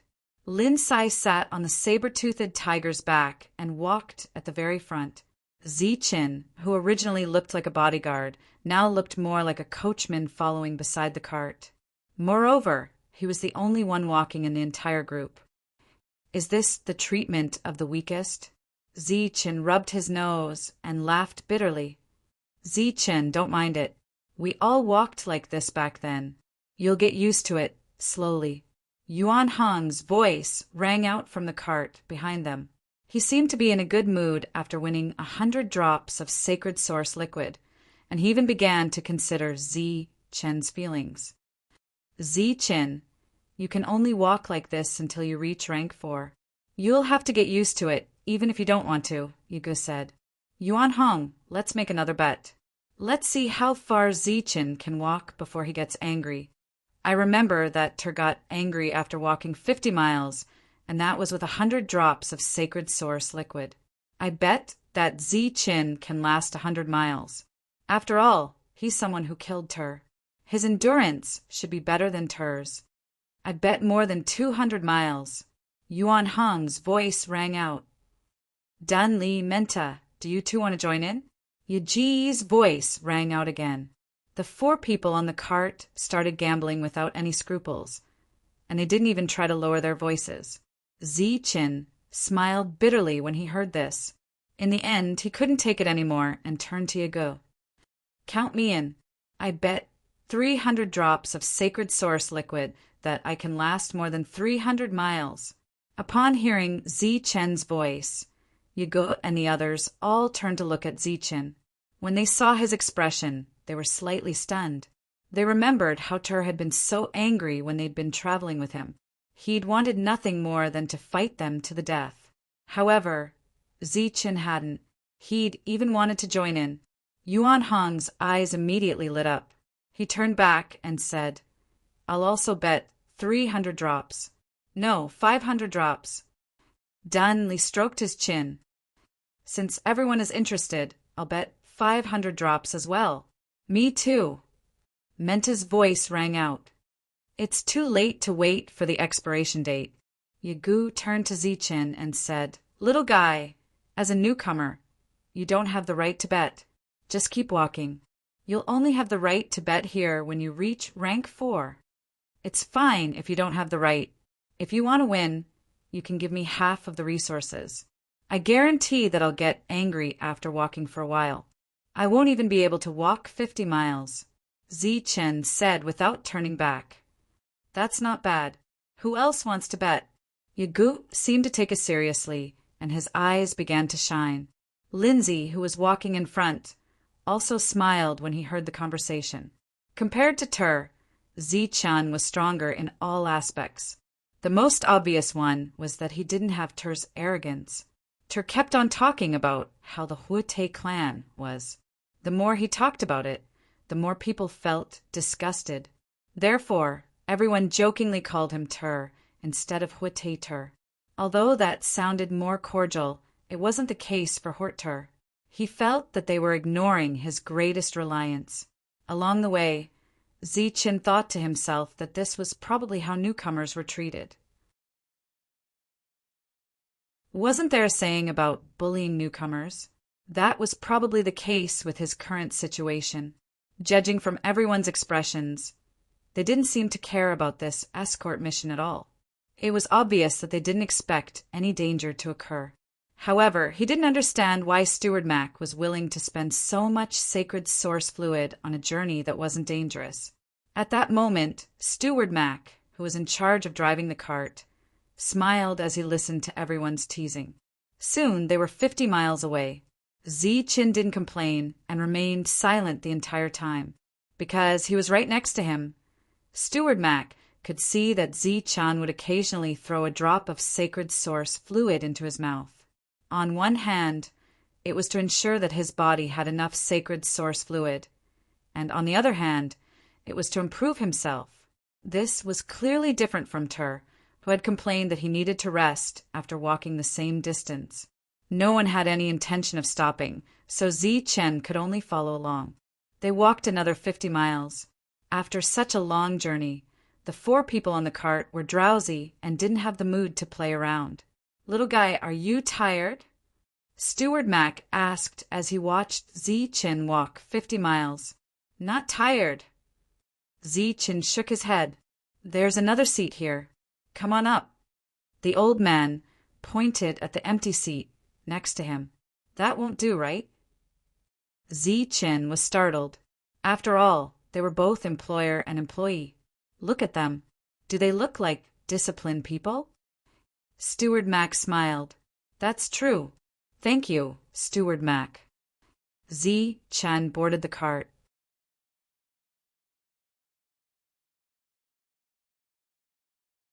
Chapter 25-22. Thunderous. A black leopard was traversing through the forest like a ghost. Read the full article. Its body was vigorous, and its nose was trembling as it looked around vigilantly. After this black leopard passed through the forest quickly. A green snake shuttled through the forest at a very fast speed. After the green snake left, another big bird flew past silently in the sky. In this forest, for types of pseudo-mythical beasts had passed by in a short period of time.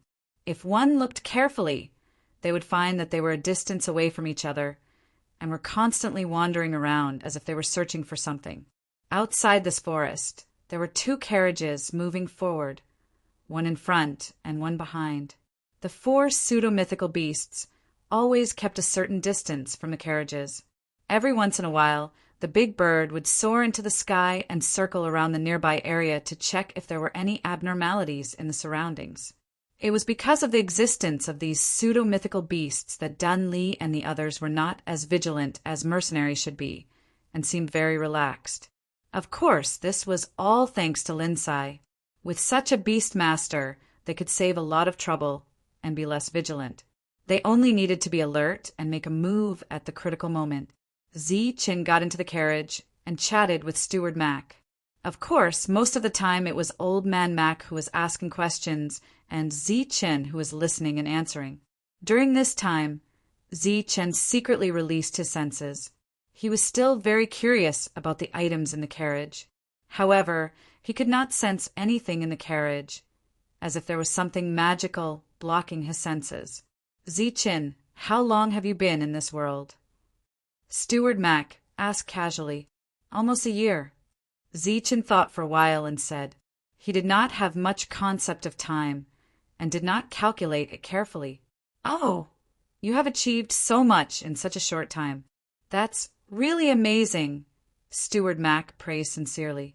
Zi-Chin could sense the kindness of the old man, so he did not hide these insignificant things from him.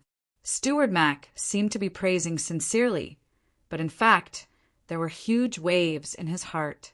To have such achievements in less than a year. How many people in this world could achieve this? No one knew the exact number, but Steward Mac believed that none of the geniuses he knew had such an achievement. Previously, his evaluation of Zi-Chin was already very high. At this moment, he couldn't help but look at Zi-Chin in a new light. When Dun Li and the others woke up from their drowsiness, they found that Zi-Chin was nowhere to be seen. Of course, they did not believe that Zi-Chin had run away. When they looked at the carriage in front of them, a strange light flashed in their eyes. This Steward Mac was definitely one of their regular customers. During this period, the 5 of them had visited many places, and Tull had joined them later. However, Steward Mac had never let Tur, who was walking, into the carriage. He had never even spoken to Tur. However, they hadn't expected that when it came to Zi-Chin, not only would Steward Mac become more talkative, he even invited Zi-Chin into the carriage. However, the rude and unreasonable owner of the carriage didn't react at all. That owner had caused Tur quite a bit of trouble back then. That rude and unreasonable personality of his had given them quite a headache. Yige and the others also perked up. They were also very surprised by this scene. After the initial shock, they became proud. It was obvious that they had invited a pretty good teammate. Perhaps there were some flaws in his battle prowess, but there were no problems with his character. After traveling for a day, the group stopped to rest at night. Menta went to find some dry branches to start a fire, while Dunley took out some raw meat from the handcart and roasted it over the fire. Yuan Hong held a bottle of wine in his hand and waved it at Ziqin. How was this a mission? This was clearly an excursion. Ziqin shook his head, refusing the other party's good intentions. Drink some. You'll be fine. Yuan Hong smiled, indicating that Ziqin didn't need to be nervous. This wasn't the first time they'd gone out, and they'd never encountered any danger. Even if there was danger, there would be people who would be alert in advance, so there wouldn't be any accidents. Ziqin shook his head again. He wasn't used to drinking while on a mission. It was irresponsible to his employer. Of course, the most important reason was that Ziqin felt that there was some sort of danger here. Of course, this was only his feeling. He didn't sense anything out of the ordinary within his range of perception. Don't be so nervous. There shouldn't be any danger on this road. It's good to relax appropriately, Steward Mac said to Ziqin. Ziqin smiled but didn't say anything. The others busied themselves. Something's wrong. Lindsay's voice suddenly rang out at this moment. As for the 4 people who had previously looked lazy, they instantly became alert. Dunley picked up the weapon next to him and turned to look at Lindsay. What's the situation? There's a group of people heading this way. Their target should be us, Lindsay quickly said. How many people are there? It's unknown at the moment. Yuan Hong put down the things in his hands and walked towards the handcart. At this moment, Yige and Menta had already taken quite a few things from the cart. Menta was clad in heavy black armor, and he held a very heavy axe in his hand. Beside him, a mechanism clicked as a humanoid puppet appeared. It was like a door god, holding 2 heavy hammers in its hands. Yuan Hong took out a long blade from the cart. The blade flickered with a black light, and one could tell at a glance that it was made of sacred black crystal. Its quality was extraordinary, and it was abnormally sharp. Their movements were quick and nimble, and they didn't seem to be panicked. 20 people. Realm unknown. Lindsay's voice rang out again. You 2 little fellows back off. Leave the rest to us. Dunley walked forward with a large sword in hand. Immediately after, the earth shook as Menta and the humanoid puppet arrived in front of the cart. Lindsay took the initiative to back off, at the same time telling Ziqin, back to the cart. We won't participate in this battle. Ziqin nodded his head. Even though he still did not sense anything, the sense of danger in his heart had become increasingly intense. Old Man had returned to his seat at some point in time. He silently watched their movements with a calm expression. A head popped out of the cart. It was a beautiful young girl. She was standing behind Steward Mac, and not only was she not nervous, she was actually abnormally excited. There's a good show to watch. Safety is of the utmost importance, Old Man said softly. The young girl stuck out her tongue and went back into the cart. Ziqin and Lindsay returned to guard the cart, while Dunley and the others stood 10 meters away, guarding the cart in 4 directions. A blood-curdling scream suddenly rang out in the quiet forest. When it rang out, Lindsay said indifferently, There's a rank 4 hunter in the team.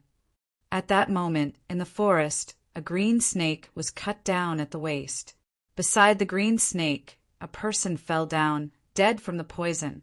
Black Panther hid in the distance and stared intently at the rapidly advancing group. At this moment, a shrill whistle sounded. An arrow pierced through the air and pierced through Black Panther's forehead. Beside the cart, Lindsay said in a low voice, There's a powerful archer, at least rank 3. Uft! Another arrow flew into the sky and hit a large bird. The bird flapped its wings and struggled for a while before falling to the ground. The archer's ability is close to rank 4. After losing another beast, Lindsay came to the conclusion that this was the real deal.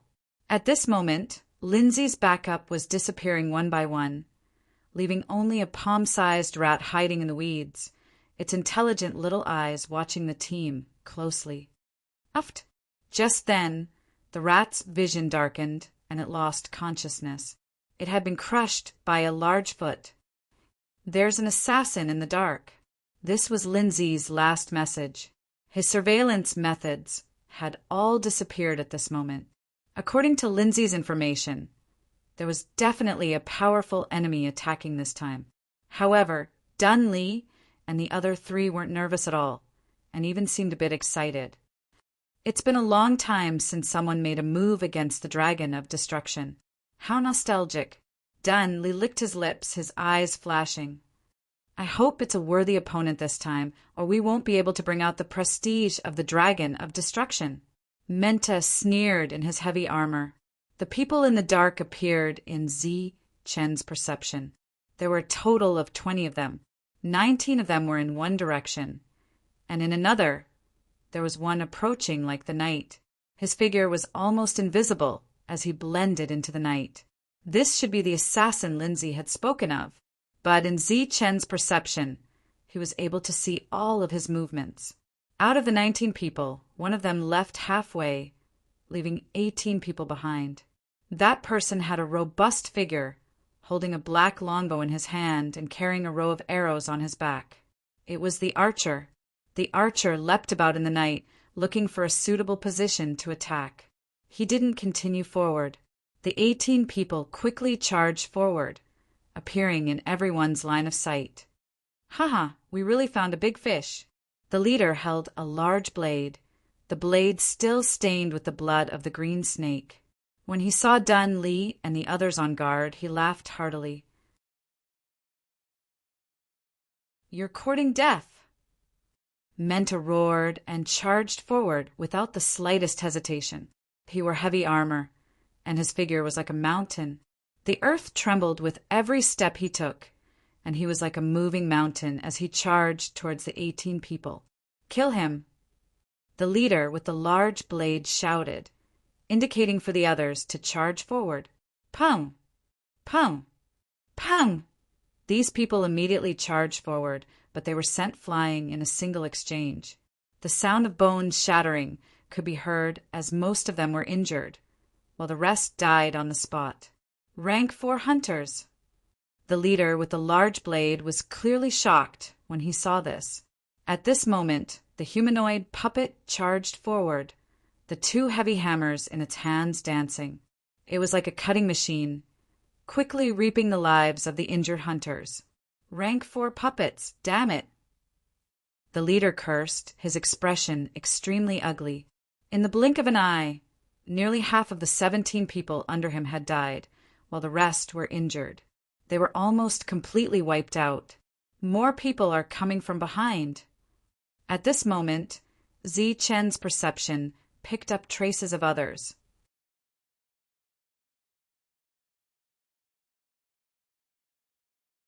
Chapter 25-23. Thunderous. As soon as Zi Chen called out, Yuan Hong, who had been on guard, turned around and dashed in that direction. Quick update. The website is refreshing and has few advertisements. I love this kind of website. Make sure to give it a good review.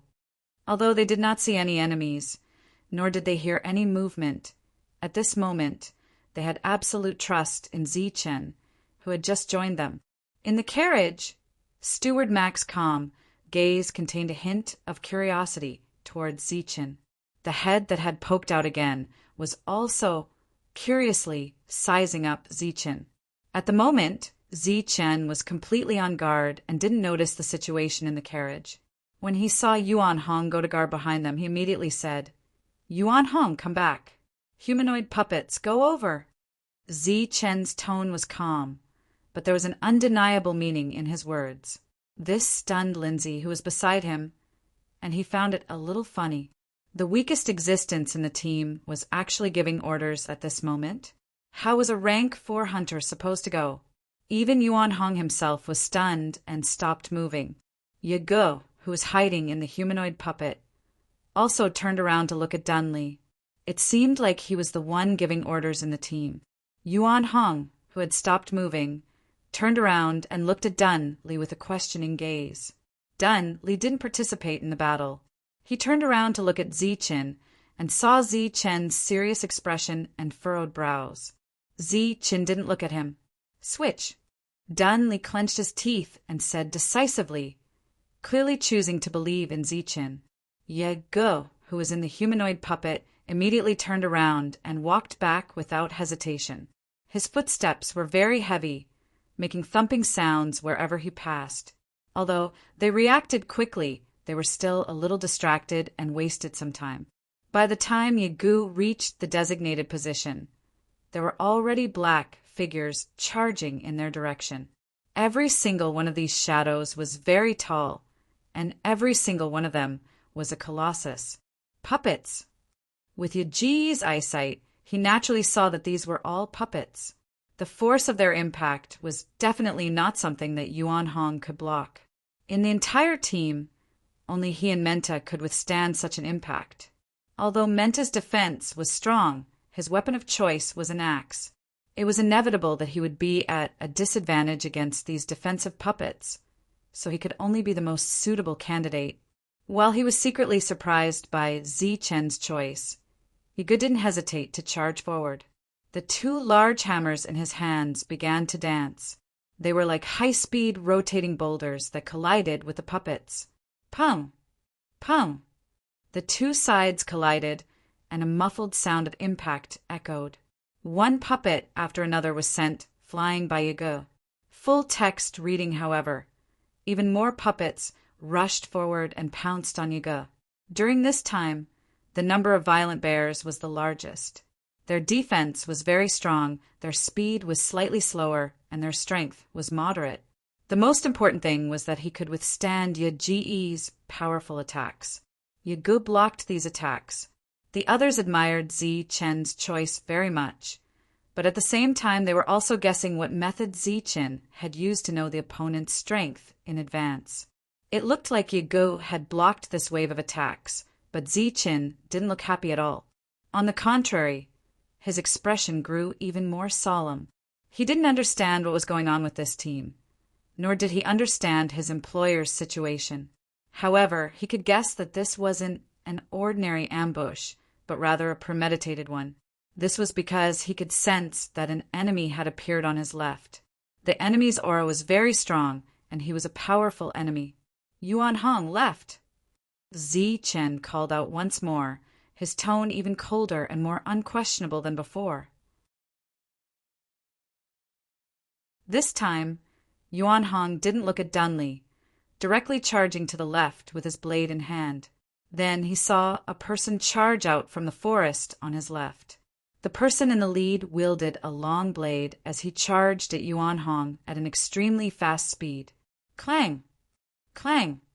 Two blades clashed, sparks flying everywhere as the two became entangled. Yuan Hong clearly had the upper hand on the battlefield, but he didn't have an overwhelming advantage. It could be seen that his opponent was also a rank 4 hunter. Immediately after, another person charged out from behind and joined the fray. 2 against 1, Yuan Hong was suppressed. The newcomer was also a rank 4. In an instant, 2 of the 4 rank 4 hunters on their side had been entangled by their opponents. The remaining 2 didn't even have time to rescue them. Another rank 4 hunter charged out from Menta's direction. He was similarly proficient in defense, with a tall figure and heavy armor on his body. He began to clash with Menta. There's an enemy in the last direction as well. There was no time for Dunley to rescue him. Zichen's voice rang out once more, and he could sense that a powerful enemy had appeared on his right. With so many rank 4 hunters coming at once, it wasn't hard to see that this was a premeditated ambush. Dunley didn't hesitate to stand on the right side of the carriage. Someone had charged out from there, and although he couldn't make out the person's appearance in the dark, Dunley recognized him at first glance. He exclaimed in shock, "Edgar, it's you!" "Haha, Dunley, long time no see." The black figure that had charged out smiled coldly at Dunley. "Has your dragon mountain eaten the guts of a leopard? You actually have the guts to come here and attack us, the dragon of destruction. Do you want your dragon mountain to be destroyed?" Dunley said coldly.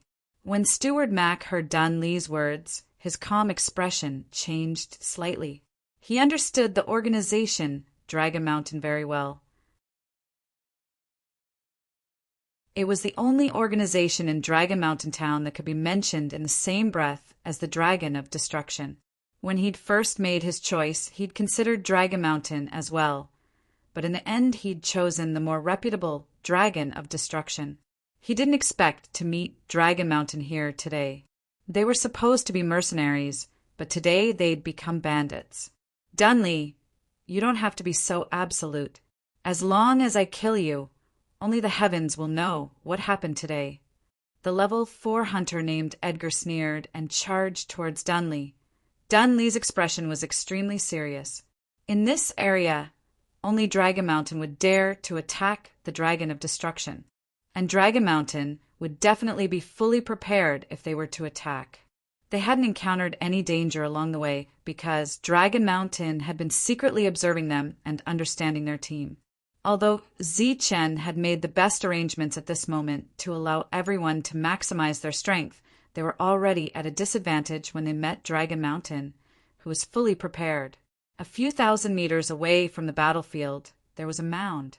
At this moment, 2 figures in black stood on top of the mound, staring at the battlefield in the distance. This is an ambush we've been preparing for half a year. This time he'll definitely die. A hoarse voice sounded. This time we're fully prepared. My son will definitely die, but I don't understand. Why did we keep hiding instead of attacking with full force? The person next to him asked. No one knows how strong my son is, but there have always been rumors that he's very strong. Suspected to be level 6. This time, we're targeting him to find out how strong he is. Although the guards around him aren't much, there's still a problem. Let's get rid of them first. At this moment, Dunley and the other 3 were surrounded by the other level 4 hunters. It would be difficult for them to escape at this moment. Only Zichen and Lindsay were left. Anyone with a discerning eye could see that they weren't in a good situation. Lindsay had already lost his biggest reliance. The only beast he could control now was the saber-toothed tiger beside him. He had always been the scout in the team and had never encountered a situation like this. Although he appeared calm, it was obvious that he was nervous at this moment. Zichen remained silent. He spread out his perception in all directions. He was getting more and more pessimistic about the situation, because other than these strong existences, there were other people in the distant forest. These people were rushing towards them. Perhaps they weren't level 4, but there were many of them.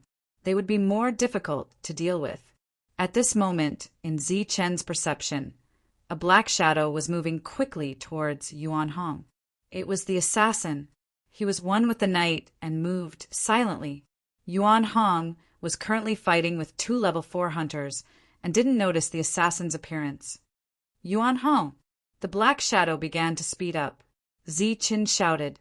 Before he could say anything else, the black shadow was already behind Yuan Hong. Clang! Yuan Hong turned around in an instant and slashed forward with his sword. With a clang, the black shadow appeared from the darkness and was forced to retreat. In Zichen's perception, the black figure was still as agile as before. He could tell that the opponent was a 4th level hunter who specialized in assassination and not a 3rd level. Otherwise, with Yuan Hong's strength, this attack alone would have shaken the opponent to the point of coughing up blood. Good job, Zichen! Yuan Hong's voice rang out. Cold, sweat dripped down from his forehead. If it wasn't for Zichen's shout, he would have really fallen into the trap this time. A level 4 hunter who specialized in assassination. Just the thought of it was terrifying. Yuan Hong, behind you! Right at this moment, Zichen shouted once more, and he spoke even faster. Go to hell! Yuan Hong tapped his foot and retreated in the middle of the 2 attacks. He jumped up and turned around in midair. Holding his sword with both hands, he slashed down at the black shadow who appeared again with a shocked expression. Clang! The long sword slashed down. The black shadow tried his best to block it and knelt on one knee. He used the force to roll backward. As he rolled, he coughed up blood from Yuan Hong's powerful attack. Trying to run, Yuan Hong's eyes flashed coldly. He wanted to chase after the black shadow, but two blades slashed at him from the side. He had no choice but to turn around and block. The black shadow, who specialized in assassination, flashed quickly and blended into the darkness. His two assassination attempts had ended in failure. It was obvious that his movements could be accurately captured. Fortunately, his opponent didn't attack and hid in the darkness. However, Zi Chen could see his position clearly. This is a problem. Get rid of him. On the hill in the distance, the hoarse voice sounded again. He's only a level 3 hunter. Killing him is a piece of cake. The person beside him took out a transmission stone. After the order to kill was given, the hunters who were standing outside the battlefield walked out of the forest. You're tuning in to the Thunder Spear YouTube channel. Don't forget to subscribe and join us on this journey to catch the most captivating stories.